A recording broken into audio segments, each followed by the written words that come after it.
Namaste. Please join us this Sunday on a free global online episode, Ayurveda Special.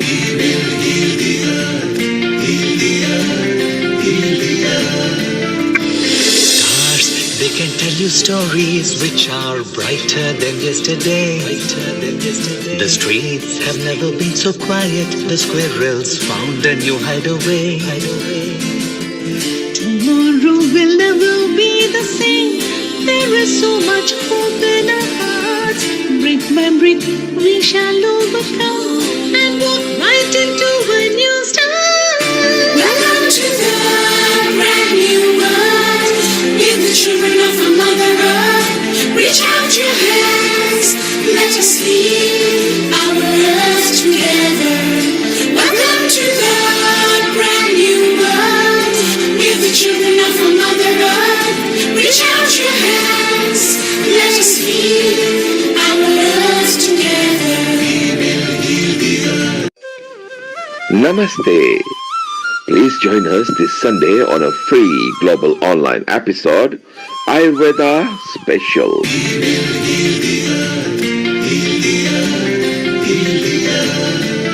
Stars, they can tell you stories which are brighter than yesterday. The streets have never been so quiet. The squirrels found a new hideaway.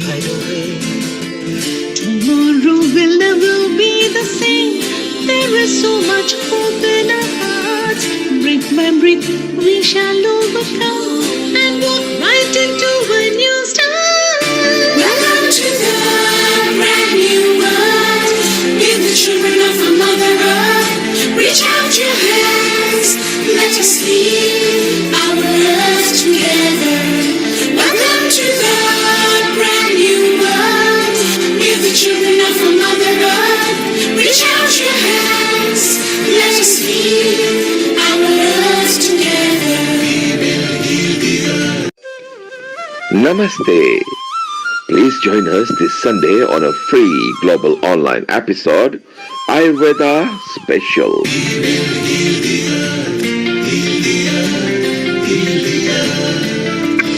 Stars, they can tell you stories which are brighter than yesterday.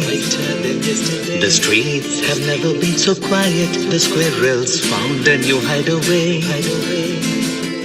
Tomorrow will never be the same. There is so much hope in our hearts. Brick by brick, we shall overcome and walk right into a new start. Welcome to the brand new world. Give the children of our Mother Earth. Reach out your hands. Let us lead our earth together. Welcome to the brand new world. Give the children of our Mother Earth. Reach out your hands. Let us lead our earth together.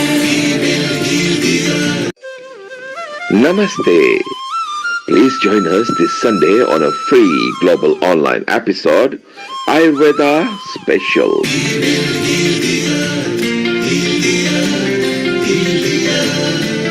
Stars, they can tell you stories which are brighter than yesterday. The streets have never been so quiet. The squirrels found a new hideaway. Tomorrow will never be the same. There is so much hope in our hearts. Brick by brick, we shall overcome and walk right into a new start. Welcome to the brand new world. Give the children of our Mother Earth. Reach out your hands. Let us lead our earth together. Welcome to the brand new world. Give the children of our Mother Earth. Reach out your hands. Let us lead our earth together. Namaste. Please join us this Sunday on a free global online episode, Ayurveda Special.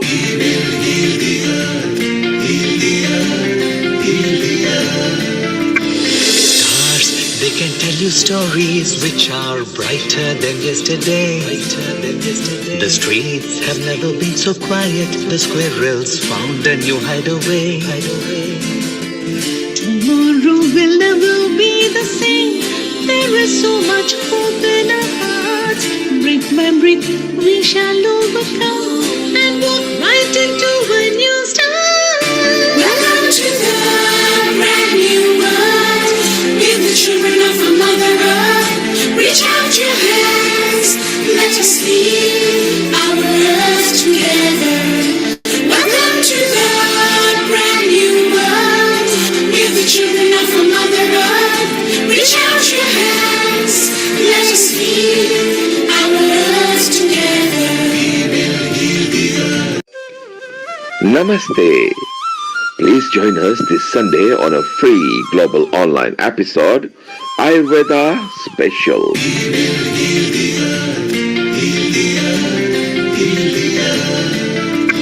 Stars, they can tell you stories which are brighter than yesterday.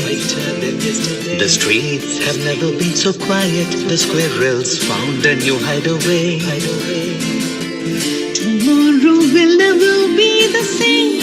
There is so much hope in our hearts.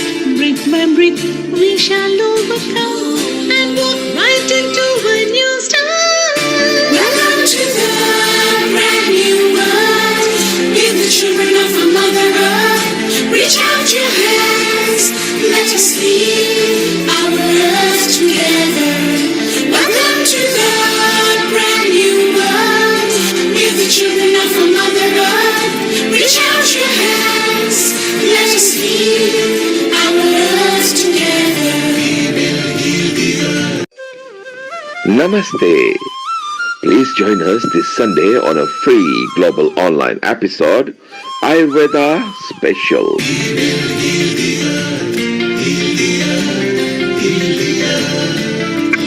Stars, they can tell you stories which are brighter than yesterday.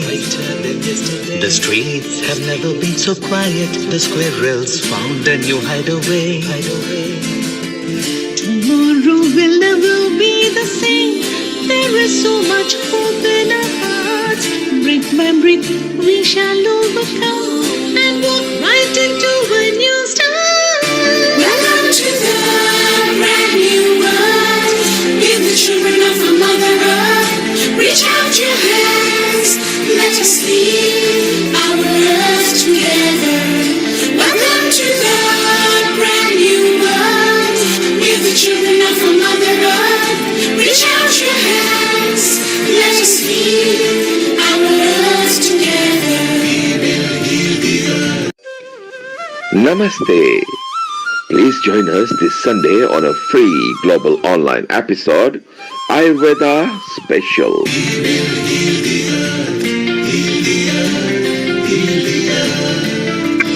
Stars, they can tell you stories which are brighter than yesterday. The streets have never been so quiet. The squirrels found a new hideaway. Tomorrow will never be the same. There is so much hope in our hearts. Brick by brick, we shall overcome and walk right into a new start. Welcome to the brand new world. With the children of a Mother Earth. Reach out your hands. Let us lead our earth together. Welcome to the brand new world. With the children of a Mother Earth. Reach out your hands. Let us lead our earth together. Namaste. Please join us this Sunday on a free global online episode, Ayurveda Special.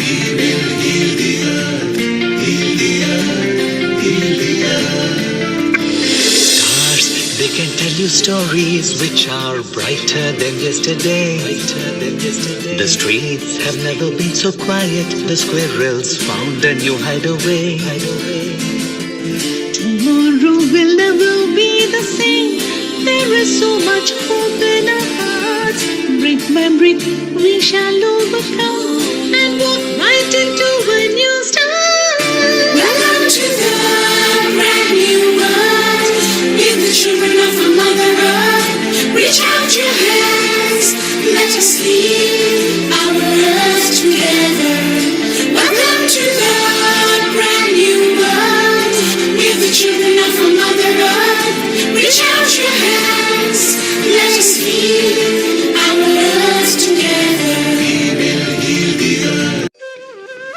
Namaste. Please join us this Sunday on a free global online episode, Ayurveda Special.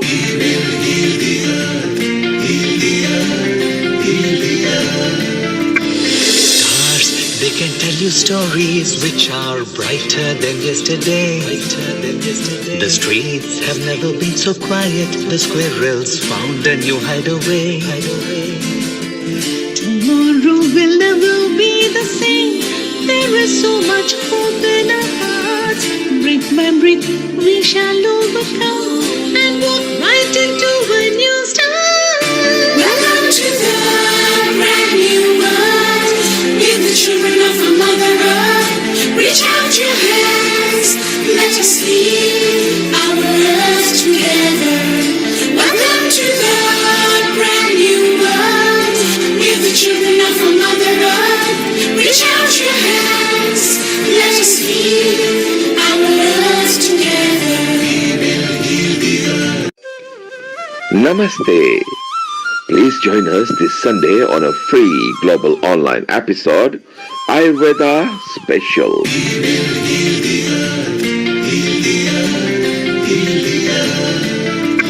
Stars, they can tell you stories which are brighter than yesterday. The streets have never been so quiet. The squirrels found a new hideaway. Tomorrow will never be the same. There is so much hope in our hearts. Brick by brick, we shall overcome and walk right into a new start.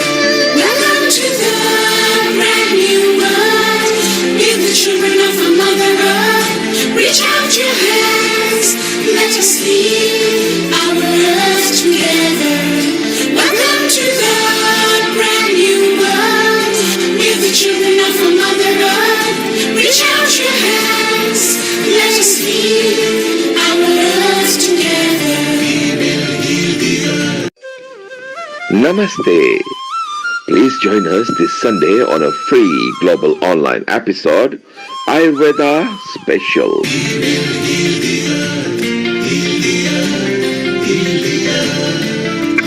Stars, they can tell you stories which are brighter than yesterday. The streets have never been so quiet. The squirrels found a new hideaway. Tomorrow will never be the same. There is so much hope in our hearts. Brick by brick, we shall overcome and walk right into a new start.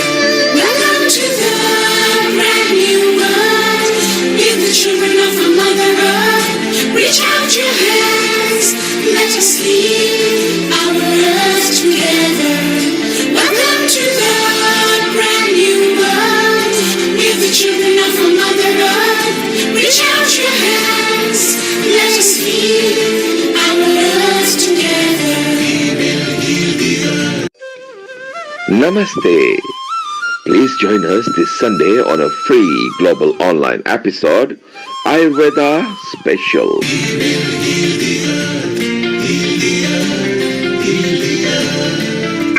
Stars, they can tell you stories which are brighter than yesterday. The streets have never been so quiet. The squirrels found a new hideaway. Tomorrow will never be the same. There is so much hope in our hearts. Brick by brick, we shall overcome and walk right into a new start. Welcome to the brand new world. We're the children of a Mother Earth. Reach out your hands, let us lead our earth together. Welcome to the brand new world. We're the children of a Mother Earth. Reach out your hands, let us lead our earth together. Namaste. Please join us this Sunday on a free global online episode, Ayurveda Special.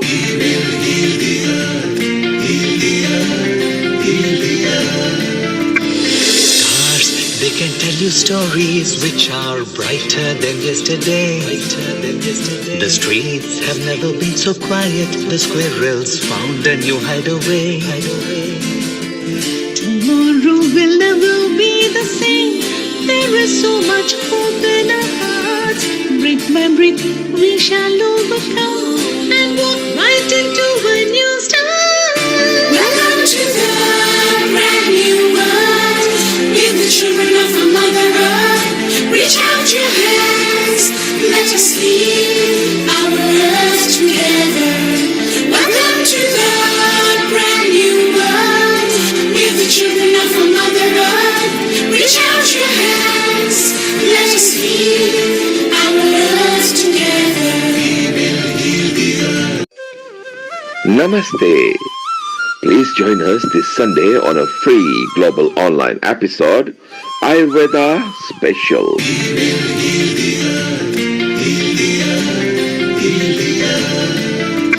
Stars, they can tell you stories which are brighter than yesterday. The streets have never been so quiet. The squirrels found a new hideaway. Tomorrow will never be the same. There is so much hope in our hearts. Brick by brick, we shall overcome and walk right into a new start. Welcome to the brand new world. With the children of our Mother Earth, reach out your hands. Let us lead our earth together. Welcome to the brand new world. With the children of our Mother Earth, reach out your hands. Let us lead our earth together. Namaste. Please join us this Sunday on a free global online episode, Ayurveda Special.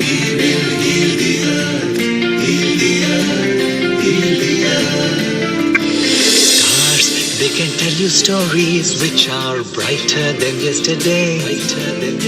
The streets have never been so quiet. The squirrels found a new hideaway.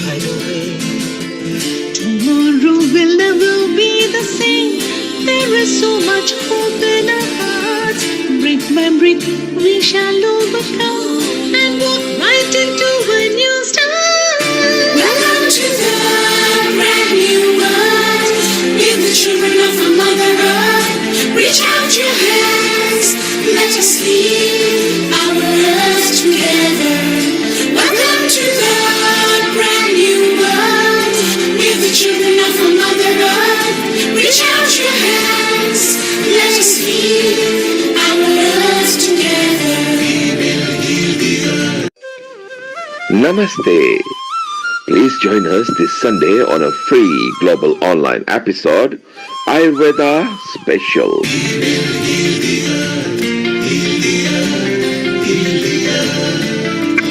Stars, they can tell you stories which are brighter than yesterday. The streets have never been so quiet. The squirrels found a new hideaway. Tomorrow will never be the same. There is so much hope in our hearts. Brick by brick, we shall overcome and walk right into a new start. Welcome to the brand new world. With the children of our Mother Earth, reach out your hands. Let us lead our earth together. Welcome to the brand new world. With the children of our Mother Earth, reach out your hands. Let us lead our earth together. Namaste. Please join us this Sunday on a free global online episode, Ayurveda Special.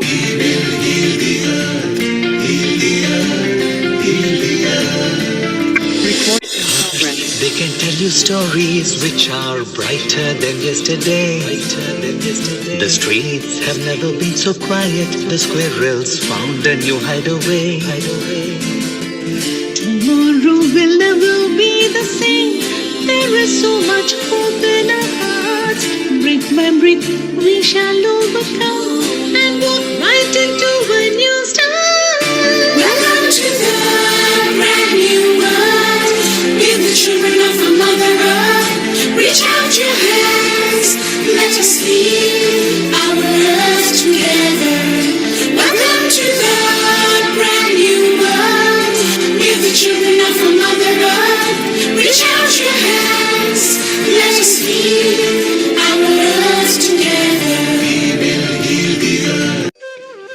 Namaste.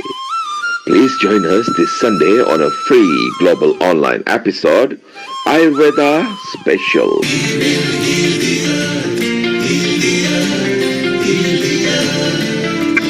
Stars, they can tell you stories which are brighter than yesterday. The streets have never been so quiet. The squirrels found a new hideaway. Tomorrow will never be the same. There is so much hope in our hearts. Brick by brick, we shall overcome and walk right into a new start. Welcome to the brand new world. Give the children of our Mother Earth. Reach out your hands. Let us lead our earth together. Welcome to the brand new world. Give the children of our Mother Earth. Reach out your hands. Let us lead our earth together. Namaste.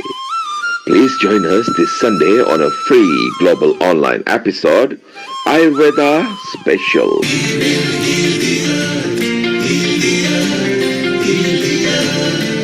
Stars, they can tell you stories which are brighter than yesterday. The streets have never been so quiet. The squirrels found a new hideaway. Tomorrow will never be the same. There is so much hope in our hearts. Brick by brick, we shall overcome and walk right into a new start. Welcome to the brand new world. Give the children of our Mother Earth. Reach out your hands. Let us lead our earth together. Welcome to the brand new world. Give the children of our Mother Earth. Reach out your hands. Let us lead our earth together. Namaste. Please join us this Sunday on a free global online episode, Ayurveda Special.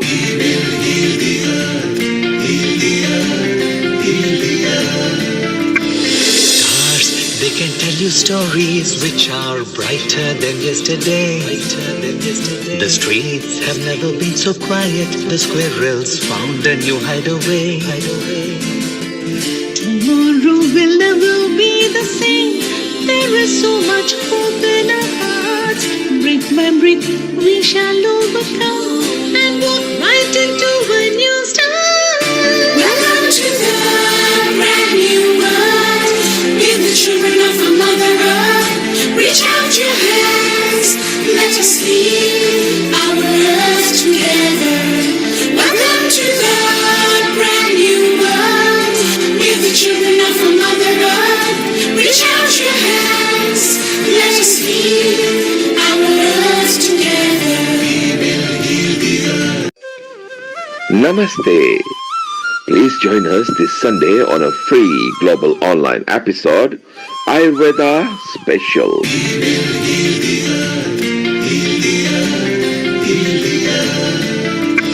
Stars, they can tell you stories which are brighter than yesterday. The streets have never been so quiet. The squirrels found a new hideaway. Tomorrow will never be the same. There is so much hope in our hearts. Brick by brick, we shall overcome and walk right into a new start. Welcome to the brand new world. Give the children of our Mother Earth. Reach out your hands. Let us lead our earth together. Welcome to the brand new world. Give the children of our Mother Earth. Reach out your hands. Let us lead our earth. 10, 9, 8, 7, 6, 5, 4, 3, 2, 1. Hi, namaste to all. Good morning, good afternoon, good evening, wherever you are from.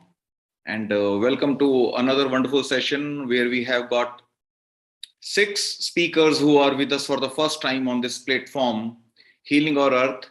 And before we take off, before we start, we would be praying for the victims of this Syria Turkey earthquake, and we pay our deepest condolences for the departed souls, and we may the peace and health bestow upon them. With these words, can I be welcoming our friend Mr. Girish for Gayatri Mantra chant with all of us? Girish ji, please.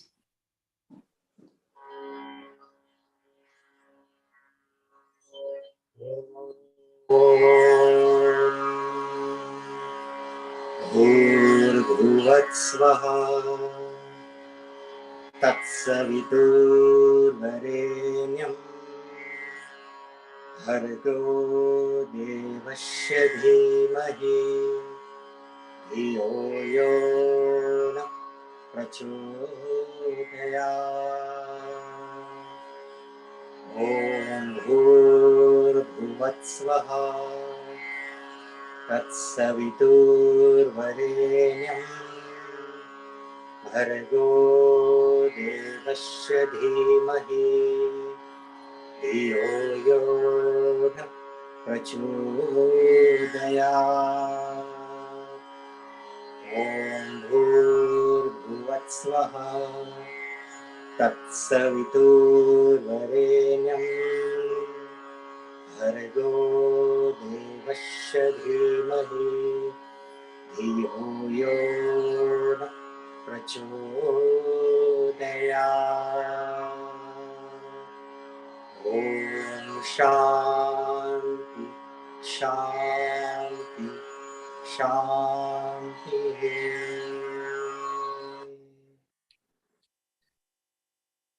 Thank you very much, Girish ji. Thank you.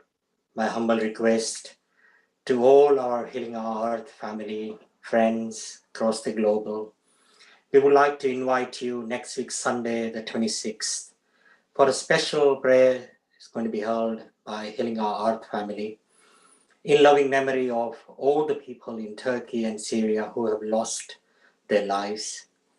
So let us join us for this special prayer.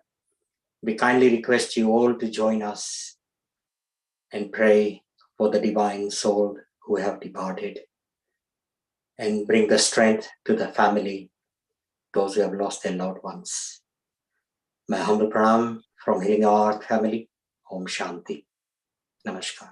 Now I'm going to hand over to Dr. Shirish Sharma. Thank you. Thank you very much, Girish ji. And now we break the session open, and we are still waiting for the first speaker, Dr. Amritpal Singh, to join. And meanwhile, I take this opportunity to welcome Dr. Rajiv Gupta after a long time on this session. And then we have got our senior friend, Dr. Patankar from Mumbai. And so just to update all the audience, the purpose for this second Ayurveda Special Day is to simplify Ayurveda as much as possible for the general audience. Whosoever are our non-Ayurveda, non-medico friends, is Ayurveda good for them? Has it got something in store for them, or is it too technical and too jargon oriented where it doesn't relate to all? The speakers are wonderful for the day, and they would try to simplify the messages as much as possible. There could be more and more take home for all of you, and let's hope this. And I would be requesting you, whenever you have got anything to ask, you may raise your hand, or you can type a message, and it would be taken up at an appropriate time, and we will have exhaustive interactive sessions, and we will have it like a two-way dialogue than like a one-way talk. Maybe by the time we have Dr. Amritpal Singh, can I say if Dr. Devilal Chaudhary is ready and available? And then maybe we can start with him, the second speaker of the day.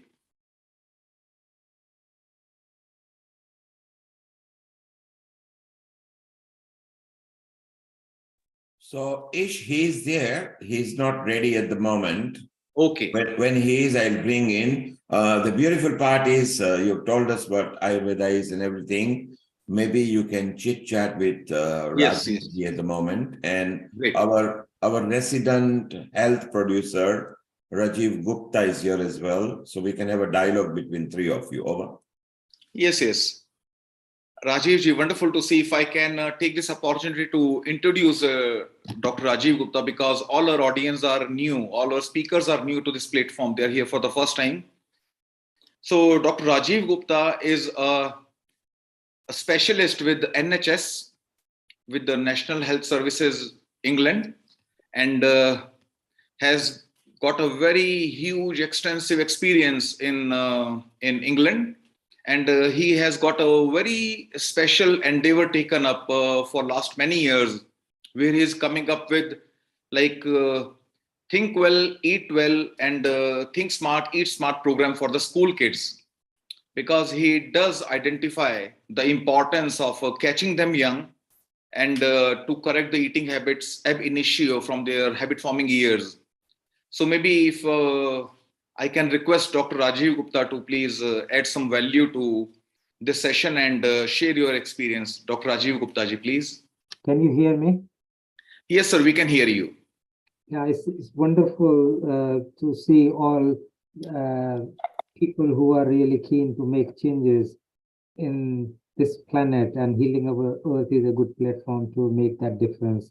It's really nice to see the whole dream of integration of different disciplines coming together. As all of us know, one health discipline is not there to solve all problems or to cure the diseases.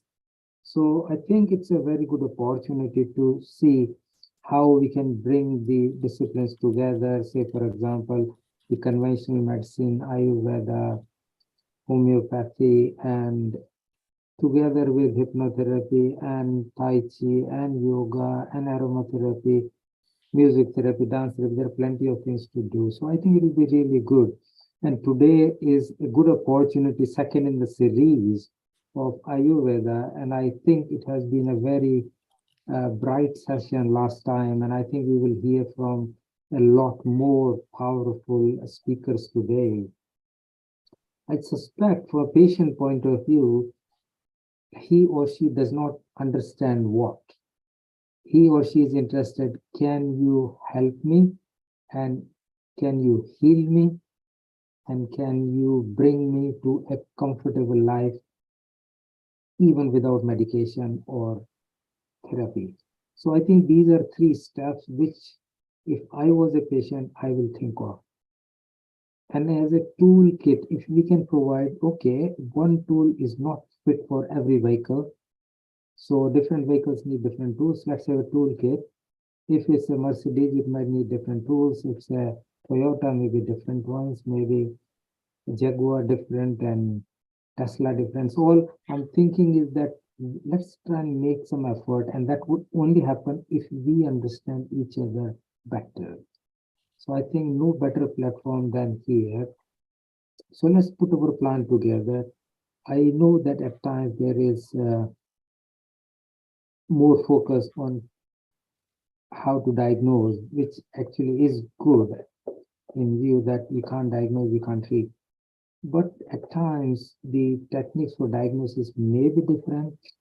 However, if we can come to common conclusion and try and help, that this is common terminology, like if somebody has pain, we ask these 5 questions, and based on that we can give some sort of solution, if not the cure. It might be a good thing. It's a big task, but I think I agree. We need to do a lot of work. A lot of work has gone in, a lot more work will go.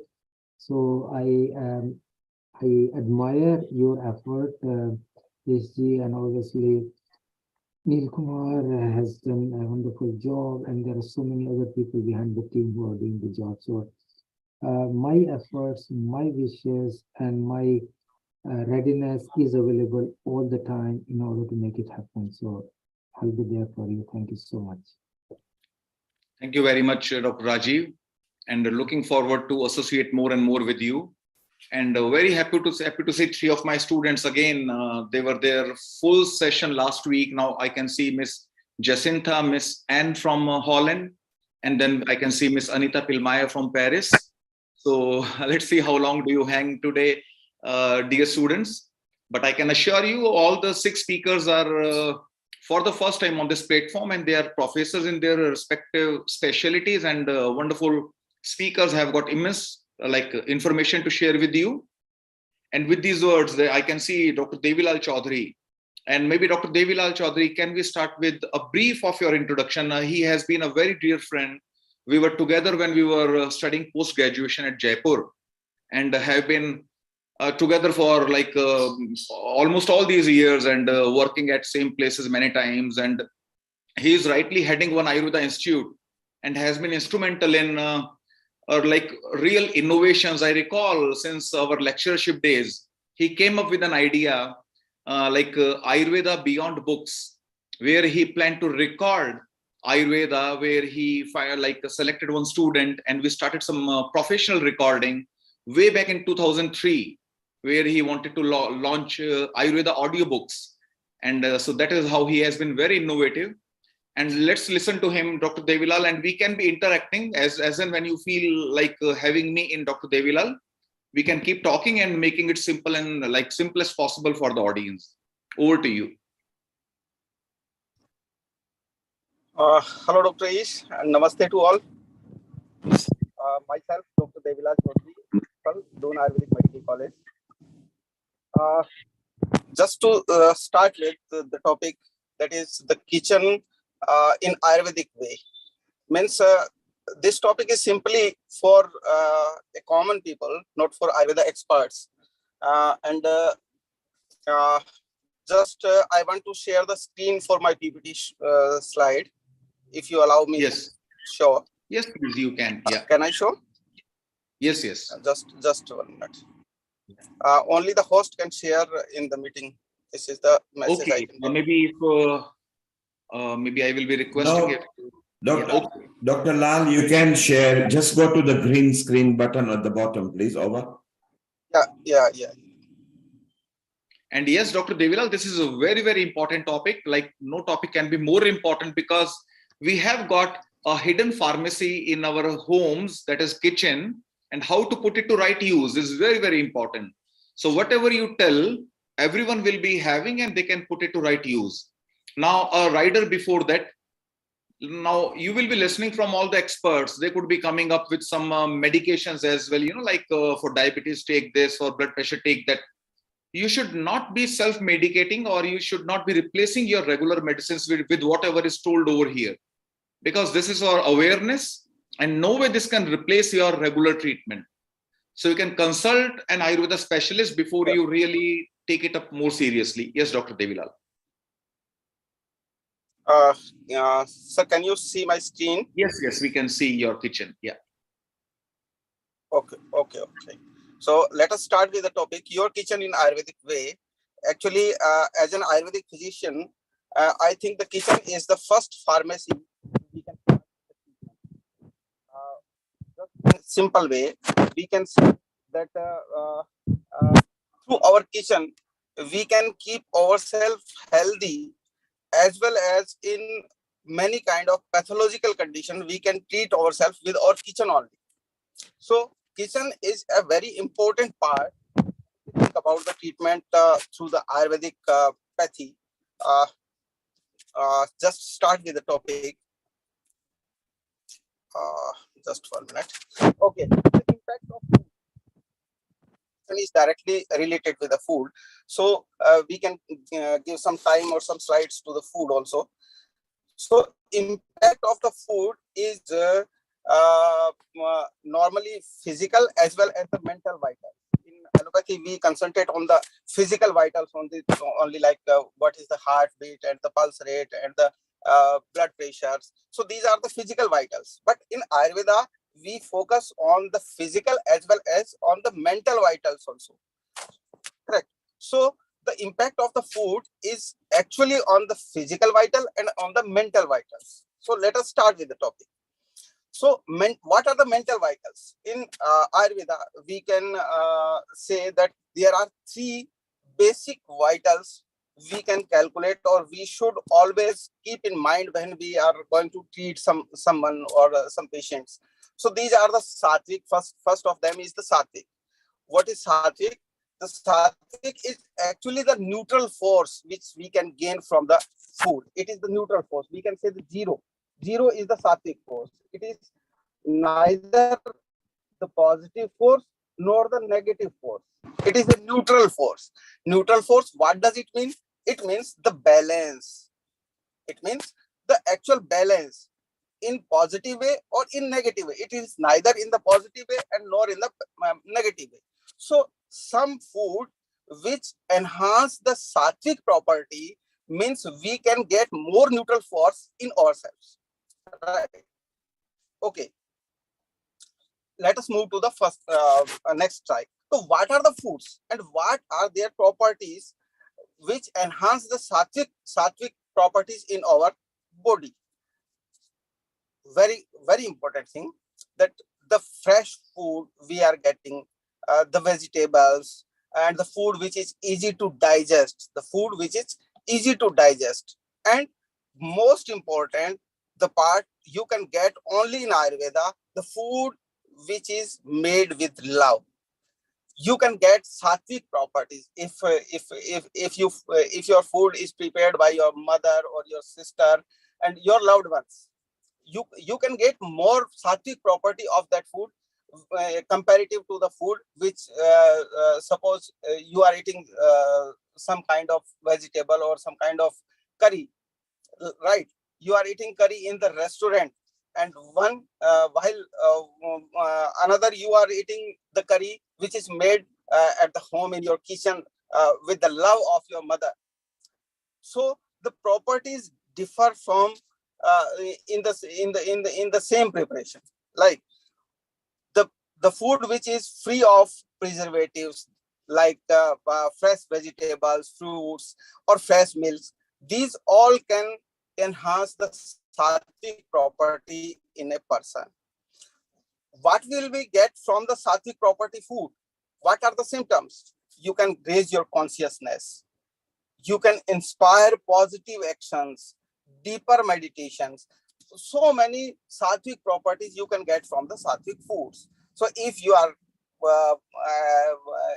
happy, you are at the peace, and you are actually conscious about your things, means you have more sattvic properties which you can get with the food you eat, right?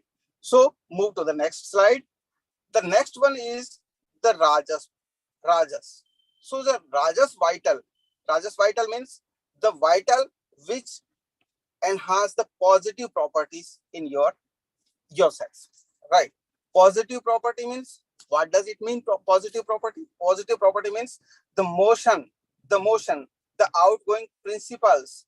These are the positive mode of passion.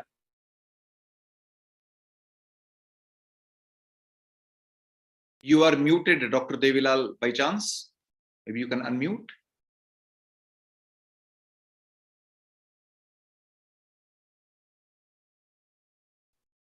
Okay, there seems to be some technical issue with the network.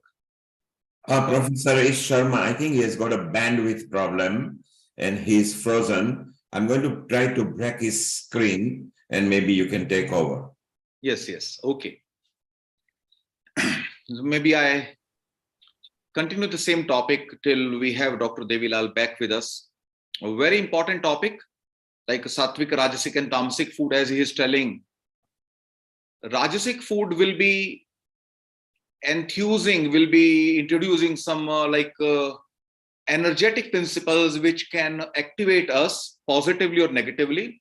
That is why this is not considered as good as a sattvic food which keeps you grounded and stable and neutral. And the energy which you get, the neutral energy which you get, you can really modify it in either way. And surely we become what we eat is a very common saying in every culture. Like if we speak in Hindi, jaisa khaye ann vaisa hoye man, and the same word to word translation in English is you become what you eat. And that is where a very mindful eating is very, very important. And that is where I believe Dr. Devilal Chaudhary would soon be coming to the spices we have got in the kitchen. Now, do we really become what we eat? Yes, almost. Will you believe we share 70% of the genes with a banana and 99% with a orangutan or chimpanzee? And each one of us shares 99.9% genes. Every human being is just 0.1% different from the rest of the world when it comes to your genetic makeup. Such small is the difference. So there being 70% genes we are sharing with banana, so this is very much likely that whatever you eat, that can be incorporated into your genetic makeup and can replace your original genes. And that is how GM food, genetically modified food, is really like such a threat.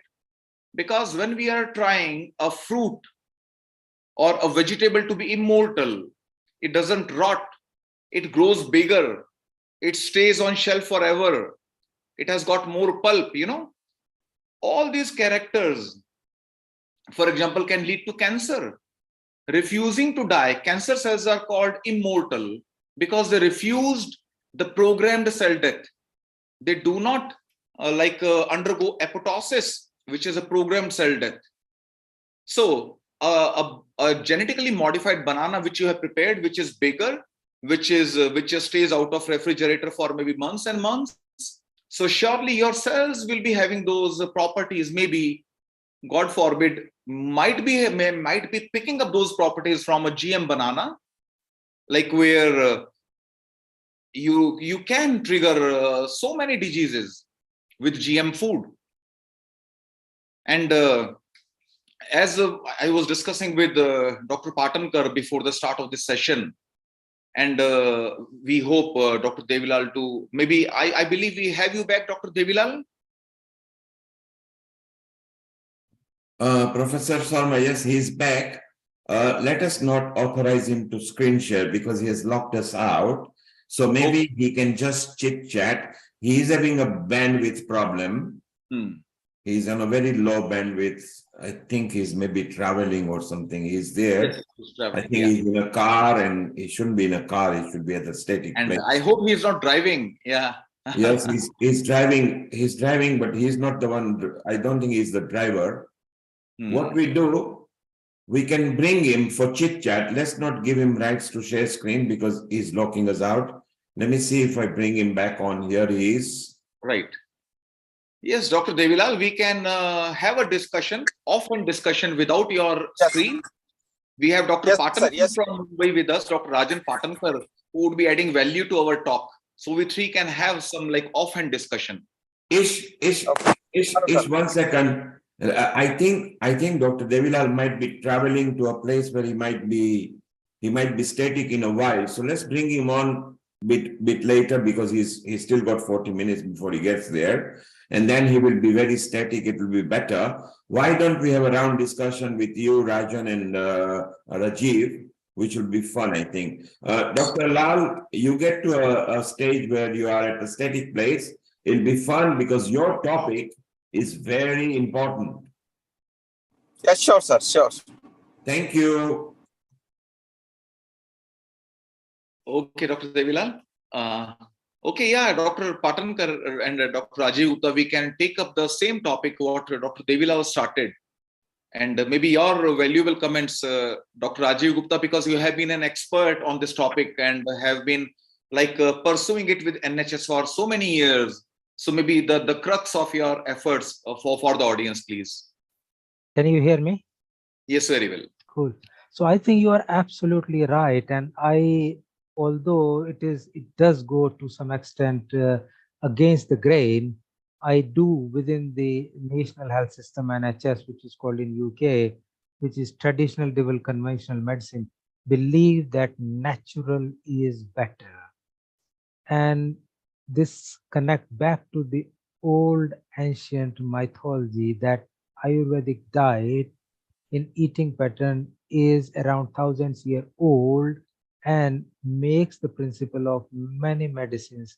And as you know, turmeric, cumin, cardamom, these are basic things which have been used, have antioxidant property, anti-inflammatory property, and are extremely good for the joint diseases, and also for respiratory diseases, for infections, etc. So I have found these quite useful, and I routinely recommend using these in this. And also for like memory, there is not very specific powerful medicine without any side effects to increase the memory. And if you think of Brahmi or Ashwagandha, they have proven side effects, but a lot more powerful, proven useful effects to increase the memory and learning. And in the attention deficit disorder, where in now ADHD, as you know, is more on rise, we can use these in a normal way in order to bring a powerful effect.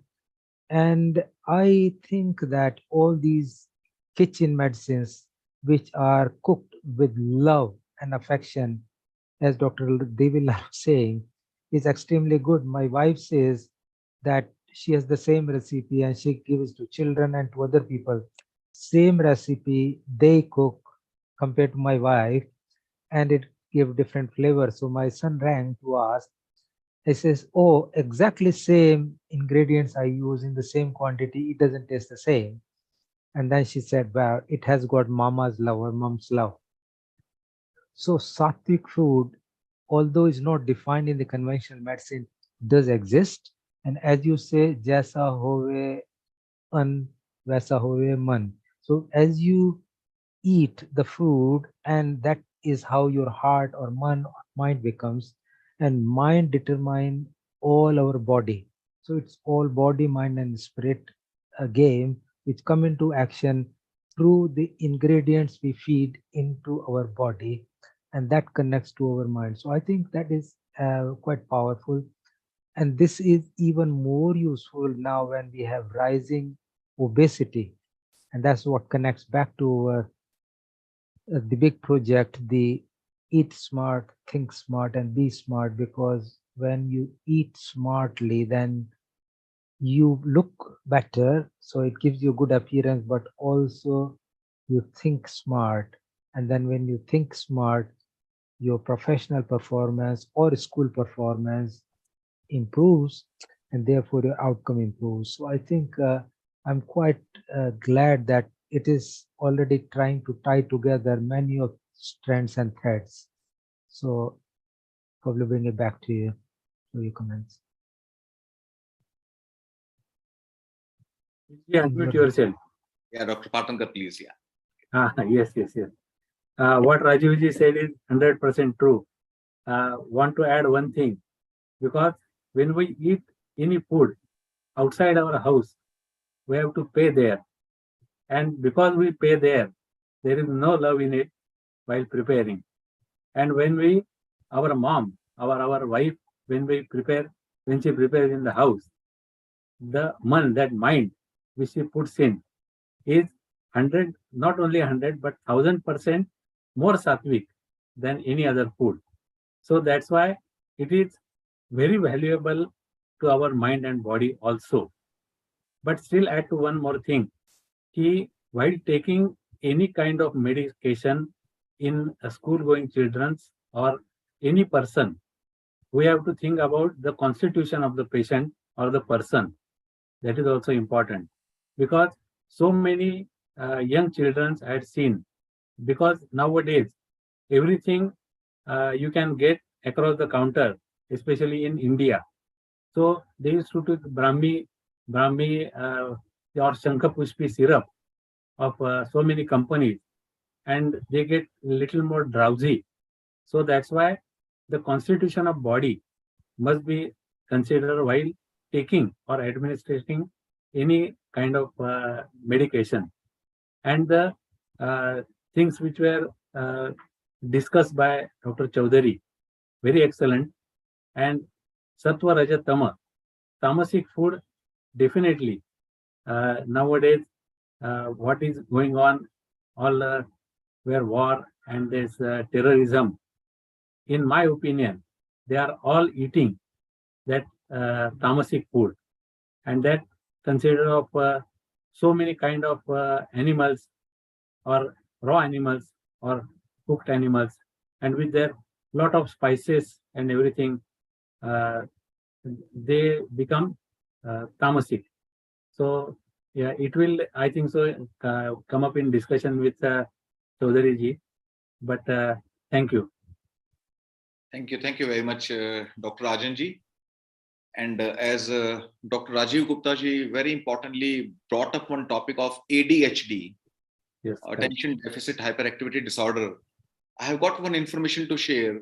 Will you believe the Southeast Asian communities which consume a lot of turmeric, haldi, kurkuma, they are reporting just 25% of the, like 1/4 of the autistic disorders as compared to the cultures which do not consume kurkuma. So consuming kurkuma for centuries will be protecting you from autism, autistic disorders. And this has been a study.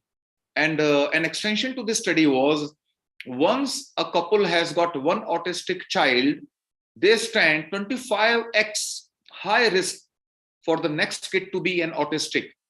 That is where we very strongly believe curcuma should be consumed by us in an appropriate dosage. Excess of everything would surely be bad. So curcuma, and likewise it might be ginger or cinnamon or fenugreek or black pepper.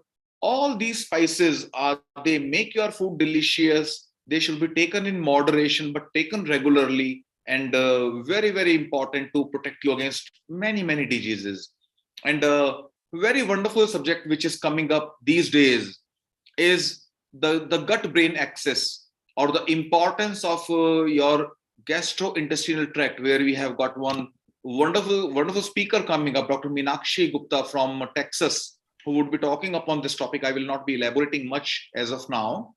And maybe I have got like a couple of more students from India. I have got 3-4 students who were my students at various Ayurveda colleges. If they have got some question to ask, they can type in the chat box. They can drop a question for us, as I can see many of them. And also you can raise hand if you want to interact. If you want to speak, you can please raise your hand, and the facilitators would unmute you, and we can have like a real-time discussion. So with these words, maybe if we can see if Dr. Rashmi Sharma from Jodhpur is available for her talk, then she also has got a very important topic to discuss with that could like more appropriately be taken up on 12th of March, but not bad to have it today. So if Dr. Rashmi is available, then we take her up. Otherwise, we continue. Dr. Patankar, Dr. Rajiv Gupta ji, or if some questions pop up, then we'll be happy to answer. Is Dr. Rashmi Sharma is not here at the moment. Please Right. on with others. We wait for her. Okay. So Okay. I can comment back, Ish.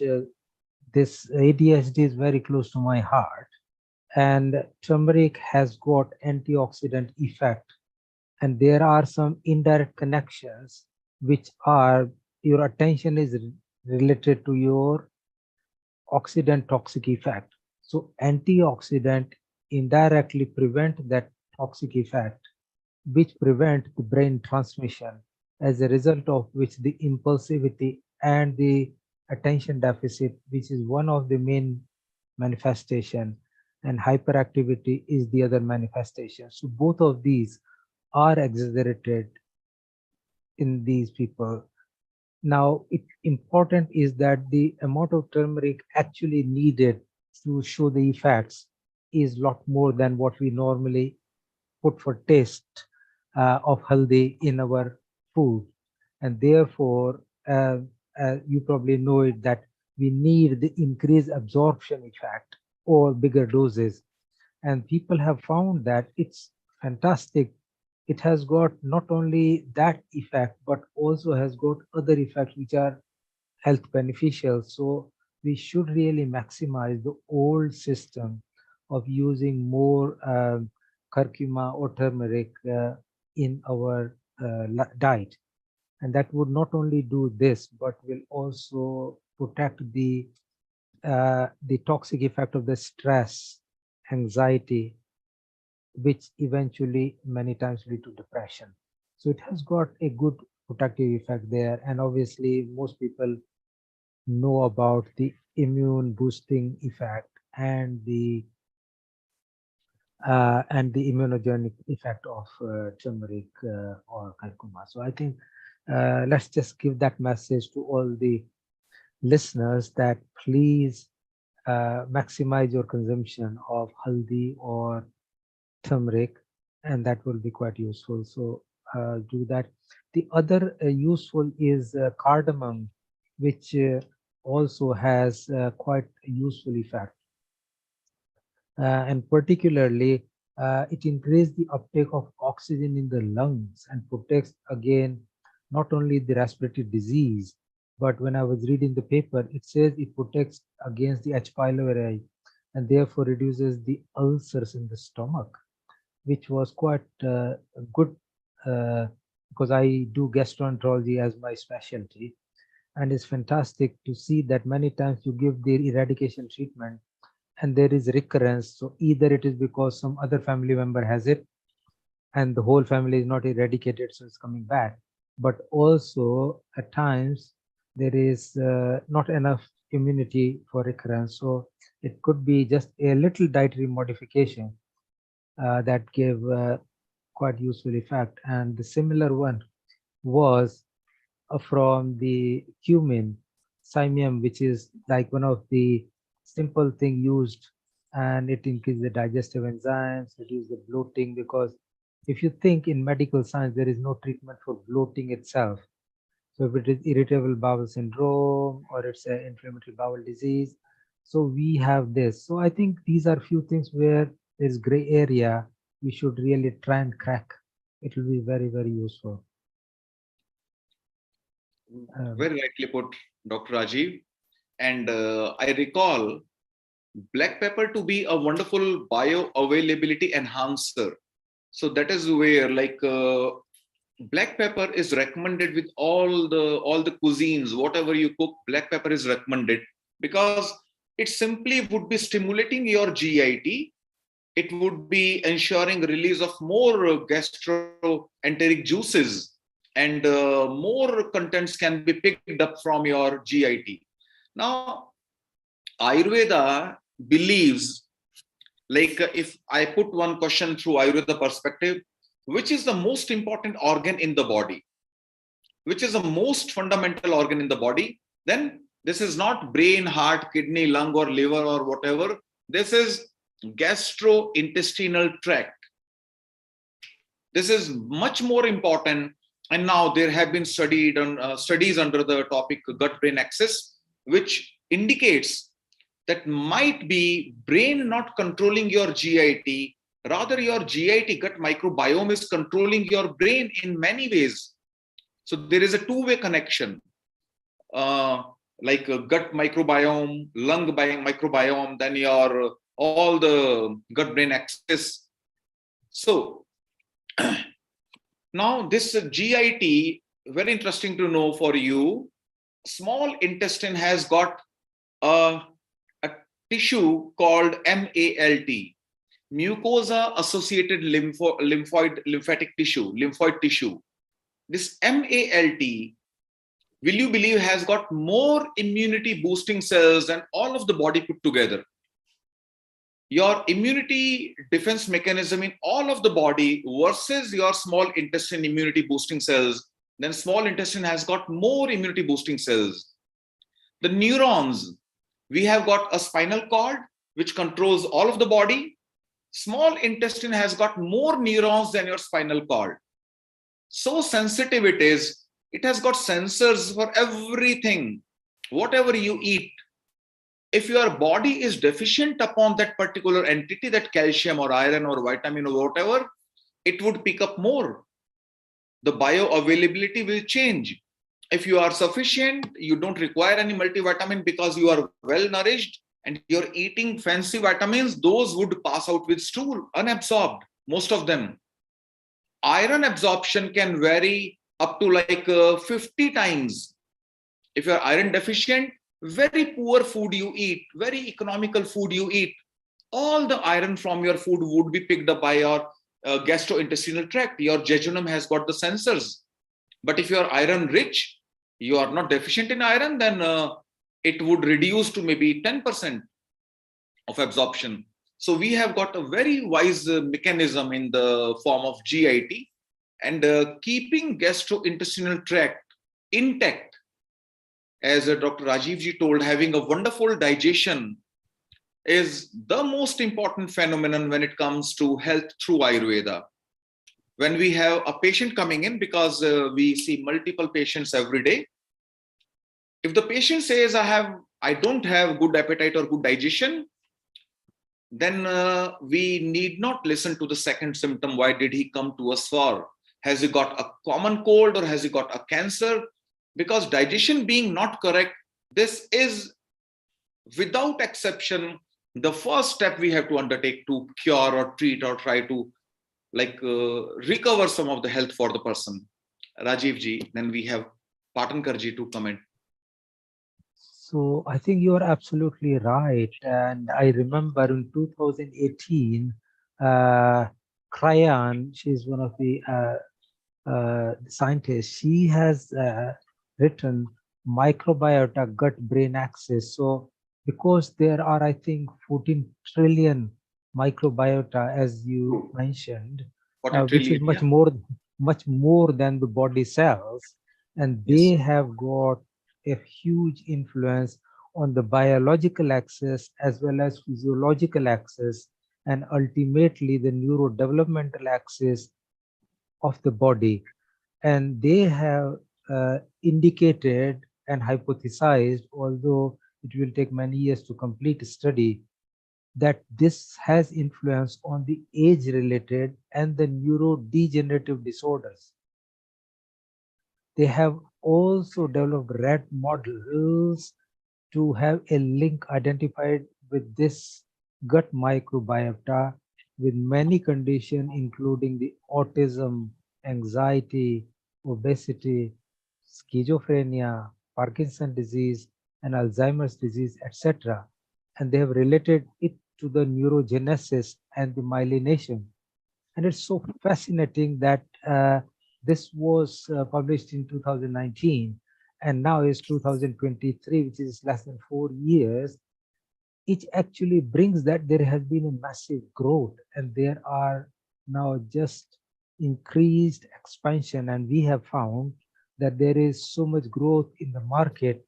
We know that, I don't know what's available in India, but here Yakult, Actimal, Denim, these are flooded in all supermarkets as prebiotics and probiotic healthy bacteria drink in order to improve the gut health and replacement of unhealthy bacteria with the healthy bacteria in order to reset this gut microbiota with the brain axis.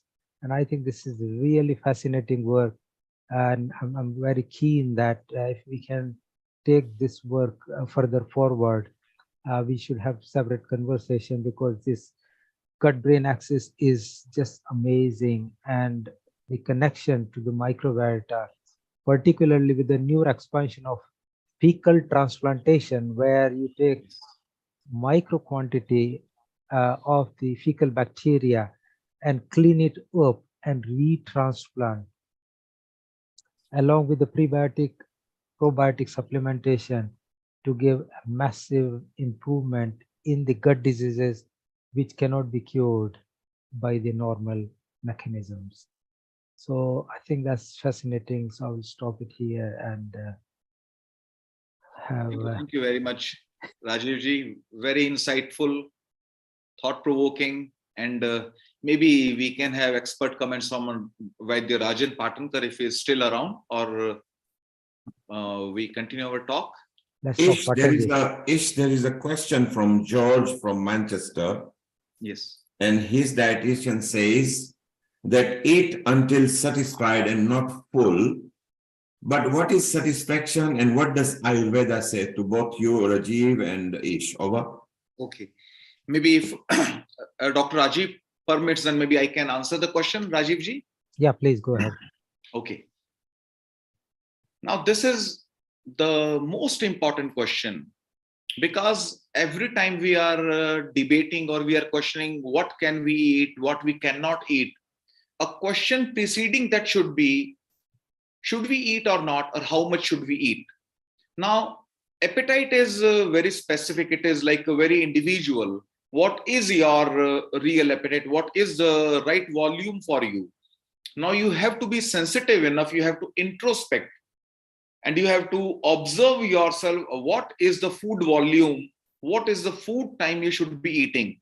We should not be driven by a wall clock. That is, we see, okay, it is like X o'clock, it's my lunch time, it's Y o'clock, it's my dinner time. I'm not feeling hungry, but I have to eat because the clock tells so. This is the biggest mistake we make. Every culture values periodic fasting, intermittent fasting. Maybe it could be Islam through Ramadana, it could be Hindus through maybe Ekadashi twice a month, it could be Navaratri twice a year, or it could be Hanumanji's fast on Mangalwar, Tuesday, or it could be for Lord Shiva on Monday, you know. Under so many pretexts, Mahatma Gandhi did tell about Upavas. Lal Bahadur Shastri did tell about Upavas in the like Indochina War 1965 for the financial aspects. So periodic fasting is way more important than we can ever imagine. Now, there has been one of the longest ongoing researches in the world. If you Google calorie restriction theory, this one study has been going on in many countries for last 45 years. And will you believe where did it come to? It did conduct one study like around like 20 years back, where multiple sets of lab animals were taken and they were fed different volumes of food. Same food, different volume. One set was given unlimited food, 100%. Though animals could eat as much as they wanted. The second set was given 90% food. Then 80, 70, 60, 50, 40, you know, they kept on decreasing the food for all those animal sets. And they kept observing the animals for all their life. Will you believe the animals which were given food quantities between 70 to 80% survived 140% of their lifespan in that very lifetime. They lived 40% extra life. And when the volume reduced below 50%, then they did not live longer. But those eating above 80% of their appetite again did not live longer. They lived like 90, 100%, but not very healthy. Now, Ayurveda says you should be dividing your appetite into three portions for solid, liquid, and gas. Solid food should be 50%. Liquid food, your water, soup, juice, etc., with your food, whatever you take, should be 25% of your appetite. And the remaining 25% should be left empty for vata movement. That is, you should actually be eating 75% of your volume, which was told by Ayurveda 10,000 years back, proven back by the calorie restriction theory 20 years back, and has been re-established by autophagy. Now, what is autophagy? Professor Ohosumi got the Nobel Prize for Physiology or Medicine in the year 2016. What did he prove was not feeding the baker's yeast, where he developed some diseases, and not feeding them for 8 hours to 16 hours. The baker's yeast model, the fungi model, was eating away its own toxins. So Ayurveda has very clearly told, if your metabolism is given a chance, if your metabolism is not burdened with food, if you do not keep on eating, if you give some rest to your Agni, your metabolism, if you go for intermittent fasting, your digestive juices would be redirected to combust, to burn away your toxins, and you could be healthier. So volume surely might not be like one volume might not fit all. We cannot say like a 10-year-old should eat this much, a 20-year-old should eat that much, you know. One size of volume would not suit all, because we all are individual, we all are different. Yes, Rajiv ji or Patankar ji. I think I can add some. So it was very good. Patanji, do you want to talk first? I probably have got something in my mind, but I know I would rather give you a chance to speak You can first. unmute, sir. Patankar ji, you are muted. Yes, very good discussion going on, because one of our gurus who used to say, as EJ told, he, the Brahmanda, the universe is our stomach. So when we repair it, everything get repaired. So as you said before, he, first of all, we ask about the appetite and the hunger of the patient, and that is most important. And along with that, intermittent fasting and to increase his digestive fire is the first and the main motto, in my opinion, of Ayurveda. So if we rectify or correct that, the so many diseases can be covered only and only by increasing our digestive fire. So now Rajivji can add something. Thank you so much. I probably will go back to the question which George asked from Manchester: eat until satisfied and not full. And I would want to give an example. Imagine the stomach is like a gas cage or a chamber where empty is like a fuel chamber. Empty is number 1 and full is number 10. Now, in order to keep the digestive cycle uninterrupted and in a normal physiological mechanism, you should go between 2 and 7. So when you go to 2, you should eat something, not for it to be completely empty. As you know, the car will just stop at some stage, so it's a risk. So when it's up to 2, you should eat, and when it goes to 7, this is good enough, because if you go to 10 every time, it increases the free radical production in the body, and that in turn speeds the aging process. And therefore, it is recommended that you should go where you are satisfied, not stuffed or full, in order to avoid the overeating, and that always give you a risk of obesity and other diseases. Your full nourishment can come from 7, and that is good enough without any added burden on the digestion and storing the unnecessary calories and causing any additional risk on the digestive and the oxidative process. So I think, I hope that that explanation, where you're satisfied is 7, where you are full is 10, probably give you some satisfaction to the questioner, George. Thank you, Rajiv. Thank you, Ish. Thank you, Rajanji. There is a next question from Vasanti in Durban. This is very exciting, and I think if you pay attention, it's quite a delicate subject, and maybe each one of you can give your best opinion. And she has got a consultant Ayurveda expert there in Durban, who she has been advised by that she should include all the 6 states in every meal. But if she does that, she does get a lot of acid refluxes. So each one of you, if you could tell us what the 6 states are in each meal, and maybe how she can blend it so she doesn't get acid refluxes. Over to you, Ish and Rajiv and Rajanji. Right. Ayurveda believes all the tastes available for us to eat are 6. There cannot be any 7th taste. So which are, if I translate, it can be sweet, sour, saline or salty, then bitter, astringent, pungent. These are the 6 tastes. We call it Shadrasa, 6 taste. And Ayurveda believes there is no 7th taste. Now, she very rightly put forward, to have all the nourishment, we should be eating all the 6 kinds. Ayurveda says depending upon the taste intake, who's the healthiest? The healthiest is one who takes all the 6 tastes into his food. Who can enjoy the least health? You can be having the worst health if you are addicted to one taste. Like kids say, I would be eating sweet, sweet, and sweet. And who would be having mediocre age? Who would be having an average kind of health? The one who is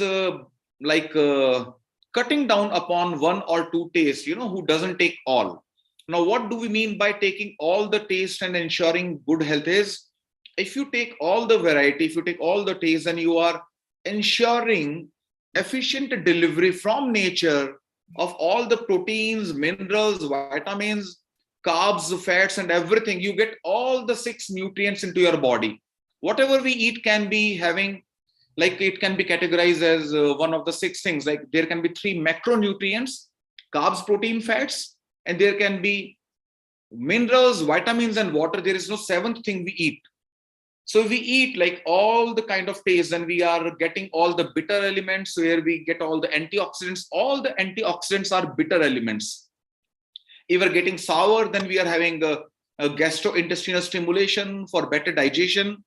So she has very rightly advised by her doctor in Durban that if you can take more and more taste now, she doesn't feel nice with it, because she is conditioned to a particular kind of a circadian rhythm. Now she is trying to break away from that cycle, from that conditioning, what she has been doing all her life. Now she is trying to come terms with new kind of eating. That is where her gastric juices could be releasing as per the old cycle, old circadian cycle, and she could be experiencing like a periodic acidity or acid reflux.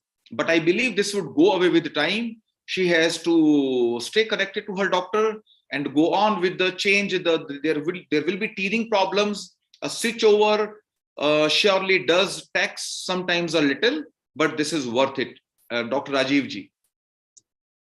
So I think that's very, very good explanation. As you mentioned that sweet, salt, and sour with the astringent, pungent, and bitter, these are actually all 6, and to bring all together is quite a task. And if she's used to X type of taste, it's hard to shift. We all human beings resist the change. We don't want a change. But a simple way, in case, I'm pretty sure in Durban, all food of Indian taste is available. So you can have dal with roti, chapati, or naan, whatever. And we all add salt into dal. We add squeeze of lemon into it. So that add salt and sour, and to some extent sweet.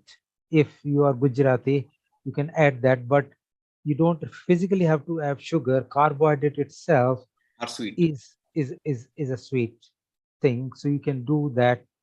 Now, when we use lemon, in addition to being sour, it also has detoxifying property and the mineralizing property, and therefore that will serve the purpose of being bitter. Sour, yes, sir. Sour. So that will do that job.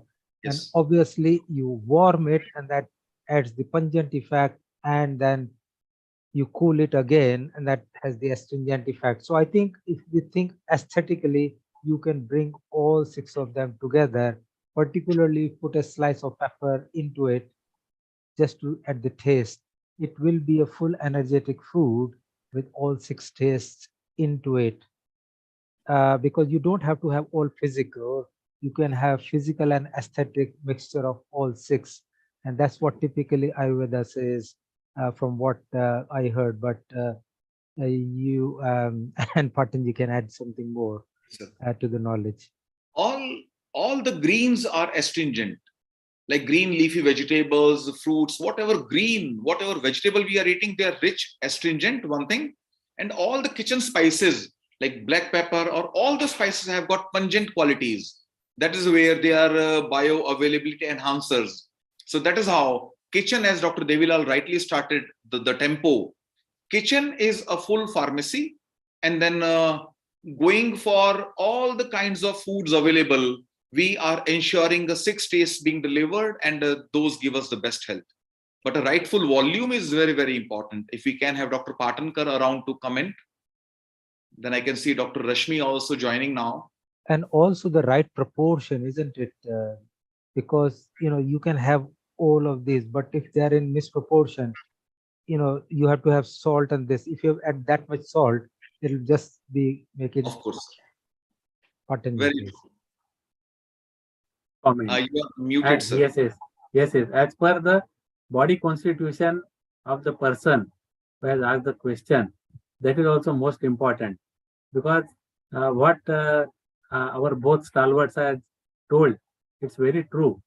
But to switch over like a button is not possible. Switch on or switch off. It will take little time, but as per her body constitution, she has to balance all the things. That is my opinion. Thank you. Ish, there is a exciting, and Rajiv, maybe you can come in as well as Rajanji. There is an exciting question. I find it exciting because you'll have to find the solution. Suzanne from Toronto doesn't like ghee, and her local Ayurveda practitioner says ghee is essential. What can you suggest that might be available in Canada, if you guys are aware, which may be an equivalent to ghee? And the second question, she has been recommended to consume almonds. She doesn't like almonds simply because it has got a shell on it. What alternative nut which is safe in Ayurveda term that she ought to consume? Over to any one of you. Okay, Dr. Patankar, would you come up, please? Yes, walnut can be a substitute, in my opinion, against almond. And ghee can be consumed in various forms, like while preparing any food. If she can prepare it in ghee, that is also important. Or if she is eating rice, then you can put a little bit of ghee on that also. Or if you are eating chapati or bread, you can also toast it and apply ghee on it. That is also beneficial. And if she doesn't like the taste of ghee, we in India used to tell, add little bit of black pepper powder in that and then consume. It has got a dual benefit to enhance your digestive fire also, and it acts as a lubricant also. So thank you. Opinion from you also. Both of Yes, great. Yes, maybe Dr. Rajiv, would you like to add something to this? Yeah, I was thinking so very aptly, as Patanji said, walnut oil is a good substitute, but also you can use soya bean oil or peanut oil or cottonseed oil or cashew oil, even avocado oil or hazelnut oil. They all have been nutritionally said to be very similar to ghee.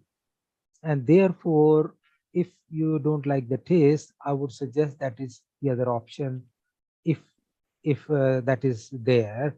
However, ghee, you can even make ghee of different variety at home if taste is a problem, because the typical ghee is complete removal of the other part, which is like doing or churning. You can do a semi churning, and I have found that that is when the milk solid is semi removed, i.e. it is not a full full ester fat, which is called the typical fat. It is a butter fat, which is like a precursor of ghee, which is probably much better and difficult to say it's not good in taste unless there are very specific people.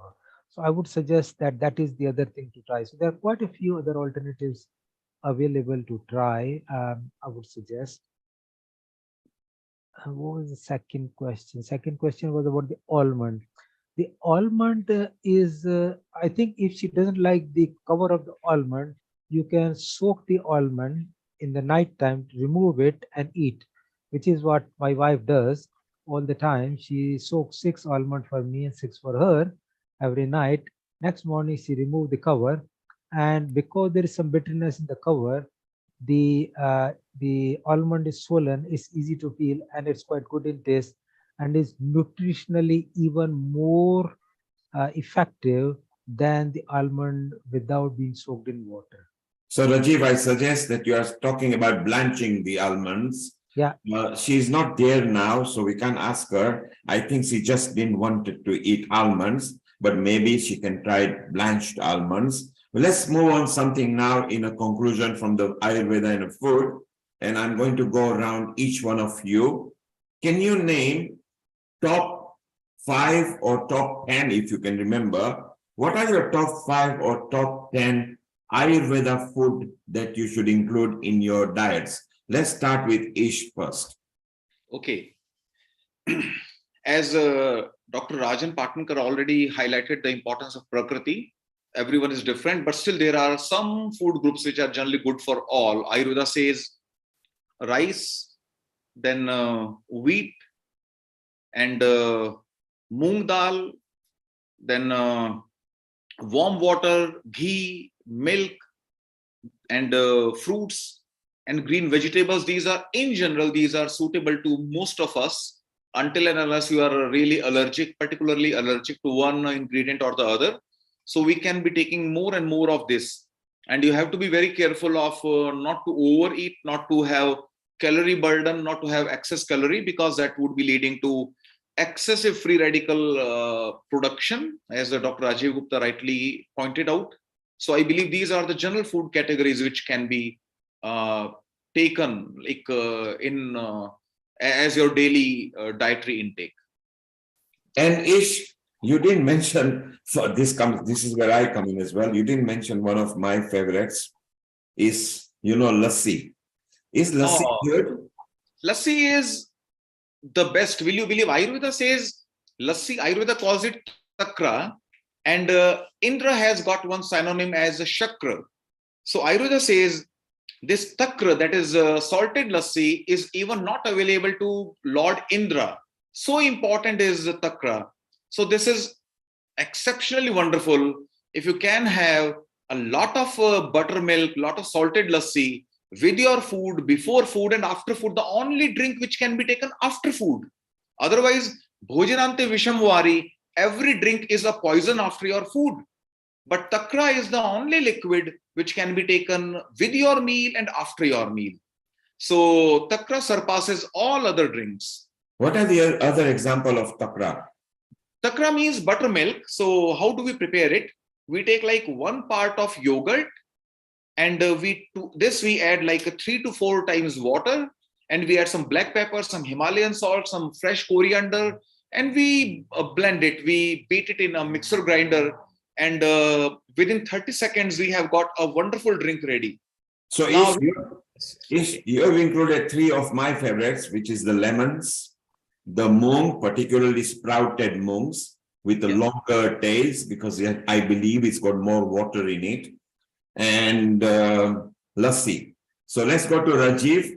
Rajiv, what are your either top 5 or top 10 Ayurvedic foods that one should consume almost daily? All right. So my top 3, well, let me call them top 5. So top 5 are now dates.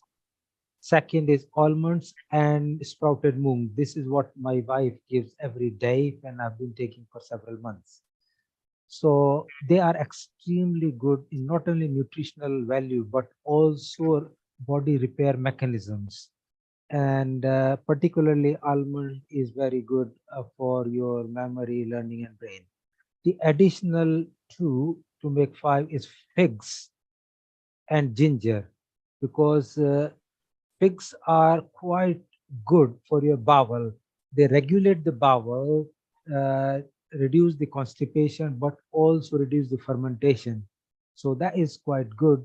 And ginger has got, well, people in Ayurveda call it universal medicine, because it has got a property of digestion and removing ama. And dried ground ginger is actually, it can be mixed with your flour or whatever, and many people have used it for a long time. So I would say that, and then seasonal fruits and leafy vegetables. So like particularly I like these, although I shouldn't say, the seedless small oranges or tangerines, because they are extremely good. You eat every day. It's so good. It is refreshing and has got high level of vitamin C, which increase your immunity. And the green leafy vegetables are very good for both bowel and for skin conditions and for regulating your blood sugar, preventing diabetes. So I was Thank you. okay. Thank you, Rajiv. So your lives, you like sprouted mungs, you like almonds, you like dates and figs, and you also like ginger. And yes, they are very common. I always got an objection on dates because it's very highly sugar. So those who are actually having a sugar problem, they do need to take advice when to consume dates. Let's move on to Rajanji. We also got Dr. Rashmi Sharma available, who we will take on next as her session. We also got Vaidya Meenakshi ji from USA. Her session is a bit later, but she's there and smiling with us. So we will go there. So before we go there, Rajanji, your favorite foods. And there is one question, I'm just going to digress at the moment. There is a person who is saying that she is from UK or the person is from UK and suffers from sinus every other week. Doctor gives them antibiotics, but it's occurring so regularly. So please advise them what they should avoid eating and what kitchen pharmacy would help. Just before that, Rajanji, your favorite 5 foods. All the food which were told by both the stalwarts, I only try to emphasize on buttermilk. Means to take 1 spoon of curd, you can have 1 liter of buttermilk, because that is the only food you can, as told by EG, you can have any time, any day, anywhere. And regarding the question about that a person from UK, avoid drinking water at bedtime.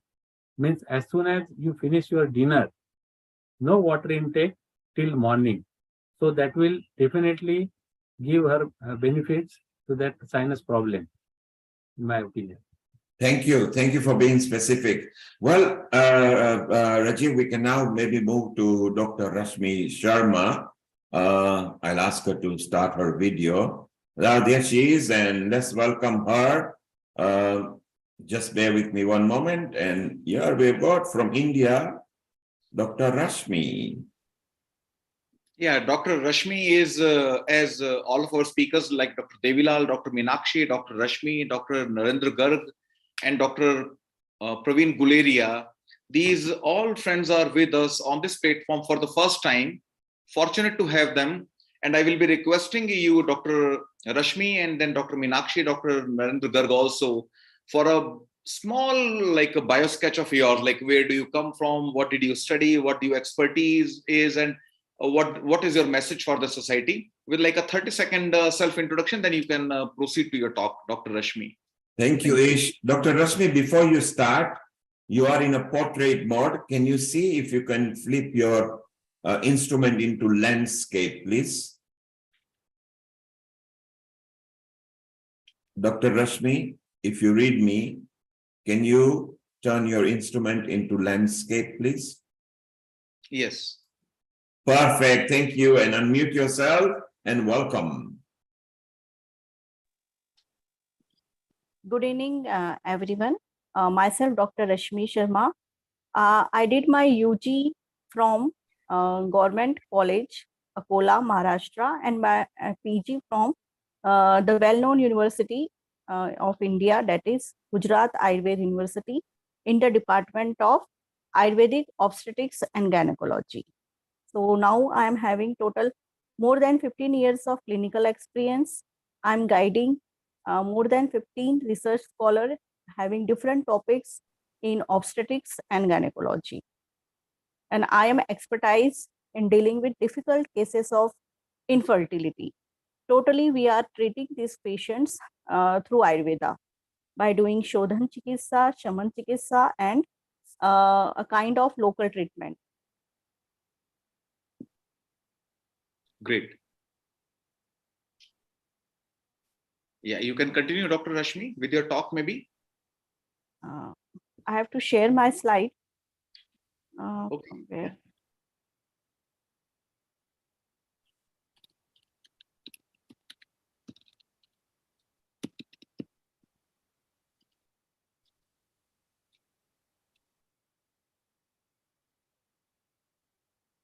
So Ish, okay, carry on.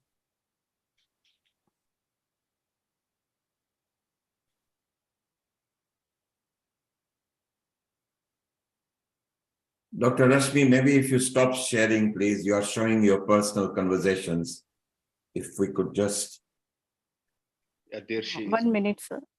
Yeah. So I'm unable to share my slide. Okay. Maybe you can just talk about it. Yeah. Dr. Rashmi, your video, please.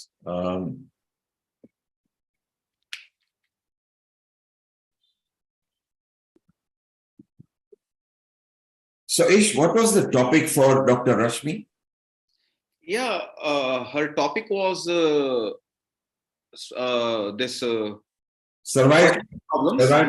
erosion, was it?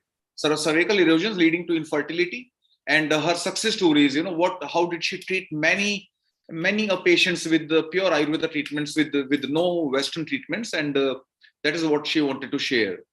So what are the local treatments? What are the general purification, general panchkarma, etc.? What do's and don'ts did she advise? So she wanted to share all that. So we hope to have her back soon. And I think that topic would be very useful in when we do the women's self-care program on the 12th of March. Yes, I think that will also be very appropriate. So while maybe she'll try to reconnect to us, we have Dr. Narendra Kumar Gar. Let's see if we can prompt him to put his Rashmi meanwhile is trying to sort her. Yes, here is Dr. Rashmi is back as well. Let's bring Rashmi back. Rashmi, you can try to unmute yourself. There you are, Dr. Rashmi. Yes. Carry on. You are live now, Dr. Rashmi. Sir, my topic is cervical erosion. But how to share my slide? I'm not getting that option. Maybe you can talk about it. So cervical erosion is a very common gynecological disorders which we are getting in our day-to-day OPD patients. So it is a primary stage. If we can't cure the patient in time, it will be later stage of cervical carcinoma. As we all know, the cases of cervical carcinoma is very common in developing countries like India. So for the prevention of this condition, this fatal condition, we have to cure this condition in an early stage. So we can take cervical erosion as a alarming sign for the prevention of this fatal condition. So what happened in cervical erosion? In a simple language, cervix is divided into two parts, ectocervix and endocervix. So ectocervix is covered by squamous epithelium and endo is by columnar epithelium. The condition in which this squamous epithelium is converted into columnar epithelium, that condition is known as cervical erosion. So the epithelial cells, these are the basic units of animal tissue. Total 4 tissues we are having. The first one is epithelial tissue, then connective tissue, nervous tissue, and muscle tissue. So depending upon its principal shape, these epithelial cells are divided into 3. Squamous epithelium, columnar epithelium, and cuboidal epithelium.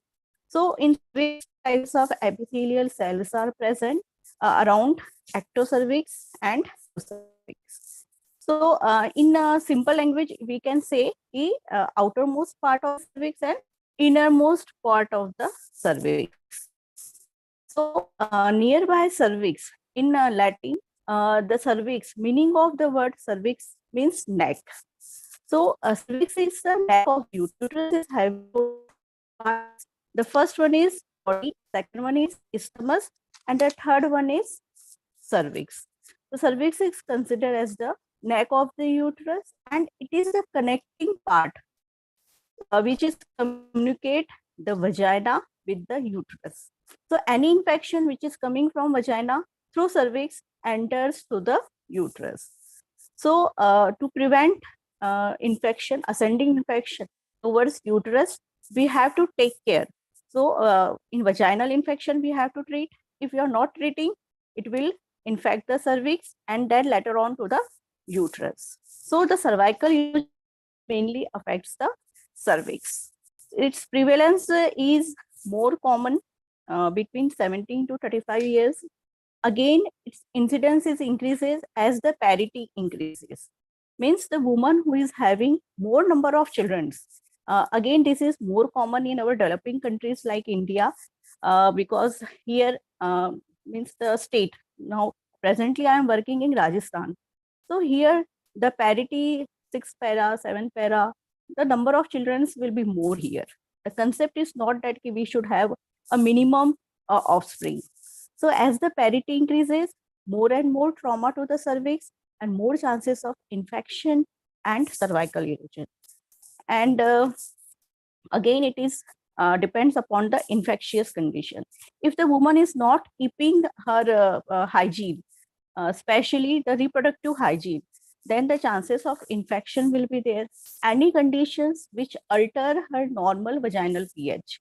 If she is using contraceptives for the prolonged period, and especially the oral contraceptive pills, because this cervical epithelium is totally under the influence of estrogen, and estrogen is considered as a female hormone.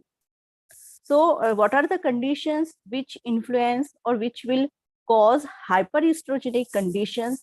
Such women are more prone for cervical erosion. So coming to these etiological factors, it is more common.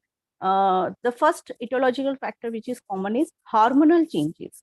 So in hormonal changes, I have already told you, hyperestrogenic conditions will be a main reason for this.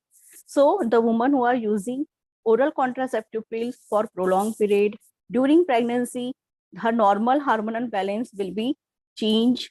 So in that conditions, she will more prone for this cervical erosion conditions. The second etiological factor is infectious condition. If she is having chronic cervicitis, vaginitis, she is using any type of chemical contraceptives, so she will have more chances of cervical erosion. In some female babies, one more type is congenital erosion. Around 1/3 of female babies will also suffer from a congenital type of cervical erosion, and that is totally because of the exposure to the maternal estrogen. And it is not a pathological state, and it will heal spontaneously. So congenital erosion is not problematic for us.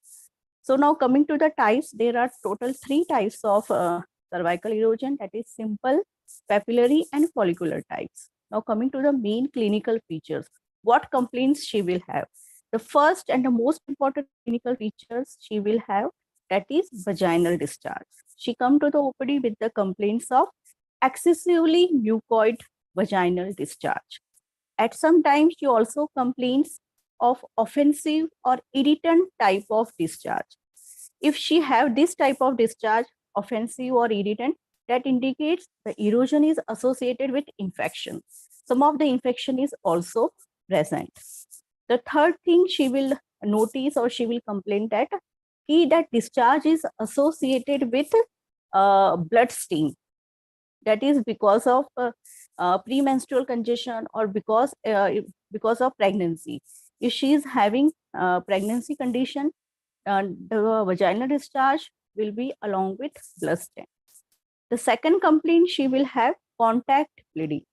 Whenever she will have coital act or at the time of defecation, she will have little bit of contact bleeding. It is more common in the women who are using oral contraceptive pills or during pregnancy because of the hormonal changes. Along with associated symptoms, she will have pelvic symptoms. like pain in lower abdomen, backache, and the most important thing is because of this she will have infertility. So cervical erosion will comes under cervical factors of infertility. So now coming to the sign. So when we go for her per speculum examination, we will see the cervix. The cervix is fully bright red in color. The external os is fully bright red in color, and the lesion is smooth. It is smooth. Its outer edge is clearly demarcated. We can see it. And when we clean the cervix with a small gauze piece, we can see a small oozing spot, and bleeding spots we can see clearly during per speculum examination. And when we do PV examination, there will be no tenderness. So here we can differentiate whether the patient is having PID, that is pelvic inflammatory disease, and cervical erosion. So in PID, patient will have mild or severe tenderness in the fornix, but in cervical erosion, there will be no tenderness. So now coming to the management. In modern, the main line of treatment for cervical erosion is divided into 4. The first one is cryosurgery. This word cryosurgery is derived from a Greek word cryomas, which indicates cold. Means destruction of this abnormal cervical tissue is done by using some freezing agents. We are using nitrous oxide, liquid nitrogen, carbon dioxide. So all these gases will have a temperature below than minus 60 to minus 90 degrees. So these cooling agents are helpful for the destruction of abnormal cervical tissue. The second line of treatment is diathermic cauterization. So here we will do the destruction of cervical tissue by using incision and electrocoagulation. The third one is laser vaporization. In gynec, the common lasers we are using is carbon dioxide and argon. And the fourth one is conization. This process we are doing in general anesthesia, and the excision of cone of cervical tissue we are doing with the help of scalpel. So these are the 4 main line of treatment we are doing for cervical erosion. And in presence of infection, we have to give antibiotics. And the proper counseling, proper hygiene, again, we have to tell to the patient. So now coming to our Ayurvedic line of treatment. So this condition in Ayurveda can be correlated with Garbhashe Griva Mukhgrat Vran. It is compared with Vran. Acharya Sushruta has given a very detailed description of Vran. So we can consider cervical erosion with Garbhashe Griva Mukhgrat Vran, or some of the authors have compared it with out of 20 Univapadas, one of is Karnini Univapad. But as per my opinion, instead of Karnini, we have to compare this condition with Garbhashe Griva Mukhgrat Vrana. As it is one type of Dusht Vran. So here the involvement of Kaph and Pitta dosh along with Rakta Mans Dushti. In Dhatu, Rakta Mans Dushti is there, and in Dosha, Kaph and Pitta involvement is there. So now coming to the management. So as we all know, Ayurvedic line of treatment is divided into 3: Shodhan, Shaman, and Sthanik Chikitsa, that is local line of treatment. So Shodhan is considered as a body purifying process in which we have to total 5 karmas, that is Vaman, Virechan, Basti, Nasya, and Raktamokshan. In Shaman line of treatments, we are giving different Ayurvedic herbs, either in single or in yogic forms. So in Shaman Chikitsa, the best line of treatment is we are giving Pradharanta Glow. Pradharanta Glow is the better drug. We can give Chandra Prabhavati. Chandra Prabhavati is considered as an antibiotic in Ayurveda. It is very useful.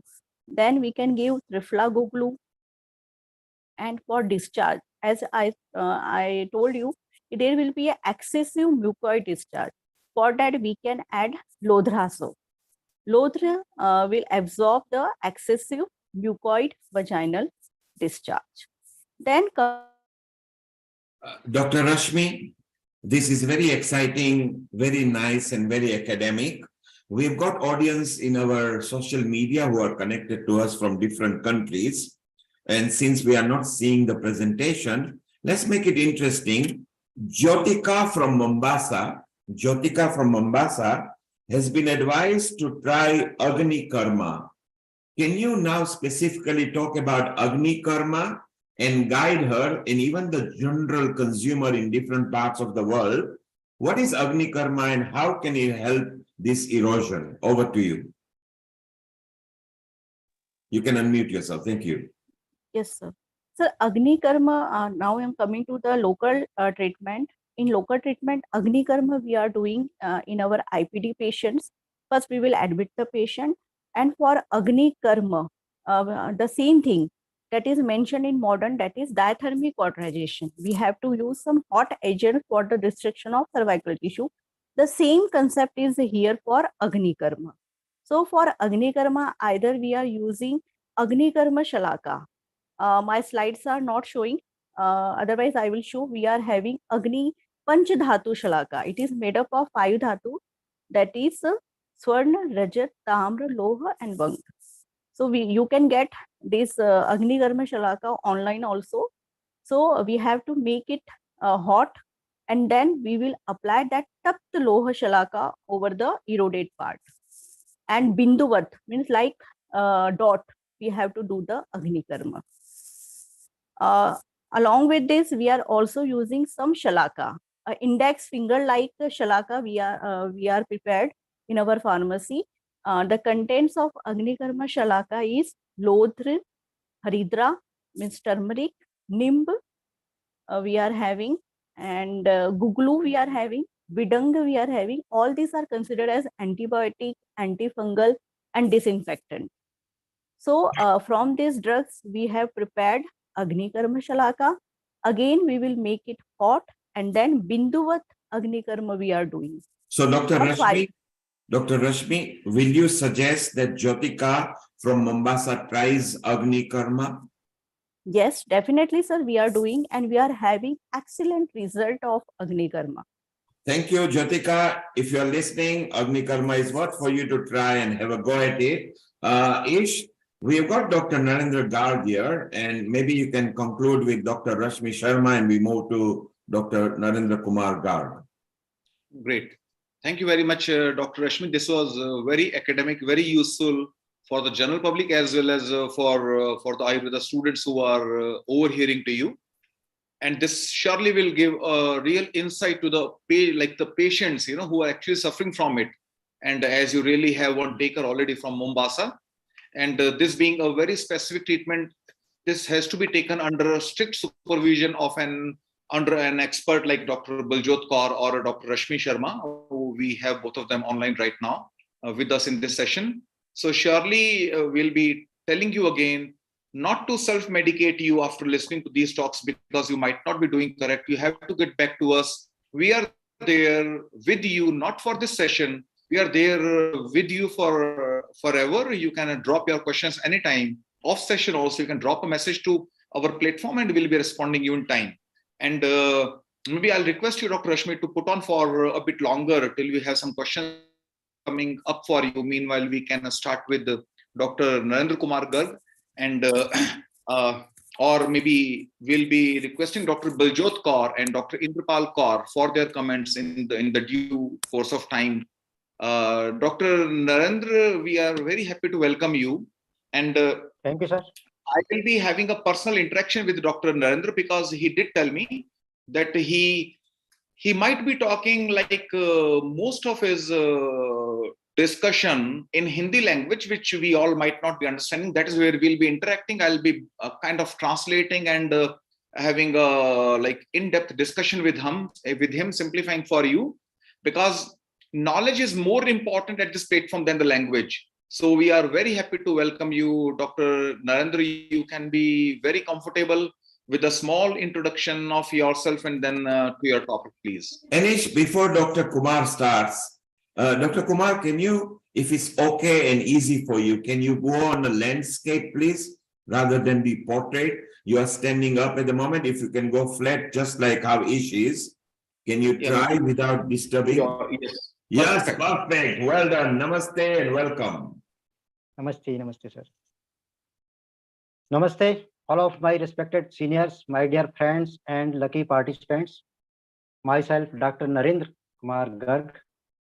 I did my BMS from National Institute of Ayurveda, Jaipur, and my MD, PhD from Government Ayurvedic College, Udaipur. I am 5-year experience as a professor in Kaya Chikitsa and various colleges or principal, ex-principal, extra.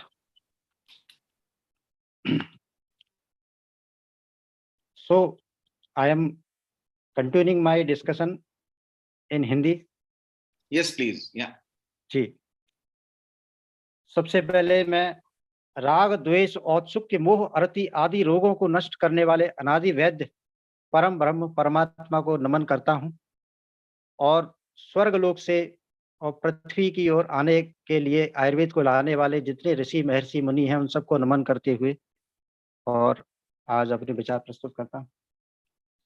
तो जैसा कि आपका जो आज topic है benefits of Ayurveda for all, तो ये benefits of Ayurveda जब भी हम समाज को दे पाएंगे जब तक कि हम पूरी तरह से आयुर्वेद को समझ ना पाएं। जब तक हम आयुर्वेद की विचारधारा को उसके विचारों को नहीं समझेंगे हम आयुर्वेद का बेनिफिट्स किसी भी कीमत पर नहीं लेंगे।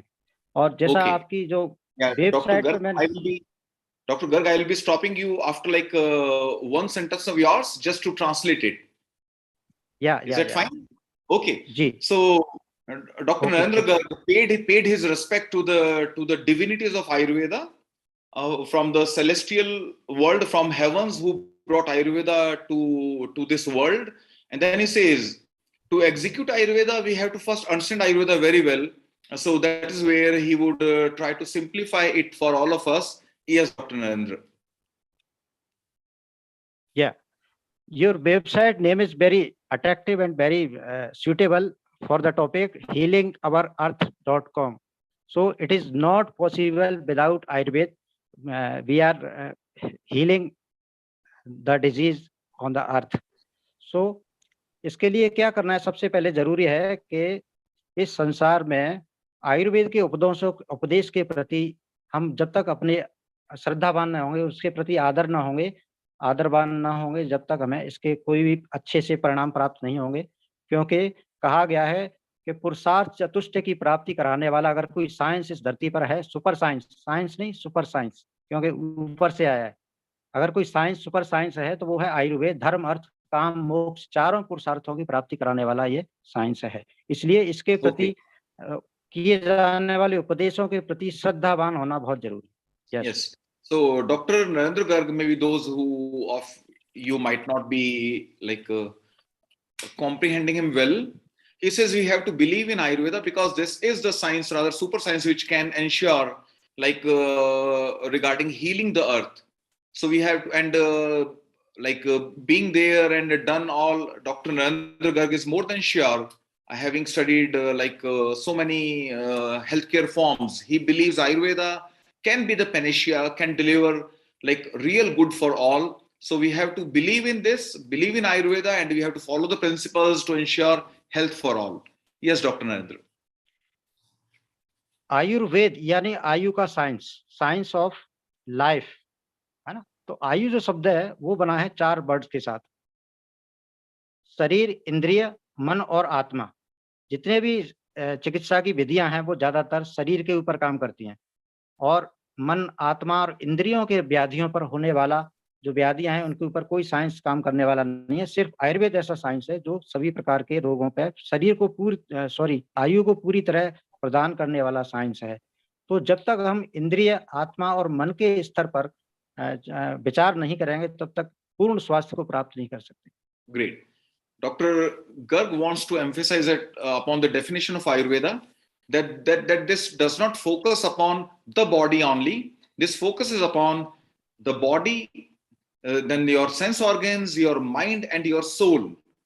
So what he contemplates over here is many sciences are focusing upon the body only. Some are focusing upon psychiatry or mind or sense organs, but soul, which is the ultimate of Purusharth Chatushtaya, which is moksha, what we call moksha, that can be ensured after following the Ayurveda principles only. Yes, Dr. Garg. Most of the discussion doing on the disease and its treatment, but today I am presenting my views that जो सनातन theory है, पाप पुण्य स्वर्ग और नरक, यदि इस theory के ऊपर विश्वास नहीं कर सकते तो तब तक आयुर्वेद का पूर्णतः लाभ हमें प्राप्त नहीं हो सकता, जिस तरह के वर्णन आचार्यों ने बताए अपनी संहिताओं में। तो सभी प्रकार की व्याधियों के लिए जो मुख्य कारण है वो है पाप और पुण्य, क्योंकि व्याधि का जो परिभाषा बताई गई आचार्यों ने लिखा है तद दुख संयोगा व्याधि, यानी जहां पर व्याधि दुख का संयोग होता है, यानी पेन जहां पर है वो ही व्याधि है, और वो किसी प्रकार का होता है, चाहे वो इंद्रिय में हो, चाहे सत्व में हो, आत्मा में हो, चाहे शरीर में हो।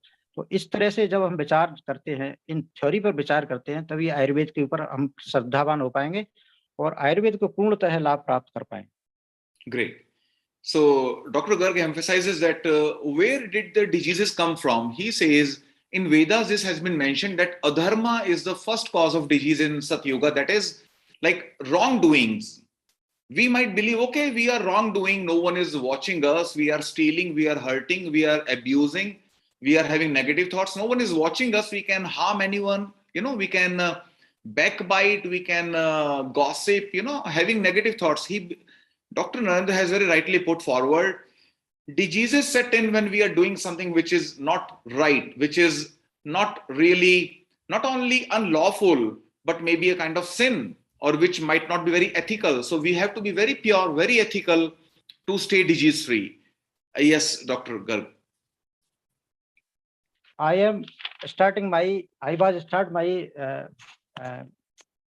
prayer with Acharya Bhagavad says, Bhagavat ने पहली बार कहा कि राग द्वेष औत्सुक्य मोह अरति आदि रोगों को नष्ट करने वाले, यानी अगर इस पृथ्वी पर कोई व्याधि है तो वो है राग द्वेष, यानी ग्रीड या ज्वेलस और आसक्ति, मोह अरति इत्यादि को नष्ट करने वाले परम वैद्य परमात्मा को उन्होंने उच्चारण किया है। ये पहली बार भागवत ने कहा। उनको ये पता था कि आने वाले समय की जो व्याधियां हैं उनको बढ़ाने के लिए ये दुर्गुण बहुत जरूरी है, इसलिए उन्होंने परमात्मा को सबसे पहले प्रणाम किया। उसी कड़ी में मैं आगे ये कहना चाहता हूँ कि आचार्य सुश्रुत ने जब डिवीजन किया व्याधियों का, डिजीज का डिवीजन किया, तो उन्होंने 4 प्रकार की व्याधियां कही, यानी आगंतुक जो हमें बाहर से आने वाली होती है ना, और शारीरिक व्याधि जो अंदर से वात पित्त के प्रकोप से होती है, और मानसिक व्याधियां और स्वाभाविक व्याधियां। मानसिक व्याधियां वो हैं जो शोक, क्रोध, हर्ष, भय, विषाद, ईर्ष्या, भय, अशून्य, दैन्य, मात्सर्य, काम, क्रोध, लोभ, मोह इत्यादि से उत्पन्न होने वाली हैं, यही व्याधियां जाके। और सभी व्याधियों को उन्होंने साइकोसोमेटिक कहा है, जो व्याधि शारीरिक है वो मानसिक होगी, मानसिक है वो शारीरिक होगी। Great. Yes. So Dr. Garg has very nicely put forward that all the acharyas, all the ancient sages from Ayurveda have very clearly mentioned your mental faculties to be the most important trigger for diseases. The physical presentation of your diabetes or cancer or blood pressure or whatever, this actually sets in much before they appear, much before your lab test shows that you have high cholesterol or your blood sugar is high, much before that, many years before that. You are contemplating so much with greed, jealousy, and anger, frustration. All these negative feelings are actually triggering your triggering a hormonal imbalance, which go on accumulating on a very subatomic or submicroscopic level, which we cannot see. And we see it very fine day, much later on. Oh, I became a diabetic today. But actually you have been preparing to be a diabetic for last many years because you have been angry, you have been frustrated, you have been jealous, you have been greedy, you have been so reactive, so judgmental. That is where a healthy mind is very important to have a healthy body. This has been highlighted by Acharya Vagbhat and then Acharya Sushrut, who says the diseases can be mental, physical, or internal, or those can be spiritual. So many types of diseases can be there, where mental diseases, your psychology and psychiatry is a very important component. Yes, Dr. Garg. आगे आचार्य सुश्रुत पुनः रोगों को 7 प्रकार का बताते हैं, तो उनको डिस्कस करते हुए कहते हैं आदि बल प्रवृत्त व्याधियां, यानी हेरिडिटरी डिजीज जो शुक्र शोणित की दृष्टि से होते हैं, जन्म बल प्रवृत्त व्याधियां कंजेनाइटल डिजीजेस, दोष बल प्रवृत्त व्याधियां जो शरीर के दोषों के प्रभावित होने से होती हैं, संघात बल प्रवृत्त जो बाह्य आघात से एक्सीडेंटल या मानसिक डिजीज है वो, और उसके बाद लिखा है उन्होंने सबसे इम्पोर्टेंट दैव बल प्रवृत्त व्याधियां, यानी देवता गुरु ब्राह्मण वृद्ध जनों का अपमान करने से, इनका अभिशाप लेने से और अविचार से युक्त मंत्रों के द्वारा प्रेरित जो व्याधियां होती हैं वो दैव बल प्रवृत्त व्याधियां होती हैं। तो बहुत ही इंपॉर्टेंट चीज है जो आचार्य ने बताई है, और हम इनके ऊपर अभी उतना भरोसा नहीं कर पा रहे हैं, मगर ये बहुत जरूरी है आज के समय में। आगे लिखे उन्होंने काल बल प्रवृत्त व्याधियां जो काल के द्वारा शीत उष्ण गर्मी इत्यादि के द्वारा होती है, स्वभाव बल प्रवृत्त व्याधियां जो डेफिनेटली होने वाली हैं, भूख प्यास वृद्धावस्था जरा इत्यादि इत्यादि। Okay, so Dr. Garg has told that how Acharya Sushruta classified the diseases. Now diseases can be of hereditary origin, that is you are born with them because your parents and grandparents, some of them had it somewhere, and now you are more like destined to have them, like diabetes and all the cancers. Then there can be like congenital disorders because the delivery did not take place well, because the fetal development was not well, because the pregnant lady was smoking or was having stress, etc. So she did not deliver a healthy baby. Then disease can set in later on when a healthy child is born and one child starts living one's life. Then there can be external trauma, there can be internal vata pitta kapha imbalance, there can be timed diseases like after some regular time, after regular interval, we feel like thirsty, we feel hunger, we age and we die. These are called natural diseases. They are bound to come with time. And there can be diseases which are called Daiva Bala. That is, there can be when you are not very ethical in your behavior, then it can stress you, it can give you guilt conscience, which can trigger many diseases, especially heart diseases and skin diseases. So your conscience has to be clear. Otherwise, you are preparing a ground for yourself to be taken ill with so many diseases. That is where he re-emphasizes upon your mental clarity, you're being non-judgmental, and you're being very ethical towards the society and everyone. Yes, Dr. Garg. आचार्य सुश्रुत आगे एक और बात कहते हैं, उन्होंने अभी तक का जो मेडिकल साइंस है उन्होंने सिर्फ बॉडी में होने वाली हेरिडिटरी और जेनेटिक डिजीज को ही देखा है, मगर आचार्य सुश्रुत ने वो व्याधियां देखी हैं जो आत्मा के साथ दूसरी आत्मा शरीर में प्रवेश करते हुए। उन्होंने लिखा है कि म्रियते यदि कुष्ठम पुनर्जाते भी गच्छति, यानी कुष्ठ के द्वारा अगर कोई मृत्यु को प्राप्त होता है तो अगले जन्म में भी उसकी आत्मा उसको कुष्ठ के रूप में ही जन्म देने वाली होती है। क्या हम इस बात पे ऐसा कहेंगे कि ये गलत बात लिखी उन्होंने या असत्य है? जब पूरा सुश्रुत लिखा हुआ सही है तो ये कैसे गलत हो सकता है? हाँ, हम गलत हो सकते हैं, हमारे पास वो ज्ञान चक्षु दिव्य चक्षु नहीं है जिनसे हम देख पाए। मैं सोचता हूँ कि सुश्रुत जब उनको इतना जबरदस्त आयुर्वेद फलित हुआ तो उसके पीछे कारण क्या थे? क्यों नहीं हम देख पा रहे हैं कि एक आत्मा से दूसरे आत्मा को एक शरीर से दूसरे शरीर में प्रवेश करते हुए हम क्यों नहीं देख पा रहे हैं? उसके लिए उन्होंने शिष्योपनिषद अध्याय में लिखा है कि आयुर्वेद कब फलित होगा? जब कोई शिष्य काम क्रोध लोभ मोह मान अहंकार ईर्ष्या कटु वचन असत्य वचन इनको त्याग करके गुरु की आज्ञा के अनुसार शास्त्र का अध्ययन करेगा तो निश्चित रूप से वो सुश्रुत चरक वाग्भट अग्निवेश इत्यादि के समान सक्षम वैद्य बन सकता है, जो अभी तक इस संसार में उपलब्ध नहीं है। ऐसा आचार्य सुश्रुत ने कहा है। Okay.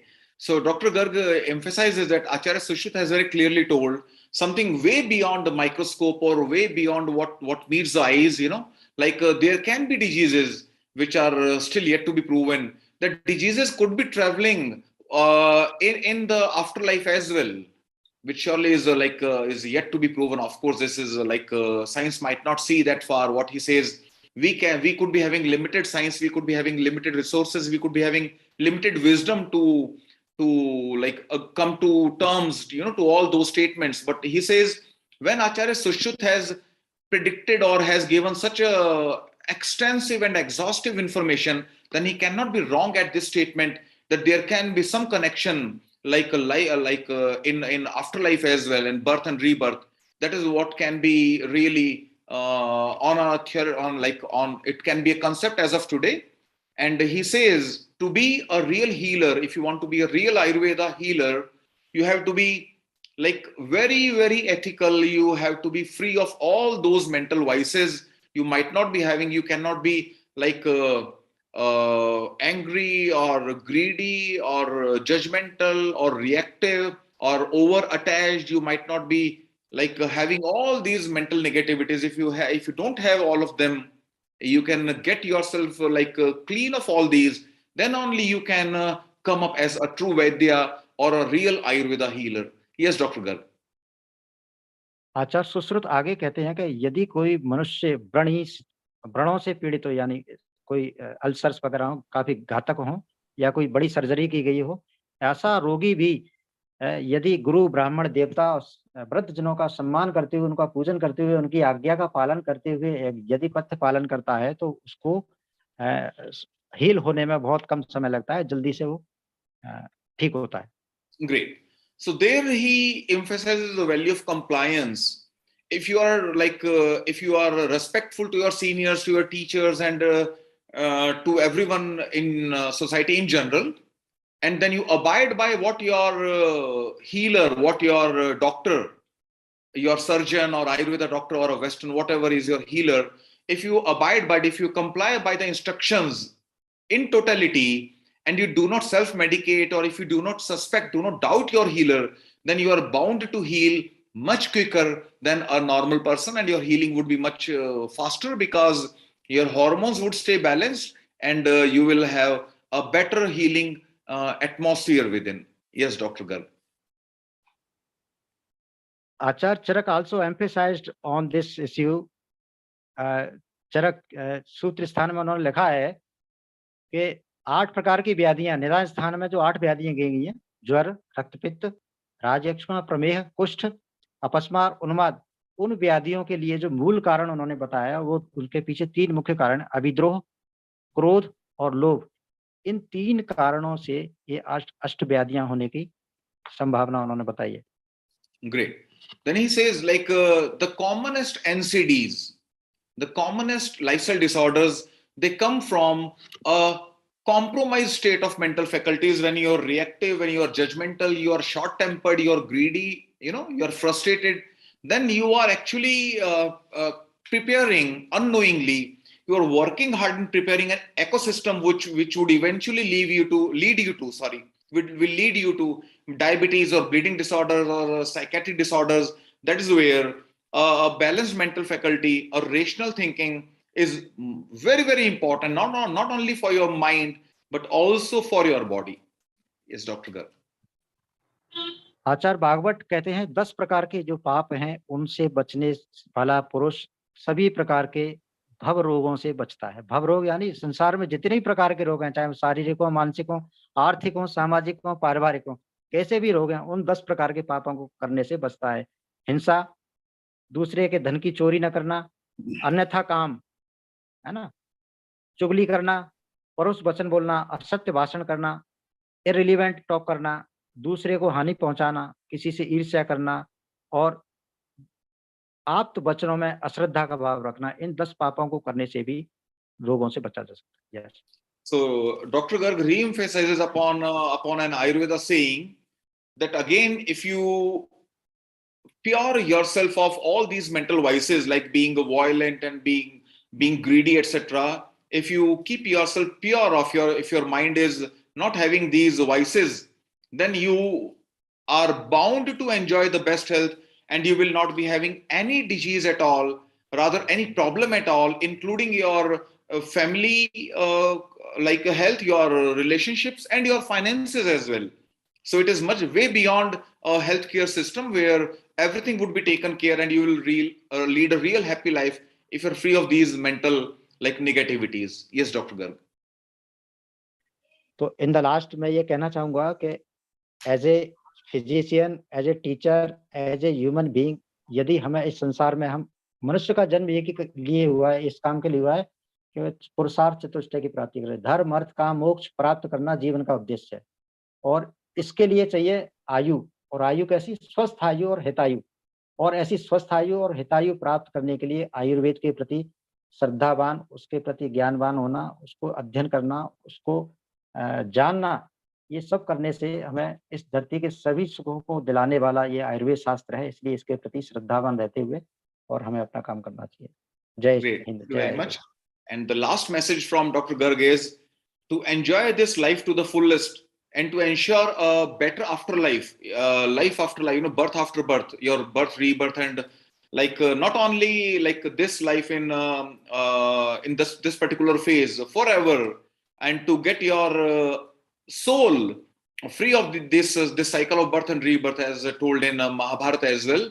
To attain moksha, you have to practice utmost like purity of mind with no negativities, and then only you can attain the ultimate goal of moksha, and you can get rid of all the physical, mental, and all kinds of problems, not only for this life but forever, in literally forever, for all lives. Yes, Dr. Narendra Garg, thank you very much. This was very different, very informative, and maybe we welcome questions for Dr. Narendra Garg, and then for Dr. Rashmi as well.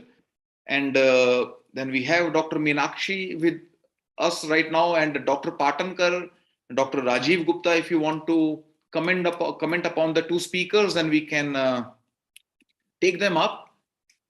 I think, yeah, it was very good session, very useful. I think what he has actually brought back is what Ayurveda only, Ayurveda is the only science that offer the inner soul healing, because in other sciences there is healing from the chemicals. You can heal the tissues, but you cannot heal the mind. So I think that was a very important and very useful message.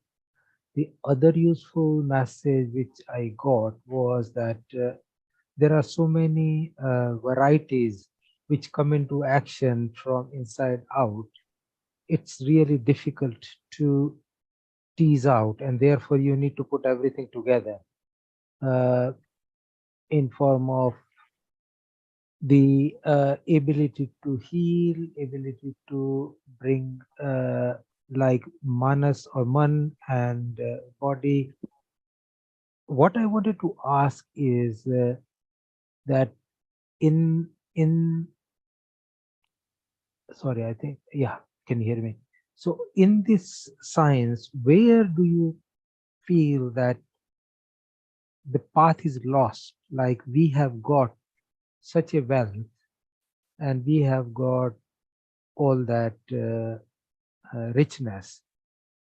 What is missing that is not causing Ayurveda to be like coming forward with the path which can be more become universal? So like each patient is individualized treatment. So, and I think it's probably a question for Rashmi as well. I think it's probably more outside her cervix and vagina question, probably her view. So that was there.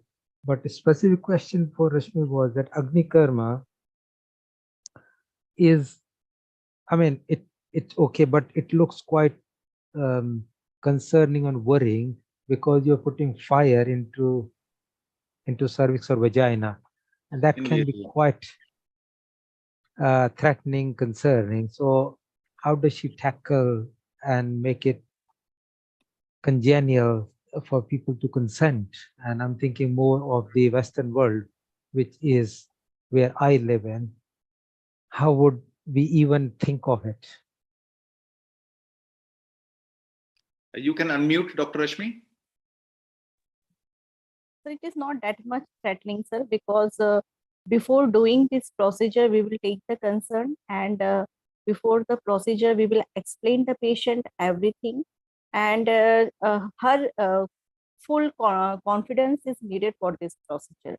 And one more mild form of Agnikam in Ayurveda, we will have Sharakaram. So the same thing, the same principle is here also. we have to go for the destruction of cervical tissue, but instead of using heating, we are using some alkaline preparations. So many alkaline preparations we are having in the powder form, and we will apply that powder form on the cervix, and there is no danger at all, because in 1 month we are doing around 15 to 20 patients, and my PhD topic is on this topic only, and I am using Arkakshar, cotton plant. From cotton plant, I have prepared ash, and that I am applying directly over the cervix. And I have not seen any complications. So very routinely we are doing Agni Karma and Shar Karma, but the sattva of the patient is again important.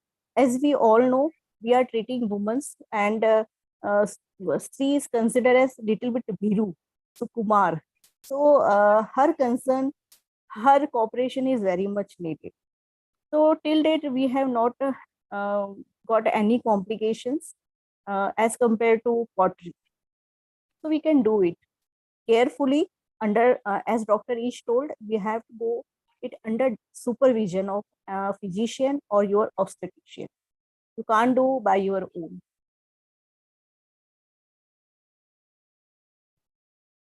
And do you practice like local anesthesia or spinal block or general anesthesia, as you were telling Dr. Rashmi? No, sir, nothing. There is no pain in this procedure. It's a painless procedure. We are Great. not using any type of anesthesia. Okay. And you are saying under the supervision of gynecologist, Yes. who you think that would be? I myself, sir, our Okay. PG as PG research scholars, we are giving the topic.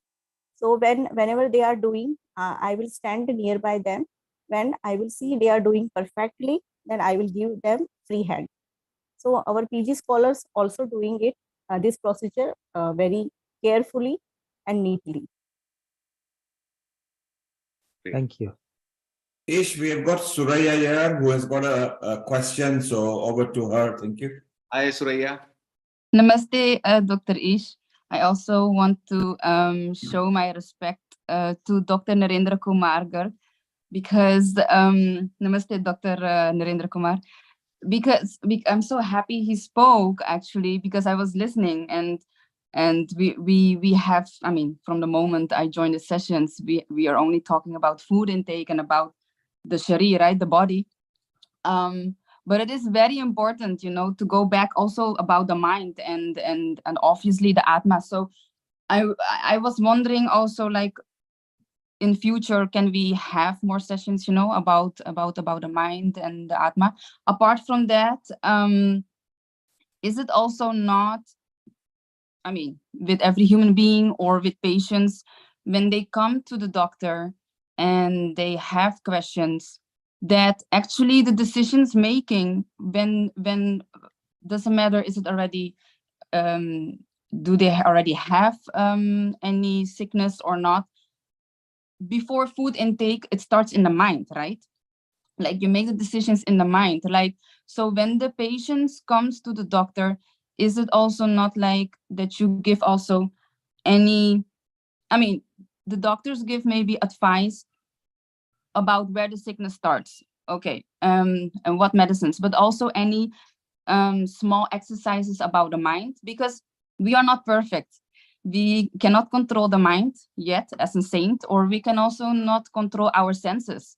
So we get the information from the doctor, we go back home, and again we are going to cheat a little bit because we cannot control the senses. Also, another question: will periodically fasting also have positive effect on the mind? And that's it. Thank you so much, Radhe Radhe. Great. Thank you very much, Suraya. And we have Suraya from Connecticut, USA, and she has been my student at Netherlands, and I recall her as a very enthusiastic student and very keen learner, and she is an ardent follower of the Indian wisdom, all the kinds of Oriental wisdom that fascinates her. That is how she came to Ayurveda. And Suraya, you can see Dr. Meenakshi Gupta from Texas. She is my friend and an Ayurveda expert. You'll be listening to her later on, and you can connect to Dr. Meenakshi after this talk also. And yes, Surya, very rightly put forward. If you go for periodic fasting, this doesn't only benefit your body, because as Dr. Rajiv Gupta told, if you eat lesser, you produce lesser free radicals.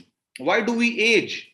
There is only one theory out of 10 which is the most consistent. Why do we age? So what if we are 100 years old, and why can't we be 200 years old?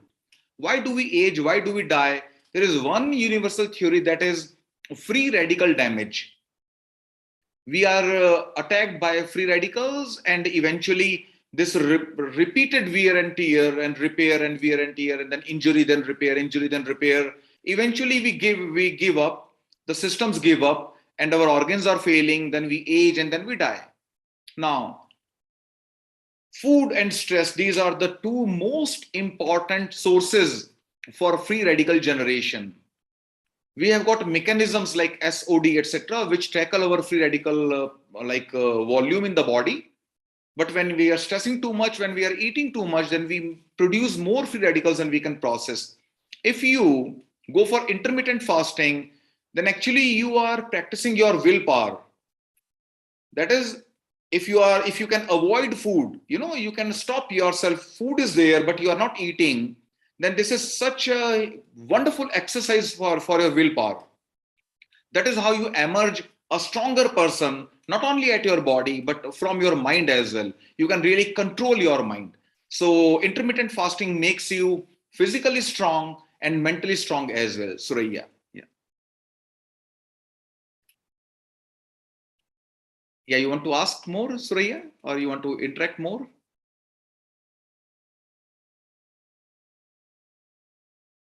Okay, you are muted perhaps. Okay. Yeah, so that was what I was wondering, Dr. Ish, because the stress and all the external things, what comes, starts in the mind, right? So the periodically fasting and whatever more has to first clean up the mind. Yes. That's what I'm trying to say, like control it. Yes, very true. Because you decide at your mind only, when you have to decide for intermittent fasting, where your mind comes in first. Right, exactly. So that is the, yes, yeah. Okay, that's all I wanted to ask. Okay, maybe we can welcome Dr. Meenakshi Gupta for the next talk, and she can best justify maybe a brief in a bio sketch of yours, Dr. Meenakshi, like where do you come from, what are you doing, your expertise, your current associations leading to your talk eventually. Dr. Meenakshi, please. Thank you, Dr. Ish. Namaskar, everyone. My name is Vaidya Meenakshi Gupta. I have done my MD from National Institute of Ayurveda, Jaipur. And I also have done nutrition. So I'm certified in nutrition science from Stanford. And also I'm vice president for AAP, which is a Ayurvedic Association for Ayurveda Professionals in the United States, and also board of directors for various nonprofit organizations in the US. Been in practice from past 25 years in Plano, Dallas area. And I have founded my own company, Ayurroots Ayurveda Wellness Center, as well as I teach globally to Ayurvedic students, as well as mentor Ayurveda students. So today I'm going to talk about seasonal diet and gut microbiome. Let me share my screen.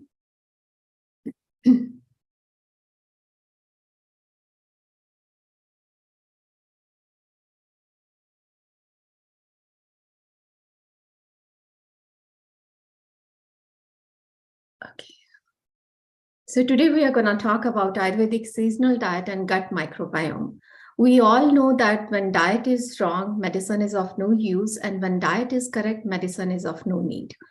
And that is the core principle of Ayurveda, which we are going to discuss today. But before that, there is a little disclaimer, because I practice in United States, where the laws are totally different from the way we practice in India or any other part of the country.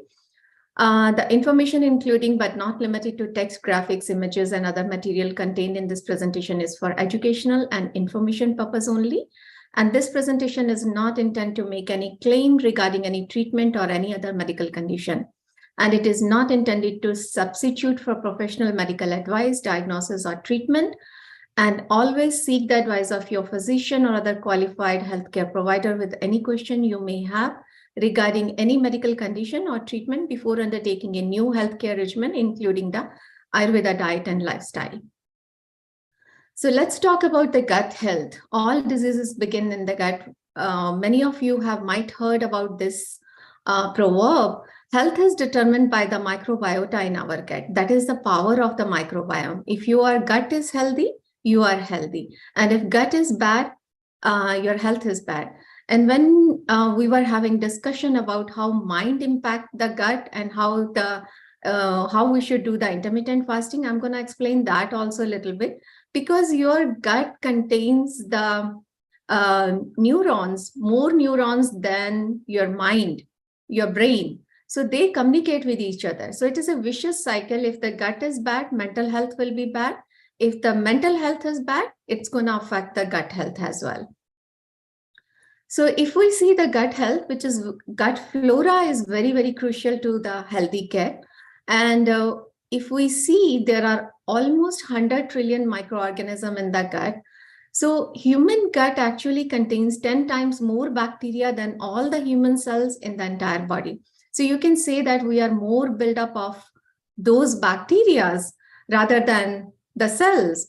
Think about that how much it is crucial for having a healthy gut flora and healthy gut microbiome, so that we can have healthy physical body, healthy mind, and healthy spiritual aspect.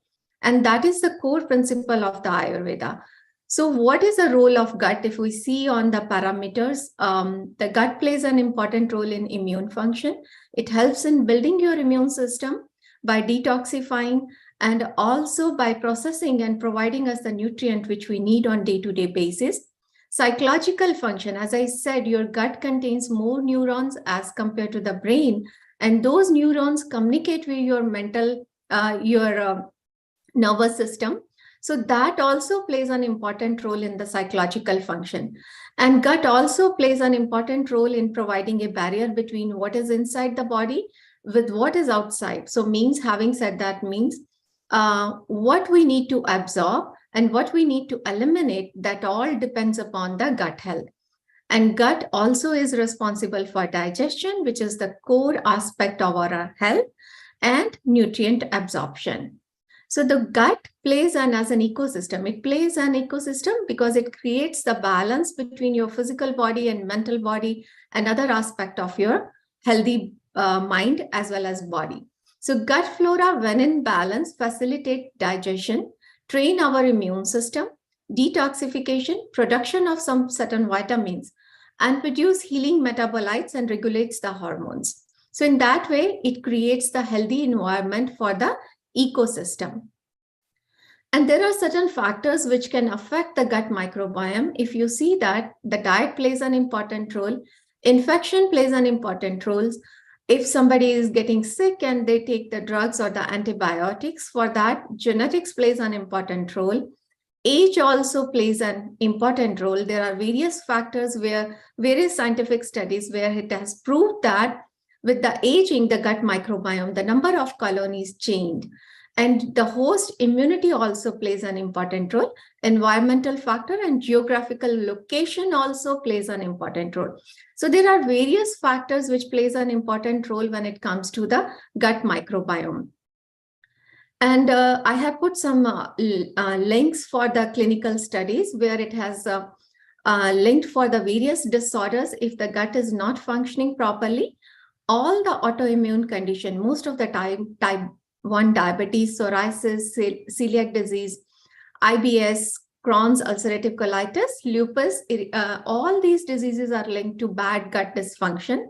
Alzheimer, major depression, fibromyalgia, chronic pain, obesity, and non-alcoholic fatty liver disease is also related to your bad gut dysfunction.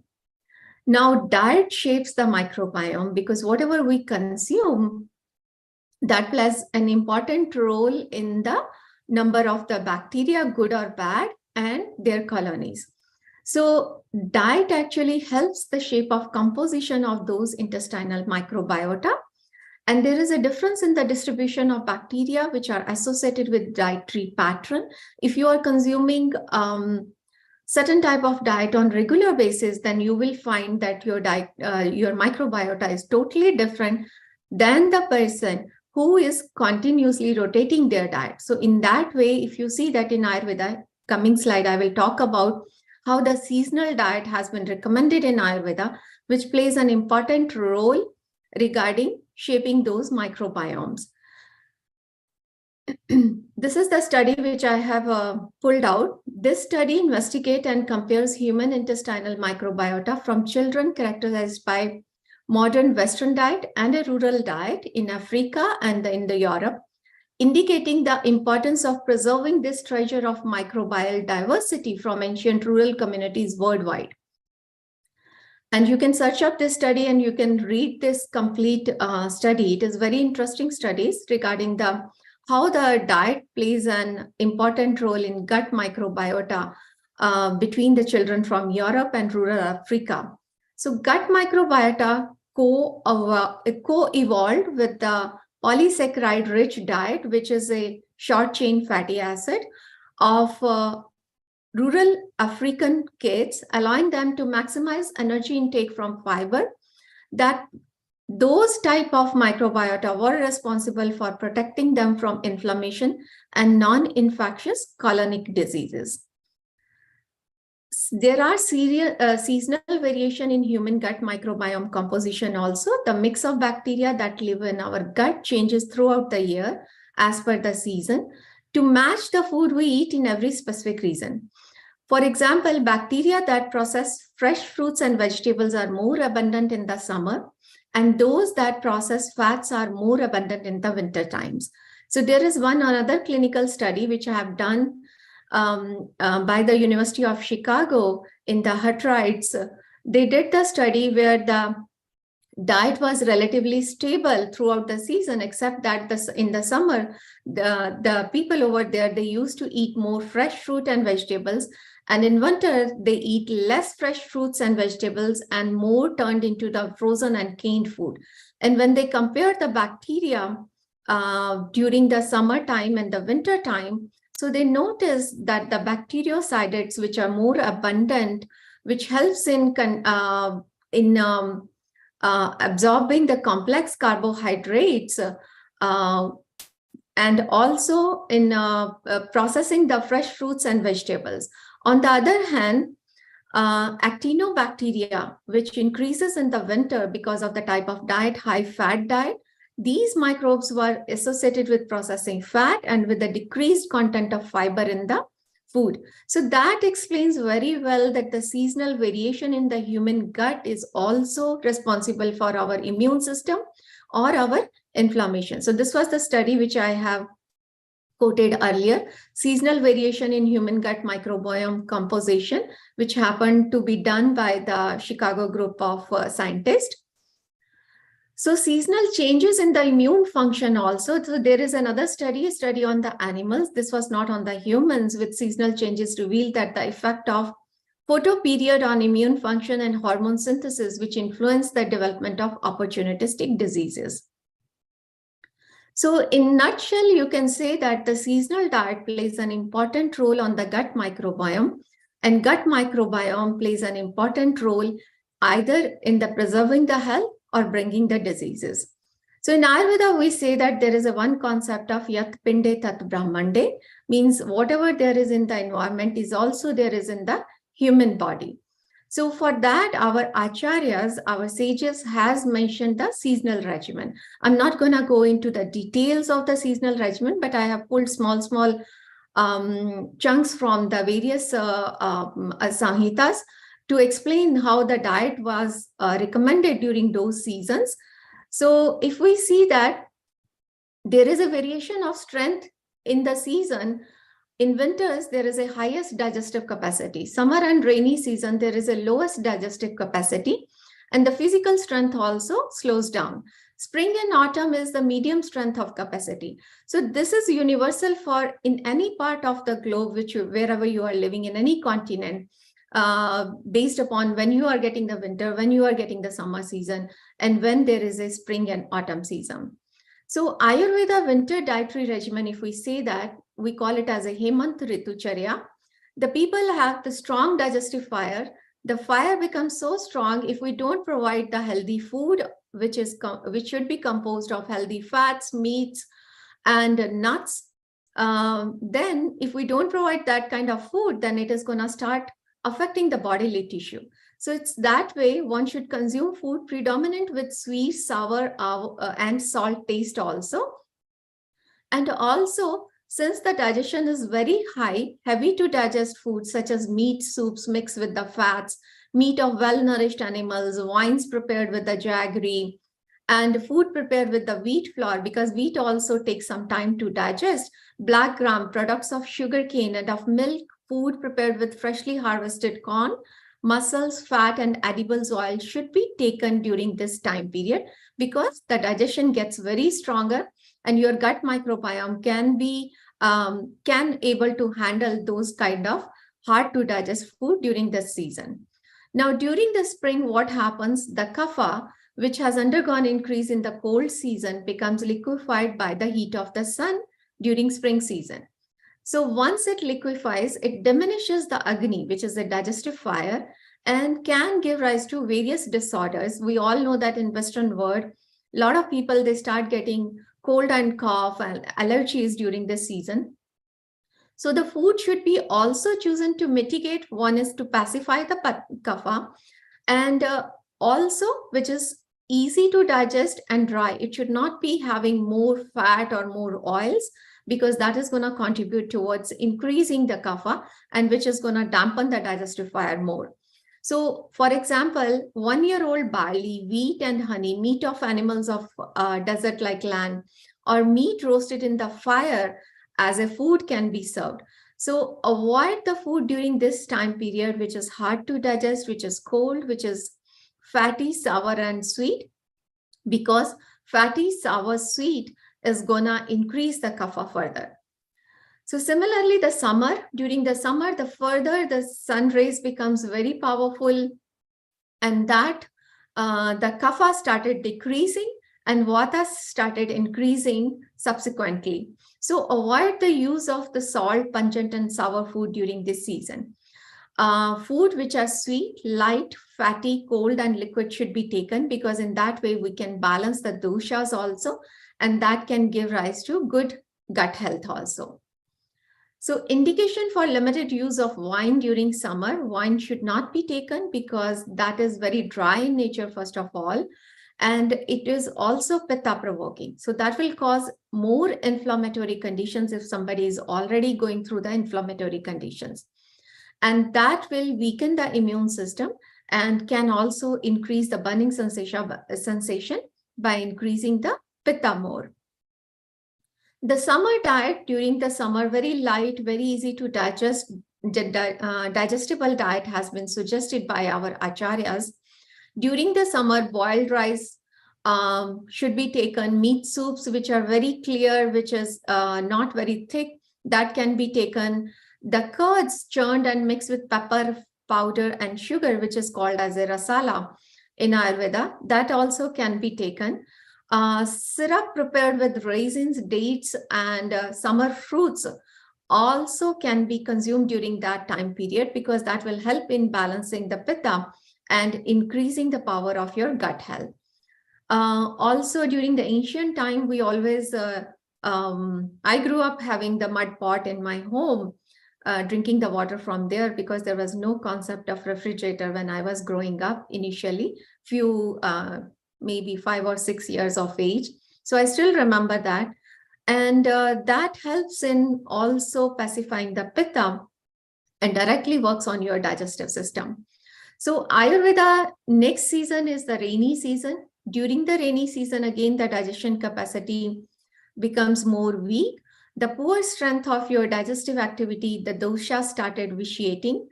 And in this season, if we use old grains for the food, meat juices processed with certain spices, because the digestive fire is very low. So panchkol, which is pipli mool, Chavya Chitrak Shunthi, all 5 spices, pipli, piper longum, then pipli mool, root of the pipli, long pepper, Chavya Chitrak Shunthi. Shunthi is a dry ginger powder.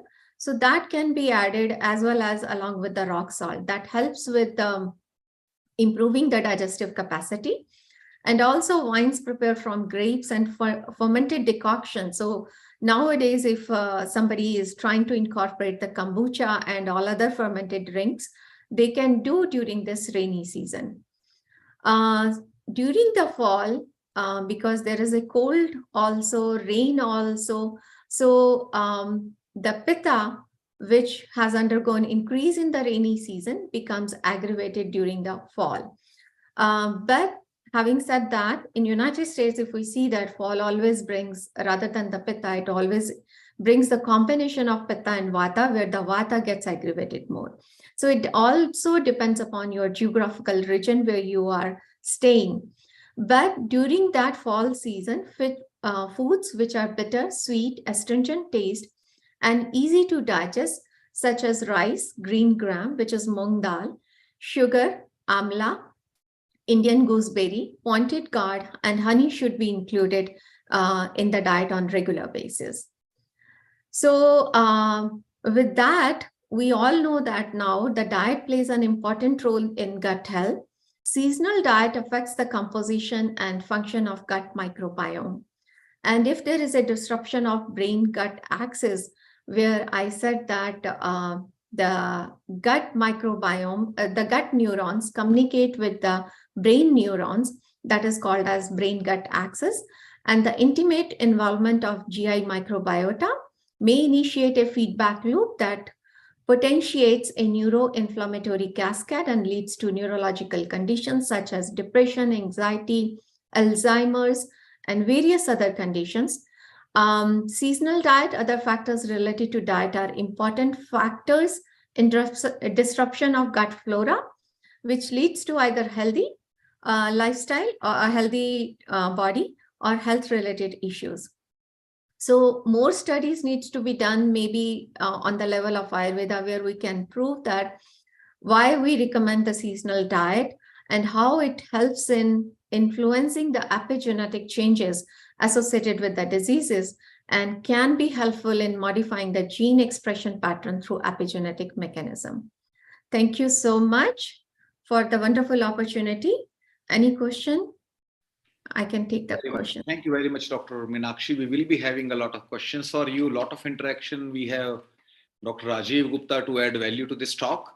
And very rightly put forward, this is really so unfortunate that being over-mechanized or driven by convenience, 12 months, 7 days a week, 12 months a year, we are eating the same food, the same time, irrespective of we are hungry or not, we make no change.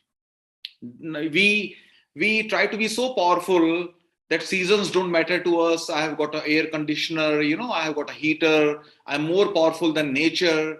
So I overwrite everything. This really is a very unfortunate kind of thinking where we do not honor the seasons at all. We do not honor this photo like exposure, day and night, etc. Unfortunately, we have got like tube lights and like all the lighting systems in your home. At the night time also, you can maintain a day-like atmosphere. So like this is a kind of like being over smart and being driven by convenience. Will you believe 4,000 messenger RNAs change every year? Like the messaging changes 4,000 your DNA expression and the messenger RNAs. They change as per various months of the year. So we have to honor that. We have to understand, and we have to like fine tune, design your daily and the seasonal regimen, as Dr. Meenakshi told, as per your given geography, your given conditions, your age, etc., your working conditions. You have to factor in everything, but you have to honor seasons somewhere sooner or later. Then only you could be enjoying the best health which was destined for you. And being over smart won't help.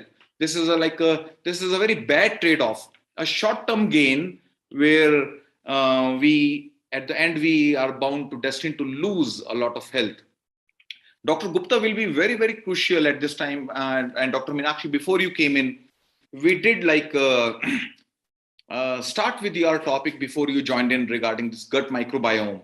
And Dr. Gupta, please, if you can add some value to this talk. Mute myself. Yes, great. I think that's really helpful. I'm a medical consultant in NHS in the National Health Service for nearly 20 years now, and I specialize in gastroenterology and nutrition. So it's really good to hear your view, and I'm trying to connect to my view from the allopathy point of view to the Ayurvedic point of view. Interesting thing is there are a lot of synergy and a lot of commonness. That's fantastic because we all agree that, and I think we were talking as Ish mentioned before us, that there are 50 trillion microbiome or bacteria in our gut, which is probably far better than the cells or more number of the cells than we have, and it has got such a huge influence. The interesting fact is that this brain gut connection was identified almost more than a decade ago, and I remember our gastroenterology conference where it was discussed and people were thinking, does it really happen? But you see that over a period of time, it has been identified, it has been commercialized, and we have, I am pretty sure, in UK, USA, and Europe, and India, everywhere, there are healthy bacterial drinks available, which are modified yogurts to eat. But if you look back, our ancient forefathers were using yogurt with food all the time to feed these gut bacteria in order to produce those neurochemicals which are good for brain circuits. And 5-HT3, which is one of the hormone, and the serotonin, which are the feeding ones, they are being stimulated by this. And the curd with rice has been, particularly South India, used all the time. They would not finish a day without eating that. So I'm thinking is that we are rediscovering the ancient science, but I'm glad we are, because if we foster those connections, the metabolic effects, the pressure effects that are happening now because of increased amount of the stress that's happening currently, we can nullify those effects. And as you mentioned, that epigenetics is there and the genome analysis is happening now. In 10 years, we will know exactly which person respond to what particular type. And these phenotypes and the genotypes need to be connected. So I think that will be extremely good, that microbiome altering the gut axis, altering the gut brain axis, changing the performance. So effectively you can change the performance just by altering the type of the bacteria you feed. And this could be because there are different types. There are lactobacillus, there are caviar bacteria, there are huge variety of bacilli which are different gut microbiome, and they have different effects. And I know for sure, even for constipation, there is a particular type of the microbiome or bacteria that is used, which is positive healthy bacteria that increase the gut motility, while you use the other one, the other prebiotic, probiotic, they don't have that. And all these bacteria are unfortunately affected, and many of them are killed when we give the antibiotics. And therefore, it's a very sensitive mechanism to try and connect and use, and to some extent use dietary fibers, particularly unsaturated fat with low sugar, to try and preserve these healthy bacteria species, which can bring a better human effect without using the drugs. So I think that's fantastic. I wanted to ask a question. What is your view on dairy products?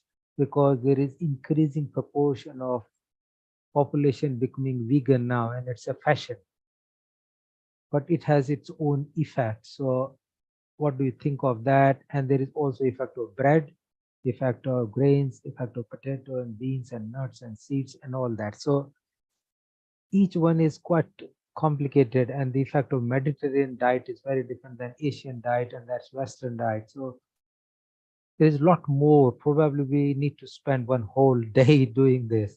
However, it will be good to have your view on it, and maybe see you can add, and I can see Deepti there as well. So whosoever probably is open to discussion. I've just opened. Thank you, Dr. Rajiv. It was insightful to hear you. Regarding the dairy, in Ayurveda, we say that cow is a mother. We have given a place where the cow is considered as equivalent to mother or more than the mother. But nowadays, if we see, especially in Western world, I'm sure in India also, a lot of things have changed. The type of feed we give to the cows that impact the quality of milk also. So the milk is not the same as previously, because the cow was very, very well cared, only fed on the grass, and they used to worship the cow early in the morning so that she can be happy and give good quality of milk. But now if you see in United States, we fed cows all type of meats as well. We keep them in the farm where it is like tightly held together, and we don't use hands to get the milk. It's all the mechanical aspect. So that impacts the quality of the milk, where it becomes more inflammatory. So that's the reason most of the people, they are choosing to go into the vegan diet, where they don't want to have those inflammatory effects for the immune system, for having the better immune system, and they want to avoid the dairy products altogether. Now they rely on the other resources of the calcium, like vegetables or the seeds or the nuts, which is also good. But we see that the gut microbiome changes if somebody is not having the milk on regular basis. There also we see the issue. Now the another thing is regarding the grains, as you said, that similar with the grains also, if we see on the ancient level, the grains, the wheat is also not same. Especially I live in America, so the wheat is not the same. The type of wheat which we get, it's very hard to digest, because it is most of the time it is a genetically modified wheat. So those type of food, when we consume, it brings the inflammation, it brings the immune system to affect adversely, and that raises the number of the autoimmune diseases a lot, especially in the US. But statistically, if we see worldwide, the number of autoimmune diseases has been increased now, because the diet we have changed, and that changes our gut microbiome, and that leads to the inflammation. Thank you, Meenakshi. That was a wonderful presentation by you, and a good answer to you as well, to Rajiv there. So Rajiv, I hope you're okay. Just stay on for a moment. Meenakshi, I loved your presentation because it was very good at a consumer level, since you use pictures and captions, which is what we encourage people to do. We've got a question from Deepti, and then I've got 3 questions from different parts of the globe, so I will put them one by one. Deepti, if you can unmute, put your question, and then we move on to the other viewers' question. Over. Global namaste to everybody. Thank you very much, Meenakshi ji and Dr. Rajiv ji. I really love the way you begin, Meenakshi ji, which is when diet is wrong, medicine of no use, and when diet is right, medicine of no need. Actually, it's not it's not actually a question. I just wanted your opinion about it, because currently, as you mentioned, the wheat we eat or the milk we drink, everything is, somehow not the way it should have been, or not the way, it's not organic, it's not done the right way. Milking is not done the right way. Yogurt is not, the way we buy the yogurt from outside, it's not the way our grandmother used to make it. So in this kind of scenario, how can somebody, it's so difficult, even though most of us are not well aware, but we have the basic ideas of what are the right things to eat and what to eat. But we are so much dependent on the markets we have. We do not have access of having a farm, having a cow, having our own grains. How can we change, or what can we do about this change? Another thing I want to add is currently the consumerism is so much high. We are kind of the advertisements, if we see, I'm living in Egypt, which is a different landscape altogether, as you are in, or Dr. Ish is in, but we are kind of eating the same things, although we shouldn't be doing that, isn't it? I mean, I'm having a different weather, as you said, different weather. I have a different rainfall, a different temperature.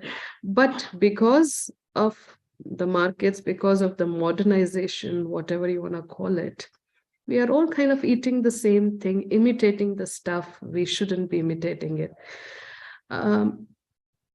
I don't know it's whose work or whose job it is to, create the awareness of the right food or right living.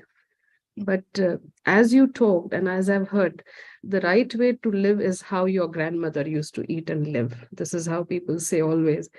But how can we impact, or how can we, contribute ourselves in a way that, people are not imitating what's been coming, like you said, canned food. I'm eating the same can as you are eating, even though I'm in Egypt and you are in States or wherever you are. But how can we do this? Can we add this in our, studying or books, or, the children should read about it? Because I fear the future, this is what I mean to say. So what do you have to say? Or Dr. Isha wants to add something. So creating the awareness is very, very important when it comes to the diet and the lifestyle. As I said earlier, the geographical region plays an important role, but in that sense, if you go for the local food rather than the canned food, that will give you the benefit of having healthy gut, because that food is more conducive to that part of the country or the geographic or the continent where you are in currently, right? So if I keep on following the diet, which is an Indian diet, though I do follow the Indian diet here, but I go with the season, that whatever is available during, I live in Dallas, so whatever is available in Texas, I go with that seasonal diet. And for that, every country has the local channels where you can see what is in the season. In that way, you can collaborate with the local farmers also to bring more awareness. So if you want to contribute and if you want to teach kids or any other consumer, that's the way to start. Connect with the local farmers where you can propagate, okay, this is this is the local food. And another thing I always practice in my practice when I tell the clients to go for the local, and many times we see that, oh, I don't know, because everything is available throughout the year, how I can differentiate between that. Then you see the cost structure also, because the food which is coming from other part of the country or from the other part of the world, the traveling charges and all other things are going to contribute towards the cost of that, and which is going to raise the price for that when it is in the locally produced as compared to the locally produced and within the season. So in that way, we can create the awareness on our levels, because it has to start from us, then we can expect the others to contribute towards that. I hope I answered your question, Deepti. Thank you, Meenakshi. That was very nicely answered. I have 3 more questions here from different part of the globe, and over the next 5 minutes, if you can answer that, and then we will conclude your session, which was very important. Samantha from Bristol in the United Kingdom. She's asking, how do you know if you have had a bad gut health?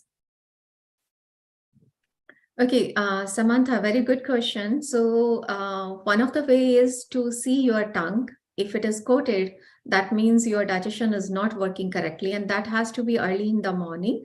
Another thing is the quality of the poop. Nobody wants to talk about the quality of the poop.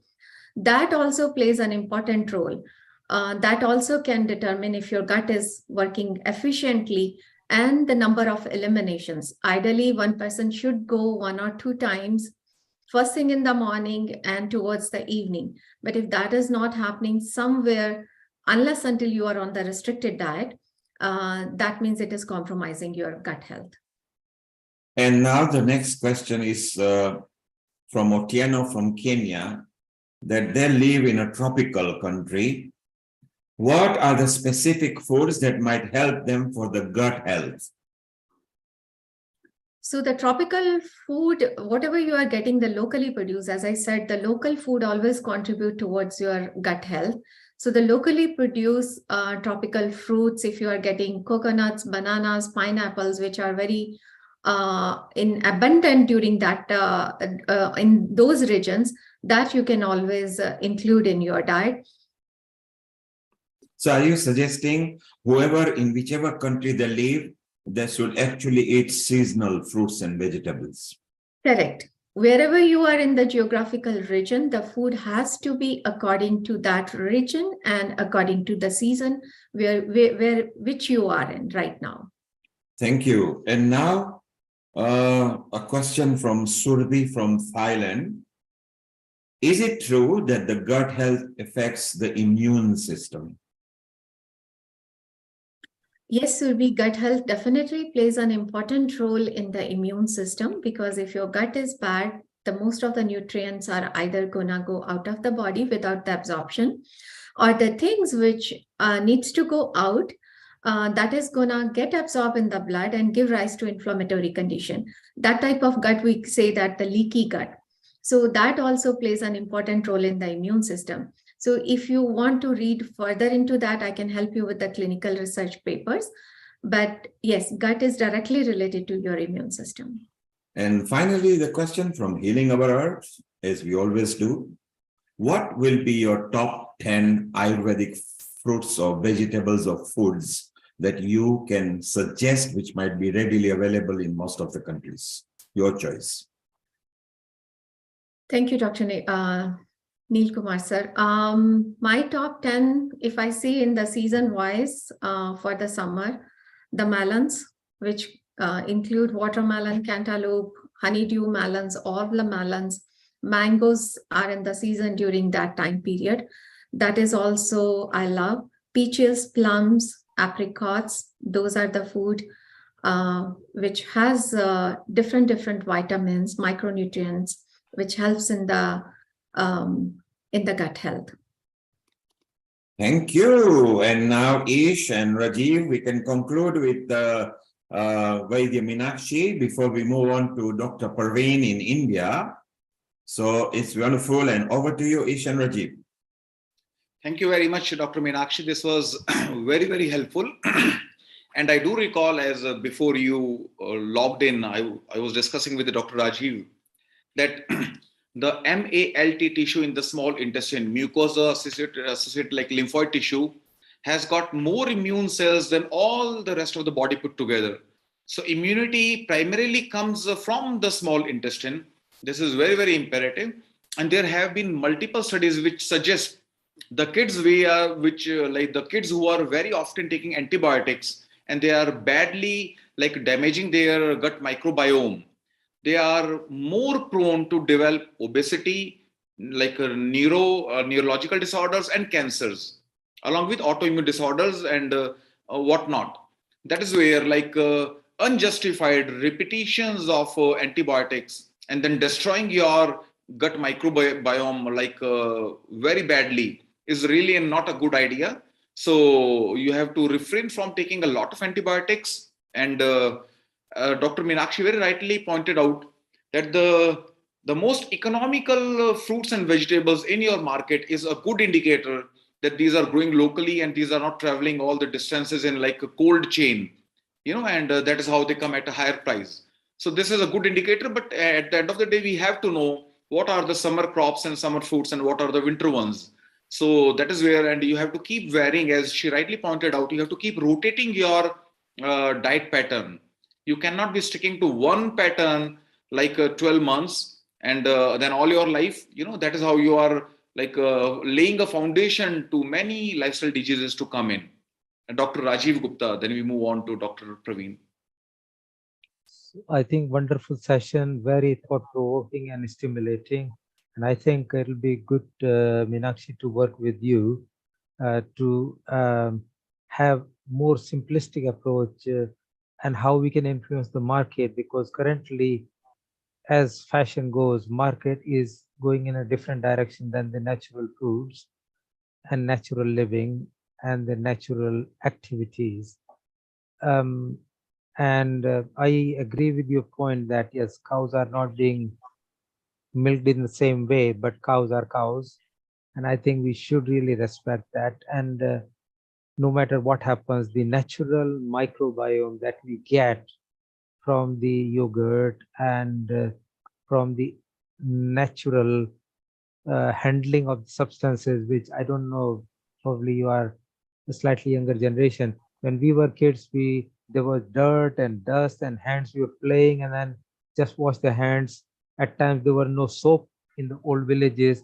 People were not as seriously infected despite of all, because the body resistance was naturally built over a period of time, and that has gone now. And we know from our scientific studies, having chief investigator of many of the studies here, that when you have cross control studies, when you change the environment, you change the effect. And you know for yourself, those people who are on chemotherapy, you can't expose them to any environmental bacteria. And that is what has happened. We are keeping our children indoors. They're not going outside. They're not rubbing. They're not getting dirty in mud or ground. They're not going onto the trees where natural bacteria can build into the body to build that resistance, to have that strong gut microbiota, which is what GALT or gut associated lymph tissue or mucosal associated lymph tissue, as Ishji mentioned. So I think if we all work together, we will be able to get it. And I think the message perhaps I would want to give to the world is go with the nature, go with the natural things, go with the seasonal fruits, as Meenakshi mentioned, and also try and think, because brain, although microbiota and the gut affects the brain, but in the same way, brain also affect the gut. So it's a bidirectional flow. So all your effect, the constipation, the stress, the diarrhea, and all that is there also because of the brain. So also have some sacred time for yourself, 5 or 10 minutes a day, where you can think, relax, because vagus nerve is what is called rest and relax system compared to fight and flight response to the hypothalamic and the sympathetic system. So I think let's pay attention to the brain. So brain gut axis will get relaxed and we have a better outcome from that in the microbiota. So that's kind of my take on it, and I will have to work on it. I'm not as much paying attention to myself, to my lifestyle, really cut out from the environment to give time to myself and to the brain and to meditate as much as I can. So probably message for us. Thank you so much once again. Thank you, Rajiv. Rajiv, that was very useful conclusion. Meenakshi Gupta, welcome to the Healing Our Earth family. And I will put you in touch with the right people. Ish will connect with you. Rajiv will connect to you. We set up smaller groups as a working steering committee, and then we plan to present to ministries and education authorities, and then I'll guide you further from there. Thank you very much. Just before you go, those people who would like to visit Meenakshi's website, it is very exciting. Here it is. She has got various kind of facilities and packages there as well. You can also contact her for just some basic advice. Is ayurroots.com. Meenakshi, thank you very much, and stay on. And you are now part of Healing Our Earth. Let's move on to. We'll move on to Dr. Praveen, and we go to India all the way. So from Mauritius to USA to India. Ish, over to you. Yeah, thank you very much, Dr. Meenakshi, once again, and looking forward to seeing you more often on this platform. Hope you had a nice first experience with Healing Our Earth. And, it was very nice. Thank you, Dr. Ish. And as Neil mentioned, you are in this family now. And taking the streak forward after eating, then how should we drink water? There we have Dr. Praveen Guleria to tell how should we drinking water correctly as per Ayurveda. So very well aligned, Dr. Guleria, maybe with a brief intro about yourself, then you can come to your topic. Thank you, sir. Global Namaste, everyone. I hope I'm audible, sir. Absolutely fine. Go ahead, over. Okay. So, very good evening from India. And I'll start with a prayer because it's healing our earth. So, Sehna Vavatu, Sehnau Bhunaktu, Sahaviryam Karavavahe, Tejasvina Vadhitamastu, Ma Vidvishavahe. Om Shanti, Shanti, Shanti. So it's a wonderful initiative that all of people who believe in Ayurveda from all over the world are connected here today. I am Praveen Guleria. I've done my graduation in Ayurveda and my post-graduation in the field of pharmaceutical sciences from Rajiv Gandhi Government Ayurvedic College, Paprola, that's in Himachal Pradesh in India. And currently I'm serving in Shahid Kartar Singh Sarabha Ayurvedic Medical College and Hospital, Sarabha, Ludhiana, that's in Punjab.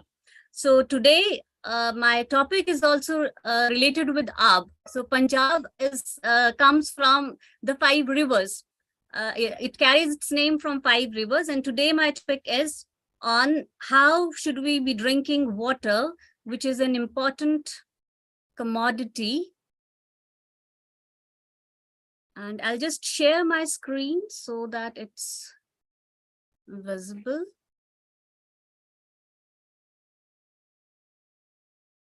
And I will.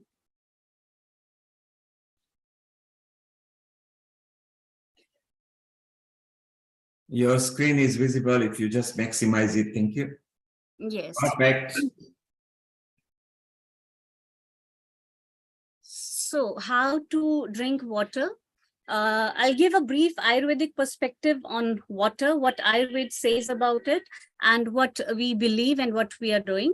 So, well, the 5 basic elements, all of us know that the whole universe is made up of these 5 elements, and yat pinde tatha yat brahmande tatha pinde. So as happens in the universe, the same happens in the body. So our body is made up of these 5 elements. And today I'm going to discuss one important element from these 5, and that is water.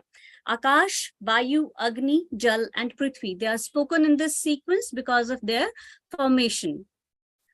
So when we talk about the water elements in the body, what are the water elements in the body? So it is the ras, or the liquid things in the body, rasanendriya, the jiva, where we taste the things, the body fluids, all that tends to be heavy in the body, which has a cold sensation and which is snigdh or oleated, that can be taken as an apyabhav. Kledan, Sneh, Bandh, Vishyandan, Madhav, Prahlad. These are the certain properties which water imparts to the body. And these are related with cohesion, facilitation of various secretory functions, and keeping the mind, body, and sense organs aware of the joyful state. So how we are using water in human life? We are using it. It is indispensable for bathing, drinking, cleansing, treatments, for local therapies, for farming, and of spiritual or religious significance when we use it as an offering. Now, when we talk about Ayurveda, we have a detailed description about the various types of water which are available on this earth. And 2 major descriptions come up in Sushruta Samhita, where we have Antariksha Jal and Bhaum Jal. Antariksha Jal, which comes directly from the heavens and which is further of 4 types, which is Dhar, Kar, Tushar, and Hem, depending on what where it is falling from and what is the tendency of the water drops when they fall on earth. And Bhaum Jal, the sources on the earth from where we can collect water, which is again of 7 types. And then further they can be classified depending on depending on the place where they are existing. Like Bhaum Jal, Kop Jal, where we take it from the deep wells, Nade, when we take it from the rivers, Saras or Sarovar, the natural ponds we have, Tadag, the man-made water bodies, then Prasravan, like we have waterfalls or kind of things, and then Adbhed, where the water is coming as a dhara from the earth, and Chantam, where from earthy place the water is coming. So these are the various kinds of jal which have been described in our Sahitas, and we have a very clear description about which kind of water is fit for consumption. They've said Antariksha jal is the best. Dhar jal has to be the best because of its laguta, it's easier to digest. And then that Antariksha jal has further been divided as the Ganga jal or Samudra jal. Now, it's not related with the river Ganges or the Samudra jal, but it's the quality of water which falls from the heavens and what property it is having, whether sometimes we have come to know about the acid rains when the environment is polluted. So that kind of jal that cannot be consumed. So that is unfit, and that has been named as Samudra jal in the Sahitas. And Ganga jal is the one which is fit for consumption. And in case Ganga jal is not available, then we should be consuming Bhauma jal, that is from the earth, which is available at the earth. And that also should be stored early in the morning. Now, I remember, because I've been brought up in a village setup, and we had this small, babdi, from where where our parents used to go early in the morning and collect it in a earthen pot and then put it for use during the day. So that has to be stored early in the morning, pratyushasi, before the fall of dawn. So that has to be there. Properties of water again depend on the storage vessel, in which vessel it is stored. Now, we talk about today the specifications of water, how we should be using it, and it should be free from germs. It should be of a potable quality. It should be, we should not fall ill while consuming the jal. The same, please excuse me. The Gunyukta jal should be free from any smell and should not have any taste. Avyakta rasam has been the primary factor for a Gunyukta jal. If the water is having a particular taste, then it is definitely not Gunyuk. So it should be able to quench the thirst. It should be clean. It should be sheetal. It should be clear, easily digestible, and one should feel happy after consuming the water. In case any of these properties are missing, then that means the water is contaminated. And they are very clearly, like every part, Gandha Dushti, Rasa Dushti, like Ashuchi Purna Jal, they have described the properties very clearly. I'm not going into very details of those things.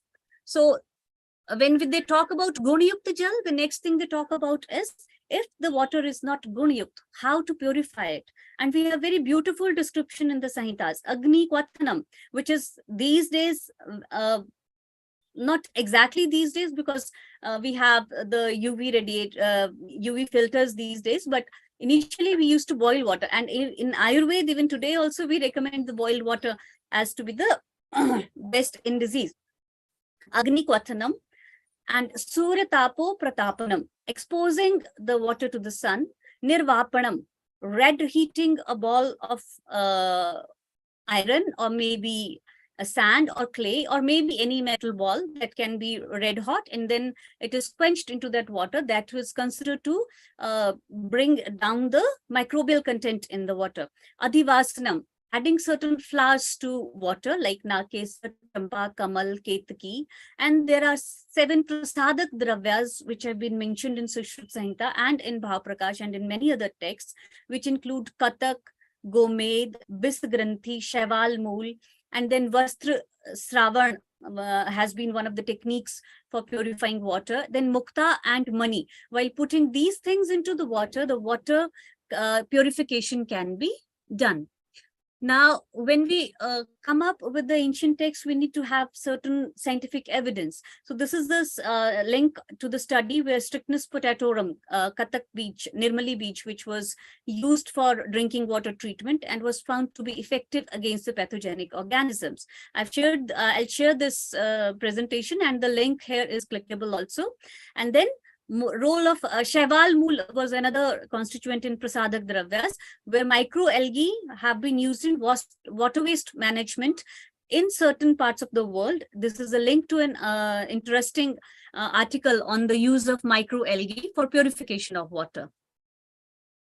Now, vessels for storing water, because bhaum jal had to be stored, and even the antariksh jal, which is coming from the heavens, it has to be stored for your particular use. So it had, for storing, various vessels were described, which included swarn, rajat, tamr, kansya, mani yukta patra, and mritika patra for the common man. And we have, when we talked about the properties of water, it was said to be patra apekshi. And we in routine also we tell about कि जल जिस पात्र में जाता है उसी का शक्ल ले लेता है and उसी के गुण ले लेता है. So patra apekshi, the effect of the storage vessel. These are the two links I have shared with the researchers, where silver has shown water stored in a silver vessel was shown to be having bactericidal properties, and with specifically when microorganisms like Shigella, Vibrio, and Salmonella typhi were introduced into the particular container, and it was found that it was bactericidal within an hour. Then effect of copper or brass vessels was also seen. We have more than two studies rather, where we study the oligodynamic effect of these metals, where these are said to be bactericidal when even in minute quantities, when the water is stored at the bedside, maybe overnight when we store the water, and in the morning we are drinking it. Now, the functions of water in the human body, all of us know that water comprises 75% of the body weight and infants, and 55% weight in the elderly. And the people who are fat, they do have lesser water content, so that's insightful. It is essential for cellular homeostasis and life. Most of the body's water is in the intracellular fluid compartment, that is 2/3 of the body's water, and the other third is the extracellular fluid. The amount of water in various organs is known. 73% in heart and brain, lungs have 33% water, kidneys 79%, and skin is 64% waters, and even bones have 31% water. So what is the role in the body? Without water, we cannot imagine our body. It acts as a building material.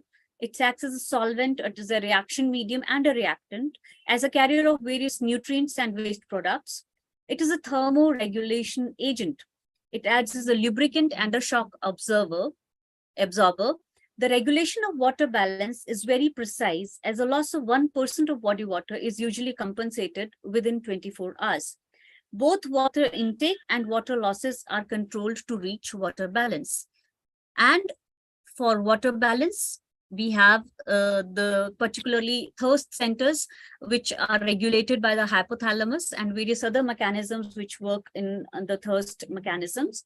Then when we talk about Ayurveda, we have a specific srotas designated for the functions of udak or jal.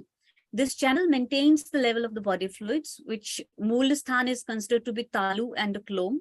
I don't want to go into the details of the origin, and I'm considered about what are the causes of the vitiation and what are the symptoms of vitiation. Causes of vitiation are Am, Bhaya, Atipan. If we are drinking too much of water, that can cause a dushti of the Udak Vesrotas, Ushna An, Shushk An, Kshaya An, and Trit Nigrah. If we are holding on, we are feeling thirsty and we are not having water, that also causes the vitiation of Udak Vesrotas. And symptoms of vitiation include Ati Trishna, Mukhashosh, Karnakshaved, Tamodarshan, or syncopal attacks. And vitiation of this srota should be treated on the lines of Trishna Chikitsa. So I found an interesting study. It's an old study where we have water channels in modern physiology. These are at the molecular level, aquaporin. This is a study I just felt we should be having an insight into these researchers also. Now, when we come to how much water we should be having or what role water has in the body, when we talk about Trayopstambhas, Ahar, Nidra, and Brahmacharya, Ahar, under the topic of Ahar, we'll take An and Pan both. So Ahar is the Chaturvid according to Charak, Ashit, Peet, Kadit, and Lead. Peet signifies the dietary components in the liquid state, These can be water, juices, gruels, soups, etc. The proportion of solid, liquid, and gases in the stomach should be 1/3 parts each. That is what we have a chapter in Charak Samhita in the name of Trivid Kukshiya Viman Adhyay. And this is the decisive factor as to what quantity of water should be consumed with the food. Besides that, we have, when we talk about with food water, we have the term anupanam. Besides being in the main diet, liquids have been considered necessary as a postprandial supplement to food or medicine when it's called anupanam. The function, it helps in satiating the desire of food and helps in nourishment. The food is digested properly as it helps to break down the solid foods into smaller fragments, what we call annasanghatam, breaking the annasanghat, and enhances the longevity and virility when properly anupanam is taken. So how much water is required in the body? That much which is essential to regulate the water balance. Both water intake and water loss are controlled to reach water balance. Our kidneys start storing more water. We start drinking more water to keep the water in balance. And on an average, a sedentary adult should drink 1.5 liters of water per day, as water is the only liquid nutrient that is essential for body hydration. Now, that is what modern science believes. How we assess the water situation in our system of medicine. In Jalapana Vidhi in Ayurveda, we have everything in Ayurveda comes with two conditions, in health and in disease. So in health, we have a diet and anupanam. We have the seasonal regimes, as Vaidya Meenakshi already explained the various seasonal regimes, food we have to take. Similarly, we have different kinds of water in various seasons. And according to the residing region, we have to take water, and then according to the physical activity, individualistic approach we have to take. And in disease, indications and contraindications according to particular diseases are described. Now, when we talk about quantity of water, Bhav Prakash has a beautiful diktat to it. Drinking too much water results in decrease in the digestion of food. Drinking no water or less water also results in the same. So the person should drink water to increase the digestive fire. So the significant feature which was going to guide you how much water you have to drink is your digestive fire.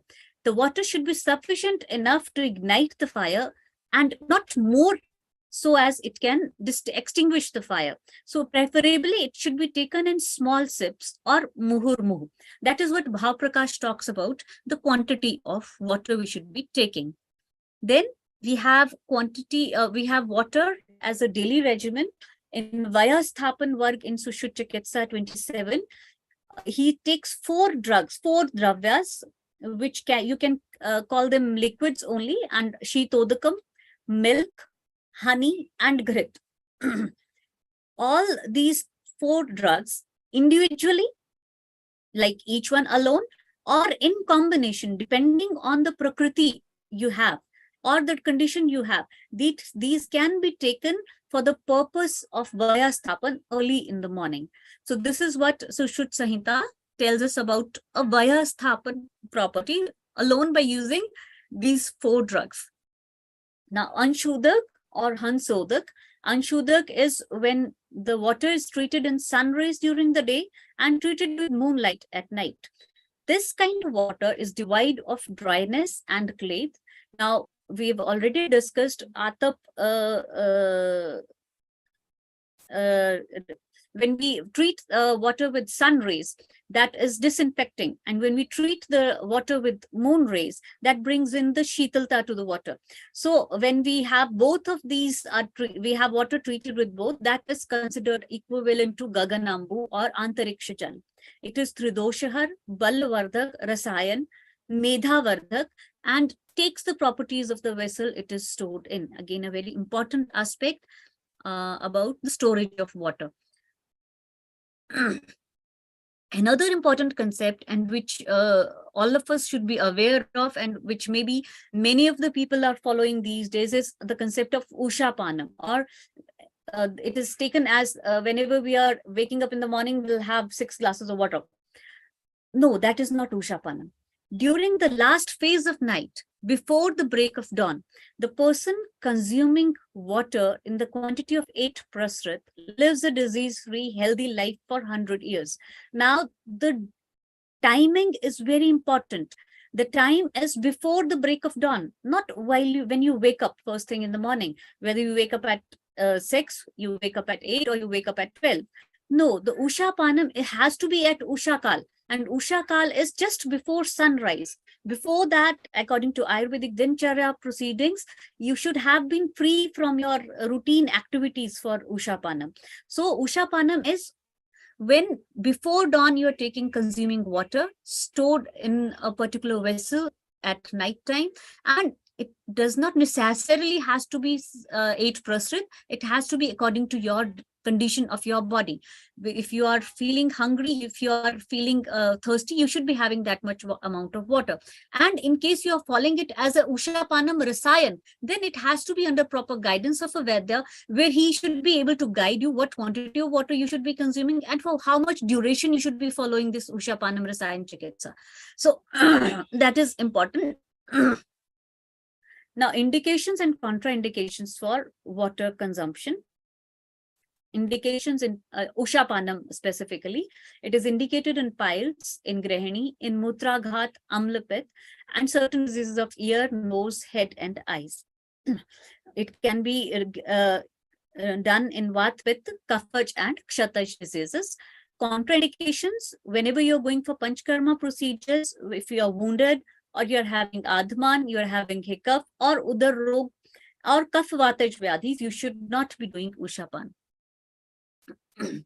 Shitodak. Shitodak is the water which has been collected in the morning and which is kept in a particular vessel, and not water which has been refrigerated. So indications, these are indicated in aggravated pitta conditions, which are tam, dah, certain poisoning conditions, bleeding tendencies, in madate janya conditions, tamak shwas, in chardi, and in urdhvag raktapit. There we indicate shitodak, and it is contraindicated in flu-like conditions where we should be having ushnodak, in vat vyadhis, in panchkarma detoxification fevers, procedures, and in acute fevers, hika, and after internal oleation. Now, ushnodak, this is a very, very important aspect which we need to discuss. Ushnodak is the water which has been boiled to the state where there is no frothing, no outflow, and no impurities, and it becomes lighter to digest. The water which is reduced to half, 1/4, 1/8, or just boiled can be taken as ushnodak according to Sharangdhar. While Acharya Sushruta signifies it has to be chaturthanch, like 1/4 reduction has to be done. This ushnodak alleviates cough, med, and arm. And arm, if we consider as the not completely digested metabolites which we have in the body, which can be responsible for many disease conditions. It cleanses the bladder, instills the agni or the fire, digestive fire, alleviates kas, jwar, and shwas. Now, Ushnodak finds mention, interestingly, in the chapter of Janpadodhvans, where we talk about the pandemics and the endemics. And here, Acharya, the question arises, it's why to give Ushnodak in Jwar-like conditions. So Agnivesh answers it as it's a Amashyut Vyadhi, where for the treatment purpose, Pachan has to be there, and Ushnodak is used for the same purpose. It produces Pachan, Pachan it does, and then it regulates the bowel movement, stimulates the digestive fire, helps in early digestion, helps in drying up of the cough, and alleviates thirst when taken in small quantities. Shritashita Jal, the jal which has been boiled and cooled to room temperature. This jal is useful in Pitta and Sannipataj conditions and Madate Janya conditions. All the further conditions, they have a Pitta element in them. Atisar, Murcha, poisoning, Trisha, emesis, and Bhram. So this is water which has been boiled, and then you cool it down to room temperature, and then you can consume it during the day. Indications for low water intake: in case you feel you are not having proper digestive power, you should not be having more water.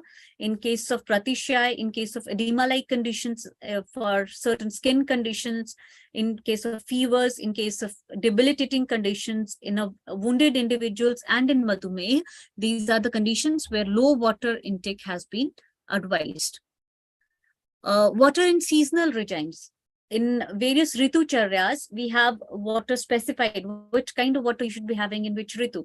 Like in Hemanta ritu, which is the peak winter season, we should be having ushnodakam. And in the shishir season, we should be avoiding shita jal, so we can continue with ushnodak. In Basant, sukhambu is advised. Sukhambu is again shrita shita jal. In Grishma, Swadu, Shita, Bahudakam. In Grishma only, that has been advised to have more water, which is sweet in consistency and Shital in its nature. Varsha, Madhudak, water which is mixed with Madhu. And when we talk about Madhudak, it's not water, honey in hot water. It's honey in Shrita Shita Jal or Tapta Shitam, Alpam Jalam in Varsha Ritu. And in Sharad, Shitodak or Hansodak is advised. Effect of heat and water. In Bhaprakash, we have while he concludes his chapter on Vari, he gives the digestion time for water. He says the normal water which we, Bham Jal, which we are taking, it is digested in yam yugmam, that is 6 hours. When we have a Shrit Shita Jal, which is normalized to room temperature after boiling, that is digested in 3 hours, and Ushnodak is digested in 1.5 hours. So Ushnodak is lighter to digest, easier to digest, but it's not always we have to have Ushnodak. But in case you want to have a good, you feel that water is not being heavy on you, you can have Ushnodak. Water reduced to particular parts, this is again mentioned in Yoga Ratnakar. If water is reduced by 1/4 part, like we have 3/4 still there, so it is Vatanashak. If half water is reduced, that is Pittanashak. And if we reduce water by Chaturthansh, that alleviates the Kaphadosh in the body.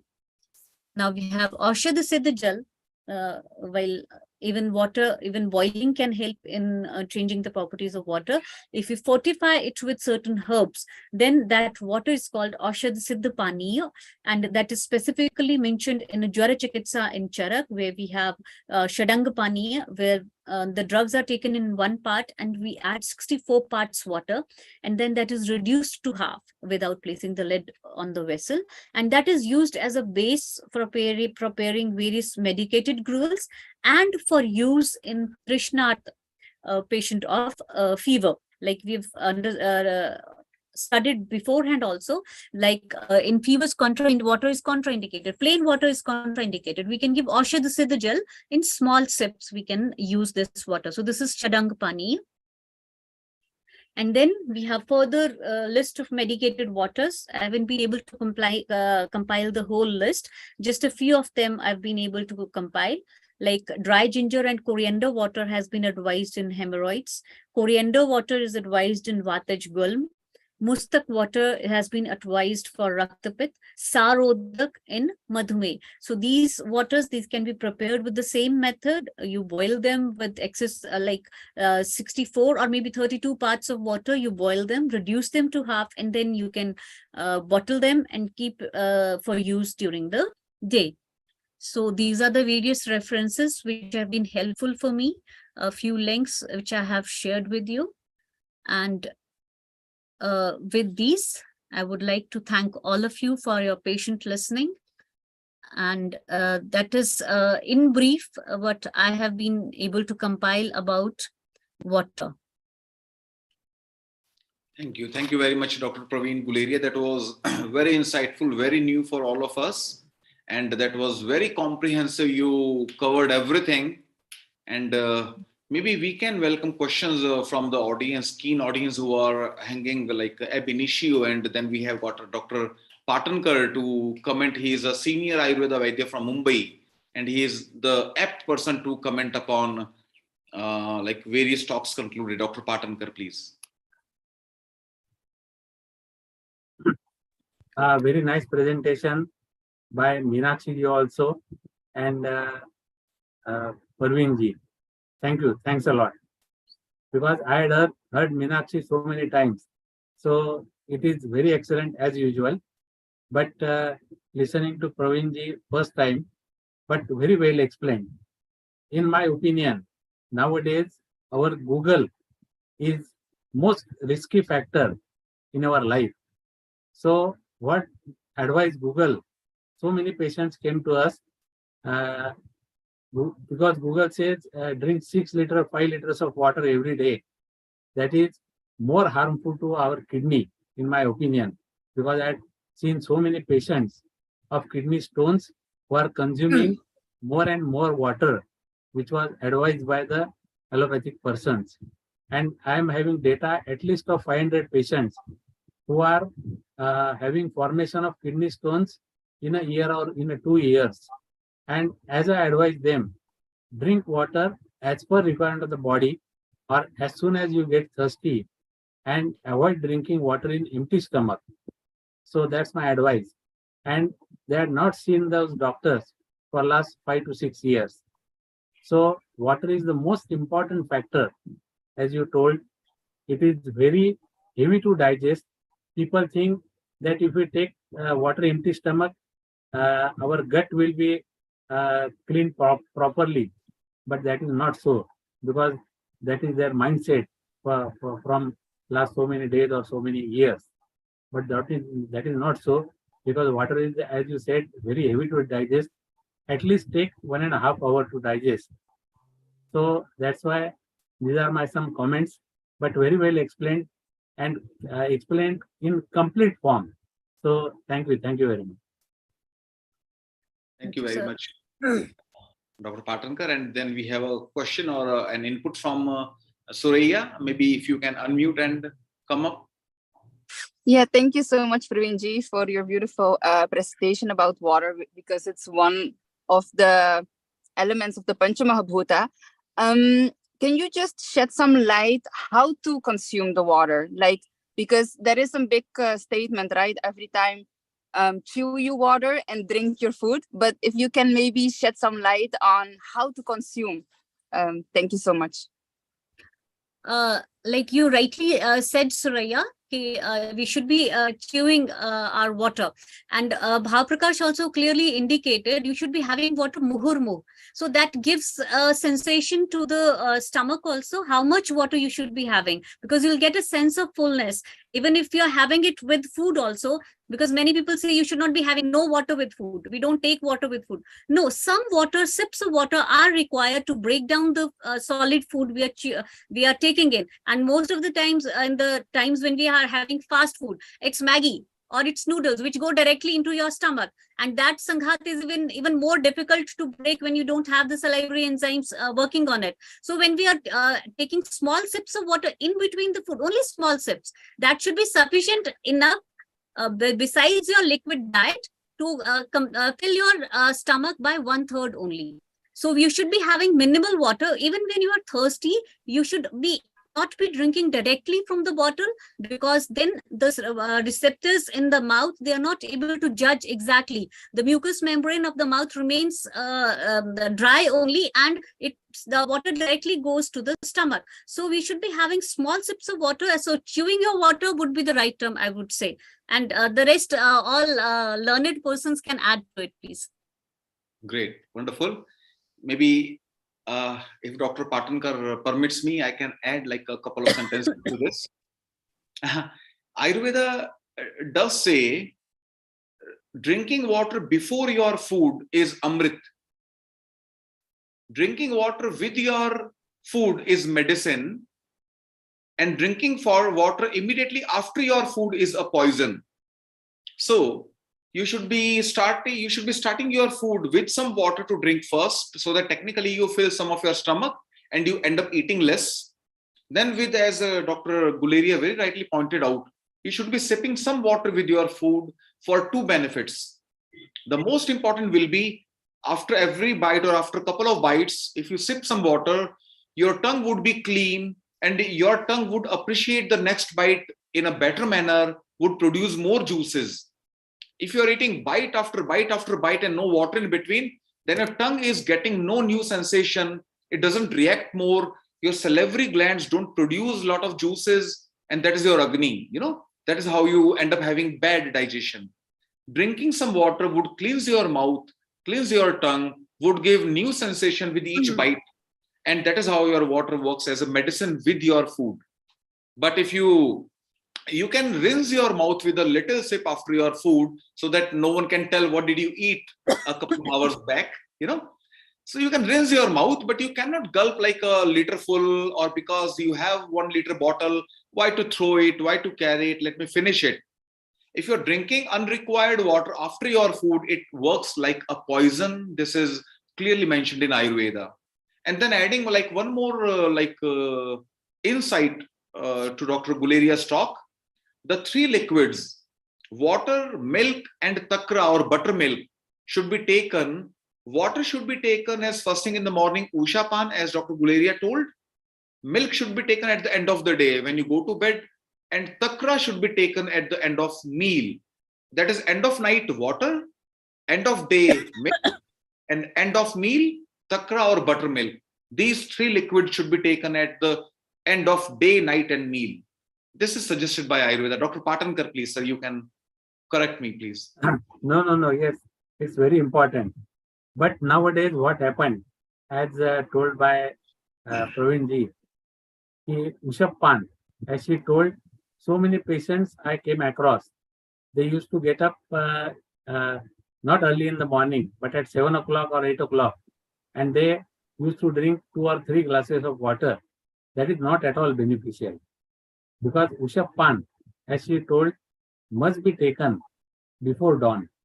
So that is more beneficial. But nowadays, I came across some patients who are wake up at 4 o'clock or 5 o'clock, have water, and then again go to bed. That is also most dangerous, because so many patients that I came across, they are doing like this also. But water is most important part of our life, so must be taken properly and with proper guidance also. Thank you. And one more point to be added, as Easy told, taking water sip by sip in between, because nowadays we are having food with spoon. So that's why first we get or got the taste of that stainless steel, and then after that food which we are eating. So that's why also, so cleansing our tongue in between by sipping water is also most important. Thank you. Thank you very much, sir. And maybe we can welcome questions from, yes, Neil, please. Ish, we have got a question from Sukaina, but before we move there, the presentation was very exciting because it gave very detailed way how to consume water, or maybe safely how to consume water, or which containers to use. It assumes as people have got money to buy the right container first.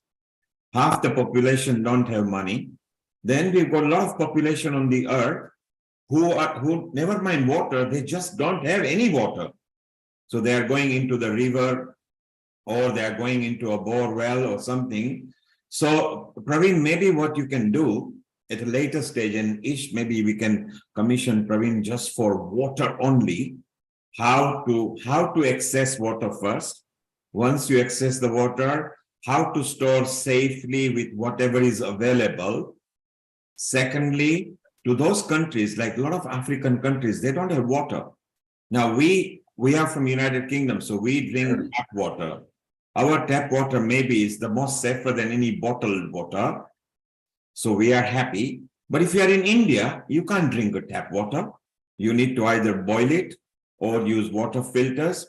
So I think let's go to the next level now to help those who cannot. So at this point, Praveen, I want to ask you something which may not be something you might have studied, but which are the top 5 fruits or vegetables which may be readily available in poor country, but not water, because they've got the farms and things like watermelon are growing, they've got plenty of them, but they haven't got fresh water. Which fruits or vegetables should people consume where they can get lots of water from, which is helpful rather than consuming sugar or etc.? The first fruit which comes to my mind would be nariyal. or coconut, maybe, if that is available to the people. And then you rightly mentioned maybe watermelon. And then we can have the citrus fruits. Maybe they can be used to some extent, but they are highly acidic. So I won't say okay, you can have them in plenty. But watermelon, melon, and coconut water, these would be the 3 recommended fruits I would suggest. And moreover, you have to be if you go by the geographical area, we need to be more well versed with which geography we are talking about. So being in India, these are the first 3 things which come to my mind. And maybe because I belong to this apple producing state in Himachal, so maybe apples can also be a good thing to have if you're not having water around. And if I go for the layman, we have these berries in the jungles. And these berries, they are very Trishna Nigrahan. Like we have the wild raspberries in Himachal belt. And then the raw strawberries, very, very small, minute strawberries we have growing in the bushes. These can be had to have that Trishna Nashak property. They have a particular Trishna Nashak properties, certain berries which grow in the wild. So these can be taken in place of water. Thank you. And you mentioned a very good point that it depends on which geographical area on the earth we are staying. Maybe what we will do, we'll break it into continents, which will be easily identifiable. Then we can know what are the seasonal fruits or vegetables available. We can guide them that at least if you can't drink 2 or 3 liters of water, if you can find safely half or 1 liter and maybe use some of the fruits, because lots and lots of countries that don't have water. So it's a point to consider, Praveen, which I'm sure you are an expert and you can think on it. And maybe we can present a nice pictorial PowerPoint guide that we can share on social media. Let's go to Sakina, and she has got a question there. So Sakina, unmute yourself and please present your question. Hello, my respected elders, and thank you very much for today. I really appreciate, and I'm really, really happy that I remembered today to join you guys. My question is not on the topic of water, but it's my own personal, which I spoke to Sir Neil. I moved in this property a month ago, and just 2 weeks before, I started experiencing some itchiness around my scalp areas. Now, as I know an Ayurvedic education, as much as I have a little bit, I know when you have asthma, you are having chances of having eczema. But I didn't realize of eczema, but I just thought because the property didn't have any flooring, I did my own painting, everything, could be the reaction of that. Now, I don't know what Ayurvedic medicine I can take at this point. Nothing is coming in my mind because it's really, really itching hard. And they gave me some steroids to put that is really burning me and it's increasing more. I will appreciate if you could highlight me with something that could help me, please. I'll appreciate it. Thank you. Okay, maybe Dr. Patankar, would you like to suggest, or maybe you are muted, sir? Okay, I take up the question. See, as you pointed out, there can be a coexisting condition where you could be having atopic eczema and atopic asthma. That mostly happens when you are a premature kid, when you are born in the 8th month of pregnancy. That is where surfactant and some immunity cells are not fully matured. And when you are a kid aged like 3, 4, 5 years, that is the time when you start having eczema and bronchial asthma, both or either of them. And those are mostly gone by the age you are 10 or 12. By the time you restore those missing elements and your immunity bounces back to normal. So, like if you were a premature kid, then you are more at risk and you can be at more risk. But if you never had it before, you never had it when you were a kid, and you just started having it when you moved to this property like a month back or 2 months back, then there could be something in the environment. There could be some fresh paint or some microbes in your new house, etc. Or the water might not be suitable, or the pollens, the vegetation around might not be friendly to you. And that is how that could be leading to a skin allergy. So what I would be suggesting you, surely this remote kind of treatments don't work. So this advice does not replace any of your regular advices by a doctor. You have to fall back to them. And you can go to like Ayurveda practitioners in the UK around your location. But still, what I would be suggesting you, you should not be drinking milk, and you should not be using soaps and shampoos, the chemicals like perfumes and soaps and shampoos. Girls believe, how can we have a hair wash without a shampoo? That is unimaginable. Will you believe they can wash their hairs without water, but not without shampoo? So that is how you have to stay away from the chemicals, soaps and shampoos as much as possible, and not to drink milk, and to have nice digestion. If you are having constipation or bloating or gas, then your skin problem might never heal.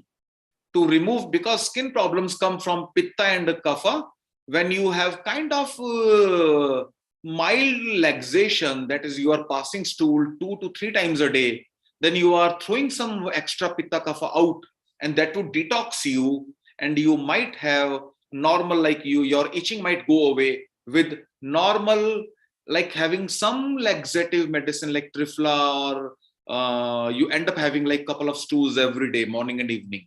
Dr. Patankar surely can correct me and be more specific. You are correct. By taking Trifla or Eranda or castor oil, that is more beneficial. But you have to take before dinner, because the medicines we take for as a laxative property should be digested first, and then our food can be digested afterwards. So they are more beneficial. If you take a Trifala, then 1 teaspoon of Trifala in half cup of lukewarm water, just stir it and drink as told by Parveenji, sip by sip, not you have to gulp it. That is more beneficial. And as told by AG, avoid using any soap or any shampoo. That is also more beneficial. And then second thing, if you take a dry ginger powder with ghee, means half teaspoon of dry ginger powder and half teaspoon of ghee before your lunch, that is also more beneficial. Thank you. Thank you both, Ish and Rajanji. We have a question from our healing team member, Mala. Mala, welcome. Unmute yourself and pose your question. Over. If you can unmute yourself, thank you. Thank you. Ish, you made a very good point on using all these chemicals in shampoos. I'm actually cutting down, and I've noticed it's even those detergents we use to clean the house, it's affecting my breathing and asthma. So I've been reducing that. I don't know how everything's been probably mass-produced, overproduced, but I'm finding that in shampoos, and I've cut down on all these fancy products as well. So you're absolutely spot on that. And I think everyone should be listening to that advice. It does affect the chest and hair growth, etc. Another thing I wanted to say is with regards to water, cucumbers have a lot of water, right? And Nish, you mentioned, we should get this geographical or cultural map of different foods that contain a lot of water. But in the elderly now, they have a problem. They don't have that ability to drink a lot of water. They either find it too boring, or there's sometimes a lot of people with dementia have that muscle problem around the throat where they can't sip when all the organs start to slow down and the muscles. What could you advise people that are elderly? Because from my experience working with elderly people, a lot of them go into hospital and really, the NHS service or whatever is really overpopulated that they can't keep up with any. And a lot of the elderly people that went in were just needed to be hydrated. That's all they needed to be, and they came up. So how could you advise people that are elderly? Any tricks? Yes. Now this is fortunately we have the expert with us, Dr. Rajiv Gupta. Maybe I'll break the discussion open and he will correct and add some value to this. There is a very specific condition called wide infra or achalasia cardia, when the neuromuscular coordination in the esophagus is deranged. Because when food or water goes down, it has to move like this in a wave-like fashion. We have a neuromuscular coordination. Solid foods are okay because they don't fall by themselves. But for such person, drinking water is very difficult. It's very painful because two components are like two segments are contracting at the same time, dilating at the same time. So this discoordination leads to severe pain. While drinking like any tea or coffee or water, eating is not a problem. What they should be doing, maybe they should be sipping or they should be making their tongue wet again and again. They do not take a gulp exactly. They keep very small volume multiple times, and then they take the foods which have got more and more water, like which can be a khichdi, a gruel with a lot of water, etc. So that's partly solid, partly liquid. There, no food should be 100% solid. It should have as much as water possible so that water in disguise can go in and doesn't pain them over here. Dr. Gupta can really, he's a gastroenterologist. He surely can correct me. Thank you. Yeah, absolutely. That's very, very important question. So achalasia, as Ish mentioned, she has corrected that the whole thing, there is spasm of the lower esophagus, and it is completely contradictory. Normally solids cause more problem, but here the spasm happens because of the liquid, because it's sensitivity. So fruits which are rich in water do not cause that spasm, and this because it will be any liquid, not just the water. Any liquid will do that.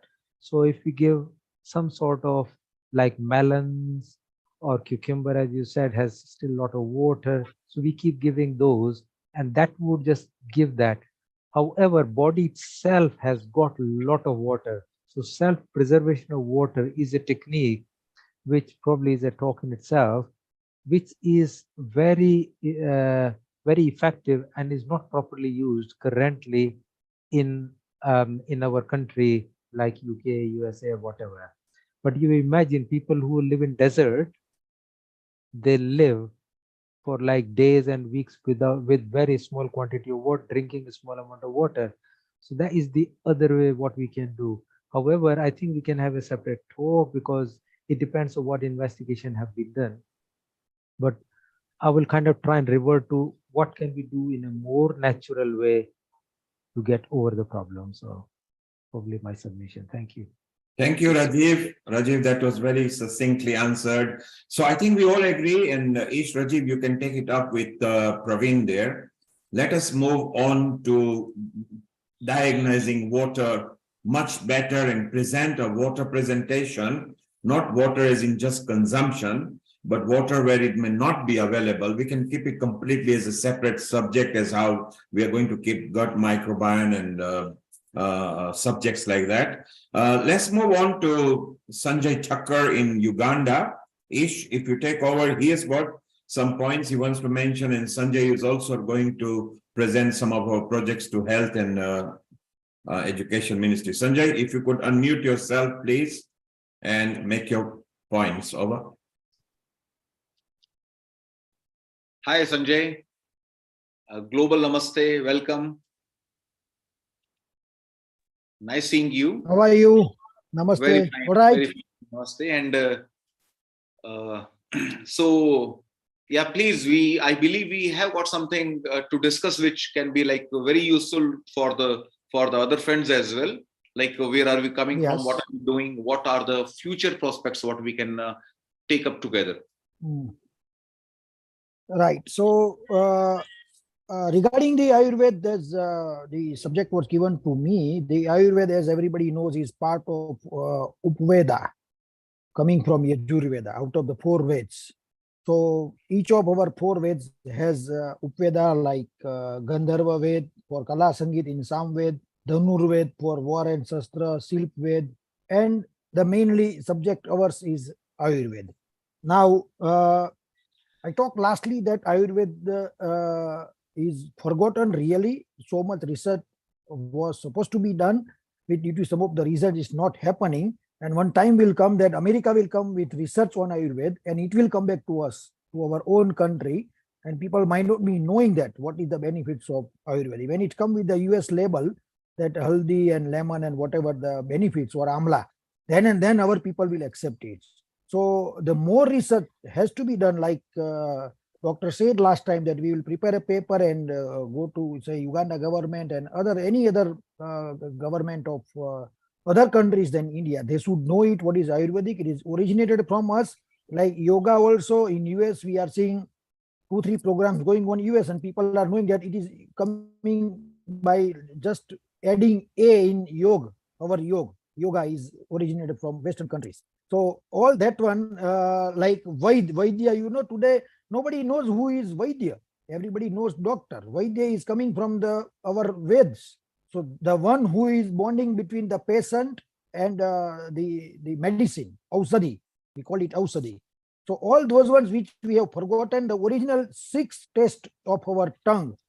Okay, nobody is taking that bitter taste regular day in life. The amla, we have been eating amla, the taste different, all the 6 tastes we are not maintaining. The sweet also is one of the good taste. Also the chili, some of them are avoiding, but all 6 tastes are very much necessary. The main thing is against allopathic. In COVID time, I didn't go to doctor. I didn't have COVID because I have been maintaining through Ayurveda, whatever our ancient, it is called precaution. For precaution, better is Ayurveda is better in the precautions, so that disease doesn't come. We go to doctor after disease come. So in one of the graveyard in US, one of the person who died, he wrote that I was very okay until I went to doctor. So when I went to doctor, I had to die. So that's the thing that we have to avoid go to doctor, and this can only happen. So I had made one formula before, Coca-Cola versus coconut water. Happy to drink Coca-Cola immediately, but coconut water we are not taking it. So those are the things which we have to promote it as our ancient things. The fruit, sattvic food is nowhere we can see now. So the Ayurvedic mean coming from vegetables and minerals.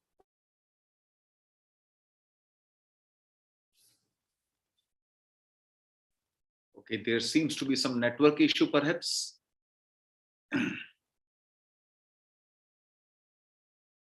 Okay.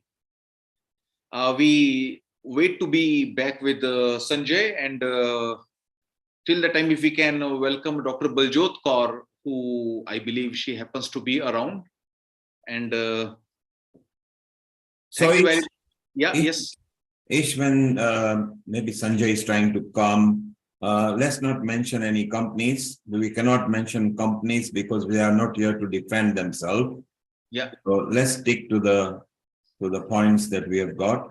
Mala has got one question she would like to ask, so I'm just going to bring her back on. Mala, if you could put your video on so I can highlight you. Off we go. Bear with me 1 second, and if you unmute yourself, you got a quick question to ask, and then we are going to take other people. Mala, ask your question over. Okay, sorry, I just had a bit of a cough. Right, a question on incontinence, right? Drinking too much of water. That's a big subject at the moment, incontinence. What can we take for that? How can we help people? There's a rise in incontinence. Yeah. Incontinence can come from various kinds of pathologies. It very commonly can come from, it can be a post-surgery complication. It can come after a delivery, or it can come after maybe hernia surgery, or maybe with aging. It can sometimes it can come with like in kids, it is very common. Enuresis, bedwetting, it's very, very common in kids who are like beyond the age of 5 or 6, and till the age maybe 15, 20 also they are bedwetting. Incontinence can in a way be tried and treated with some yoga practices, and like some various kinds of yoga poses can be taken, which are there to strengthen your pelvic floor, to have like a better muscle control, That can be one approach. And there are some Ayurveda medicines also which are like anti-diuretic, which reduce your overall like urinary output, your kidney filtration rate is reduced, and also to go to loo multiple times much before it is required can also be a nice idea. Not to drink water like at least 3-4 hours before you go to bed can be a nice idea, so that you don't wet your bed when you are asleep. And so such precautions can be taken, and some doctors do give some like neurological medication as well. Some anti-anxiety or some sleeping pills, etc., are also given by the Western doctors. So we have to see, like, one system supports you or you require inputs from like Western medicine, yoga, Ayurveda, dietary correction, drinking water correctly, etc. Because it's such a like a horrible problem. So if we can get results from like after support from all the systems, it's not a bad idea. Yeah, another question. Dr. Raj mentioned drinking coconut water, but coconut water is sweet, right? And if you're diabetic, are we allowed to have coconut water? Because you get the coconuts that are not sweet, unsweetened. How could we know? It depends, depends upon what is your blood sugar level. And surely you cannot be taking a lot of it. But if you can exercise a lot, you maintain your like blood sugar wonderfully controlled, your glycohemoglobin is well under 5.5%, so that is where you can have some liberty to have maybe some coconut water sometimes, or there can be some relaxation for you. But after all the medication and all the exercises, still your blood sugar level is way too high, then surely you have to be more strict with your diet, and you cannot have any cheat days or cheat meals, etc. But drinking, yeah, please, yes, Mala. Yeah, and then another question before I forget. Neil mentioned about water in rural countries, developing countries, and also climate change, floods. You're going to have shortage of water, like South Africa's having the load shedding. They're turning the taps off, or drought. So, for instance, if rivers are overflooded and water is contaminated at a certain level, can you purify water? Is there a way to educate people how they can purify water? Yes, that's what Dr. Praveen Guleria told. There are some herbs, and now everyone has got filters, they can have complex filters, they can have UV filters, RO filters, reverse osmosis and whatnot, or they can have simple charcoal filters, which are way too economic, very simplistic. Or Ayurveda says, Vastra Putam Pibetavari, that is, you should filter water with a cloth and then you should drink it. Like that is, I'm talking about like 10,000 years back. So there are multiple ways you can let water stand, let all the impurities settle down. If you have got nothing, absolutely nothing, you have got no resources, no water purifier, no herb, no medicine, no water treatment, then settling the water down or boiling it before drinking is like sufficient to make it like potable, drinkable. Oh, thank you. Okay. Thank you. I think Sanjay is back. Let's see if he has got any comments left. I will bring on Sanjay in a moment. Sanjay, if you can unmute yourself and please don't mention any companies. Thank you. Okay. All right, understood. Now, like I was saying, we have to change our food habits and drink habits particularly. So as I discussed, like we have been, nobody is drinking now kadu kariya, we call it in Gujarati. So it comes a bitter from the powder, the Ayurvedic herbs. So those type of things has gone from our Sudarshan powder was coming. So all those Ayurvedic products shall be not naming the against the allopathic whatever, has to be promoted, and it is us, people like us only do that one. So those are the things which is a precautionary measures. We can't get fever, we can't get flu even at the time of winter, or any of the hardships comes in the weather. Okay, every time we know it, climate change, it changes weather too much, and if we don't keep, like India also precautionary measure, we do Chaturmasi, everybody knowing in the monsoon time, fasting all 4 months, because in monsoon time our digestion system slows down. Yeah. So that is why we do Shravan Mas as Upvas. People are doing in other countries also Shravan Mas, which is not fair actually. It is in the monsoon in India. Like in Holi, we take chana and dates and everything because the cough, change of weather from winter to summer, we have those ones and we have converted into religion belief. Then and then only our people can eat it.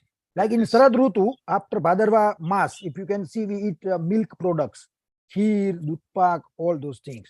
So to avoid the other side effects and we go into disease, it is better to have to adopt Ayurvedic items for precautionary measures. That's my point. Very important. Very rightly put forward, Sanjay. And maybe we have a comment from Dr. Rajiv Gupta. Let's listen to him. Yes, sir. Yeah, I was trying to help Mala when she was talking of the enuresis. So I think one of the problem is the enuresis is, as you mentioned, Ish, that it is due to not just the water, it's because of the control. And if we can bring them to control, that will help. And therefore, one of the technique that I advise instead of giving drugs or medicines to people is that you go to the toilet where you are completely comfortable and you are in safe place and try and hold and count to 10. So when you are trying to do the urine and you're trying to hold till 10, it's trying to control it and then you can release it. So gradually, or you can count to 5, then count to 10, then 10 and 15. So gradually you build that muscle and that will then hold that. So that's quite useful. The other technique that works is that nowadays it's very easy, and I know particularly in UK, is to get nice clip alarms. So that alarm actually, it as soon as any water drops come out, it completes the circuit. It has 2 electrodes. So as soon few drops come out, it completes circuit and alarm goes. So it trains our brain, because what has been is a lapse and you cover the lapse by bypassing. You train the brain to really have that identification when the muscle tension is up to here, now the urine is going to leak. So that also helps. And then obviously water limitations, so that's fine. Yeah, I think that was good thing. So yeah, I think Sanjay, what we, in terms of the water, I think that was absolutely spot on point. You mentioned is that like 10,000 years ago, yes, you just sieve the water in cloth and the pure water will come out because they were big insects. So it's good for basic insects, not good enough for bacteria. Bacteria are micro. And whatever good or bad reason, we have a lot more bacteria now and more contamination.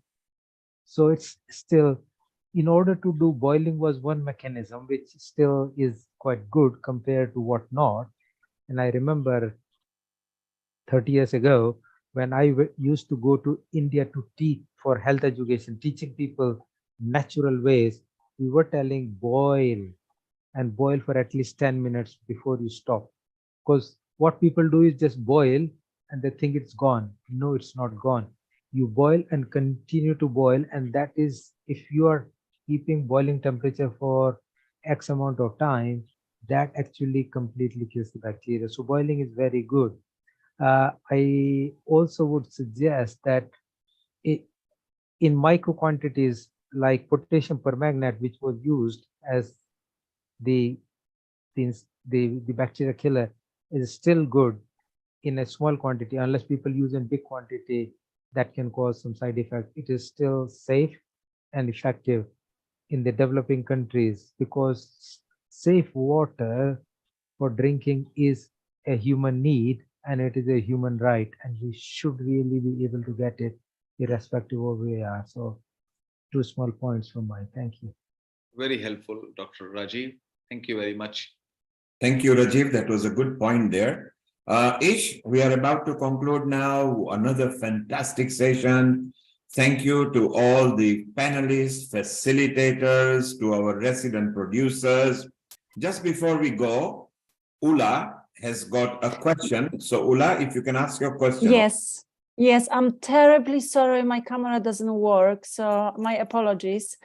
And I just wanted to ask, because it has been mentioned milk as well as important, one of the liquids. But as we know nowadays, milk is pasteurized and it's really far away from the natural milk. And Ayurveda really stressing out how important milk is to support our sattvic, state of mind and also health and so on. So can I please ask for your comments on the milk that it's nowadays and how eventually we can support ourselves, our patients to use still milk that it's available in shops, which we know it's not the one that used to be long time ago. Yeah, Dr. Patangar, please, if you can take up the question. Okay. Boil the milk first of all, and then add 1/4 teaspoon of Ginger. Ginger powder or turmeric, and then take it. Then it's more beneficial. Means it has got no side effects. And add to one more thing about the incontinence, which the question was asked by Malaji.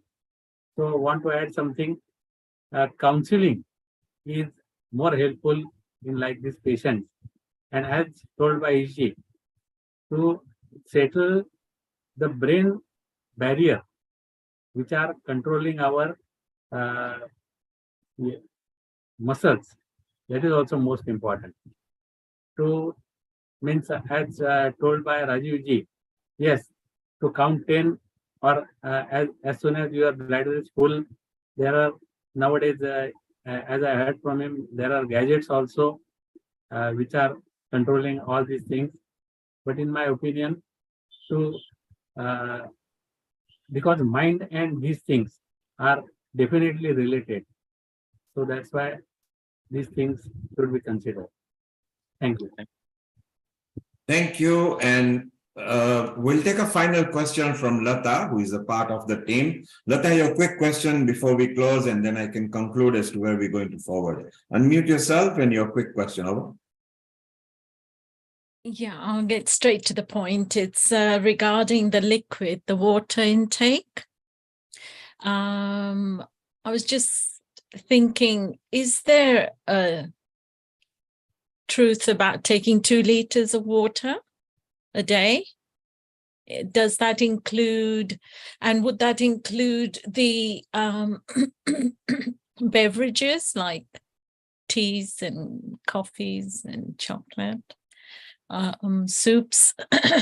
So I was just considering, are we drinking too much water, or what is the right amount? How do we go it? Do we do it according to our weight or our body size? It would be helpful if you could throw some light on that. Patankar was briefing about it. Maybe he can continue. Dr. Rajan, please. Yeah. Water intake as and must be as per requirement of the body. Because when you feel thirsty, take a water sip by sip, and as soon as you fulfill your thirst, you have to stop there. There is no measurement of water intake mentioned in anywhere in Ayurveda, because excessive water or less water is definitely harmful to our body. So water intake as and must should be requirement of the body. So there is no gadget also in Ayurveda as per your weight or your, but definitely as per your body constitution, it will definitely differ.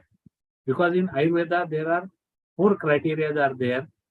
If you are a male, female, your age, your type of work, and your birthplace, the water intake may be different from all these 4 things when we consider it. So there is no this much quantity or that much quantity, no.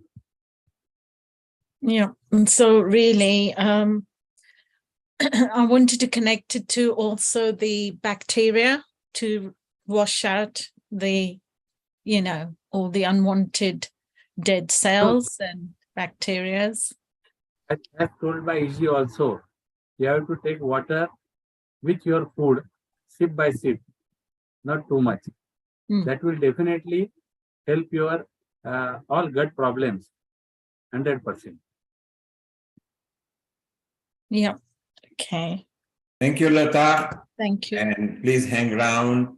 Ish, what a wonderful session once again. On behalf of Healing Our Earth, I would like to thank you. You've become a fantastic producer. We've had a good response. So Ish, from today, Praveen should be given a task of expanding into water, not just for the experts, but water for general consumers who can understand much better in a simplistic form, and also water where it may not be readily available.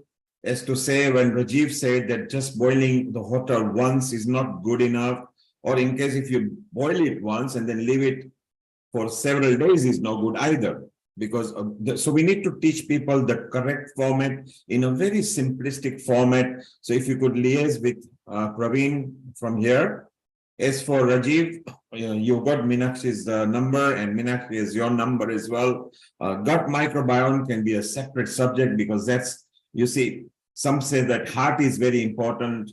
Some say that kidneys are important. And some of the people think that intestines and gut microbiome is a very important thing, because if all is well, but your gut is not well, you are again out of business. So maybe we extrapolate on that, and pretty soon as the papers will be ready for eating smart way, and Ish, from your point of view, a garden project with the school, I'm going to direct Sanjay and show him how or what papers to present into the Uganda, because he is close with the ministry and the Indian High Commission there. So, and he's willing, and you can see Sanjay has come leaps and bounds. He's very much ready to go. So let's present the projects and the papers as how I stipulated in our original chat structure, that we want to present it that can be farmed out to lots of schools. So I want to thank Rajiv. You've been there right from start, and you are our health episode producer. You are bringing a session on 19th of March, which is integrated health, which will be beautiful. Rajanji from India, again, is late over there. You are still awake. You really love, and you're always supportive. Sanjay from Uganda, thank you very much. You will be getting the papers within 4 to 6 weeks. Ish, you have done fantastic. And maybe Ish is the time to share with our audience some future events. If I could bring that up right now over here. Let's just show our viewers what's happening, so they know what's going to happen over there. And we can just talk about that. Here we go. So the next session is going to be on 26th, which is the next Sunday. We are going to pray for Syria and pray for Turkey, where as we stand right now, the death toll between the two countries has gone over 50,000, which is quite a lot, and is still being counted, and there is a huge devastation of structures and dwelling. So please join us, join the hands together. Let's pray together for Syria and Turkey so they can get back to normal life as soon as possible. From there on 5th of March, we are moving on to International Women's Day Special, where we want to listen to some very special women who have helped empowering humanity by empowering women. So that's a useful session and episode coming through. And we move on to 12th of March, where women's self-care, men's perspective and women's perspective, healthy women, healthy community. And that is very true. From there on, we come with our producer, Rajiv Gupta here, integrated health, where he brings different facets of health. And from there, we create projects, and we give people in charge as to what to follow. We've got our partners, the SAHA Action Group, the South Asian Action Group, the NFHW, who are down there as well, and our integrated health.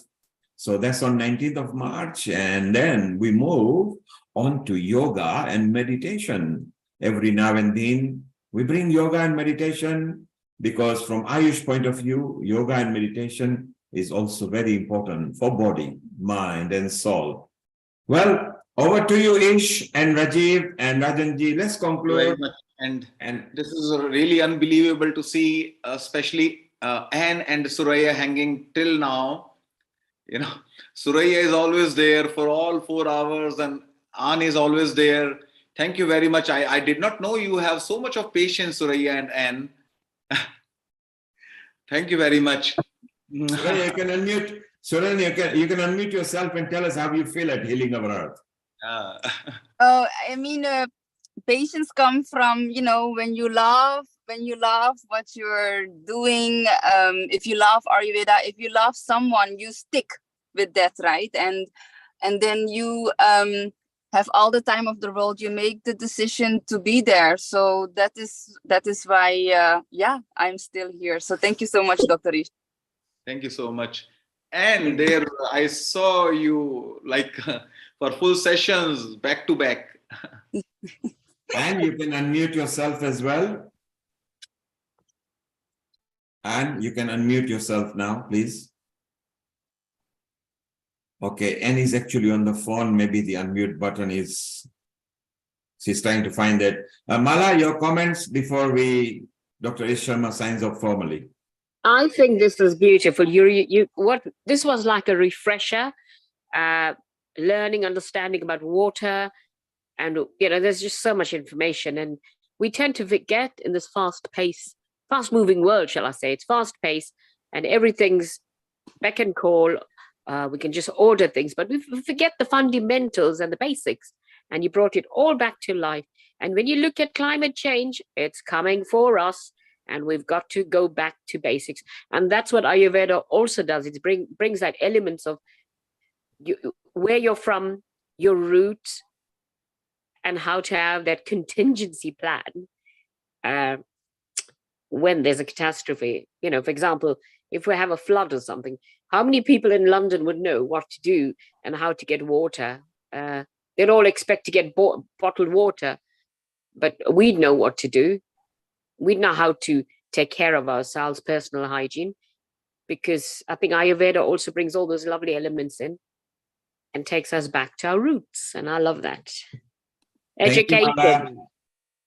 Thank you, Mala. And I think Anne is unable to unmute herself. So we'll thank Anne via WhatsApp there. And finally, Ish, before you move on, I think Rajiv is here, so he can do the Om Burbu prayer for everybody. But Ish, before Rajiv does that, how do you feel today, having produced a full session and extracting as much information as you can? How do you feel and how do you think we did? Over.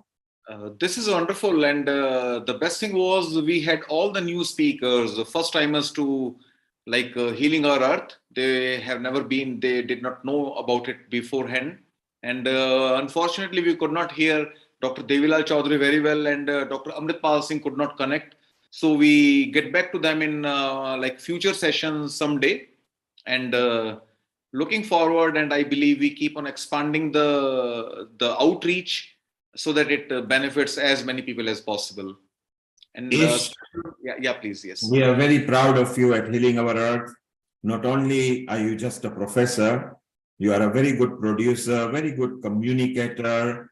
You network very well. You've actually helped and nurtured so many people. So I'm personally very proud of you. And you work closely with Rajiv as well.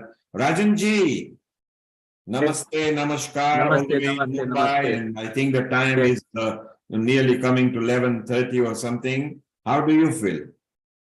Very excellent, very excellent. And as you told, he is a very good coordinator, good anchor, and I know him for last so many months, or I think so a year. But these qualities I came to know in these 2 sessions. So very nice, very excellent. And thank you, Neilji, also. Thank you. And Rajivji also. Thank you. Well, you are part of the family. Please remain there. We've got lots of work to do. As Rajiv and Ish said, there is panels and is organization like this that can unite people together. And we are moving quite well into convincing health authorities, education authorities, particularly also the communities, because communities make power. If the community demands and wishes, then puts the pressure to their local constituency, and who in then goes to the media. I think we are gaining momentum. We are not going to stop from here. We'll keep on marching all the way through. Rajanji, thank you very much. Please be there. Ish, love you. Stay around. Rajiv, it's time for you to formally close on behalf of Ish, and maybe a nice long, by the way, Rajiv is a good singer as well. Maybe you can just have nice Om Bhur Bhuva Swaha in three verse 3 times, and let's pray for Turkey and Syria to get back to normal. Over to you, Rajiv. I think it was wonderful, and we really did a lot of brainstorm, thinking, understanding, pulling threads together, and I think we are going leaps and bounds from where we were to where we are now, and we have a lot more plans to do. In fact, we are doing a health mela where we're going to have a plan. We have a stand on Eat Smart, Think Smart, Be Smart, and other one is the yoga, and we have produced a paper on mental health, because mental health problems are so much, and how we can do influence in a natural way. And the third stream is chronic pain, because all these Ayurveda, yoga, Tai Chi, they all can have an influence in effect, and hypnotherapy without need of the proper medications or reducing the number of the workload. So I think that's all. It's on 18th of March, which is just day before I realized our next healing over a session. So I'm there from like Friday night previously in order to sort out all things, and all day on 18th of March. If it work out, we might try and do a virtual as well as face-to-face. It's primarily face-to-face with the university. So I think that would be good that if we can collect. So it's very, very nice. And I think we are going to take a lot more effect of the community, which is was Neil was talking about, that it's a whole community event, public education, public involvement. So a lot of community is going to come, and we will try and make them part of the healing of our earth, because that's all natural way of making the love, life, living all together. Rajiv, let's remind them that it's taking place on 18 March. It's not virtual, it's actually with person to person. And can you mention the address? And the stalls are still available if people want to participate. Yes, so it's in Preston University. I can put the address here in the chat box, but those who can come, just Central Lancashire University, Preston, that's the address. And the I can put the other address down here, but let me know and I will give you the more detailed address instead of trying to look for it. I think can bring it to the close. So let me pray. Om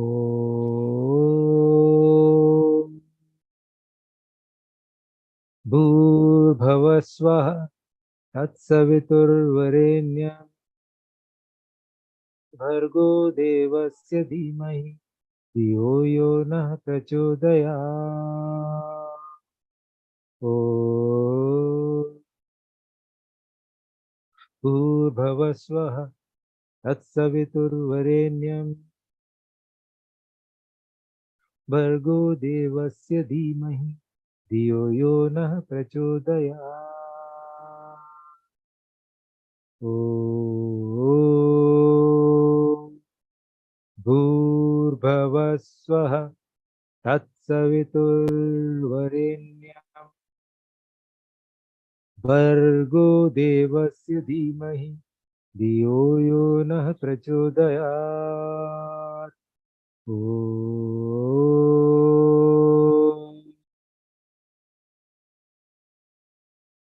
Shanti Shanti Shanti. And Rajiv, I think we can maybe show the flyer for the Preston Mela. Yeah. If you just give me one moment and you can just talk about it. So here we go. For those people who are interested, the stalls are still available. You can take the details over here. You can either WhatsApp to me and I'll forward it to Rajiv or Ramesh Gupta. There you are, is Preston Health Mela, empowering communities to improve their health and well-being. Saturday, 18 March 2023, which means next month at 11 a.m. till 3 p.m. And also one of the MP, Mark Hendrick, is going to be there. And this is in Preston. Rajiv, anything else to add? No, I think that's the most important thing. So please all pray for this to become successful, because we were not able to do it physically for almost 2 years due to COVID. So this is the first one to restart. We have done 20 of these before, and we have celebrated the 20th anniversary. Unfortunately, it was planned face-to-face, but we had to do it virtual. So this is one of the big events, and we will try and see what we can do. But at least if we have any more plans, we would want to do one here in Yorkshire, and then we would want to do one in the Midlands in the coming parts of the month before hopefully end of the year. So please find if there are any people who you can think of, and probably do one in London. So if you have people, we can just do it. So I would appreciate any help, physical, mental, or spiritual, to support us for it to go well. And then we would really want more volunteers to help doing more work for the future. So, and let's remind everybody that the National Forum for Health and Wellbeing, which is NFHW, are also our partners in integrated health and healing our earth, fully endorses this. So good luck, Rajiv and Ramesh. Go for it and multiply. And I think at this time, it's time to say, we love you all and goodbye. We are still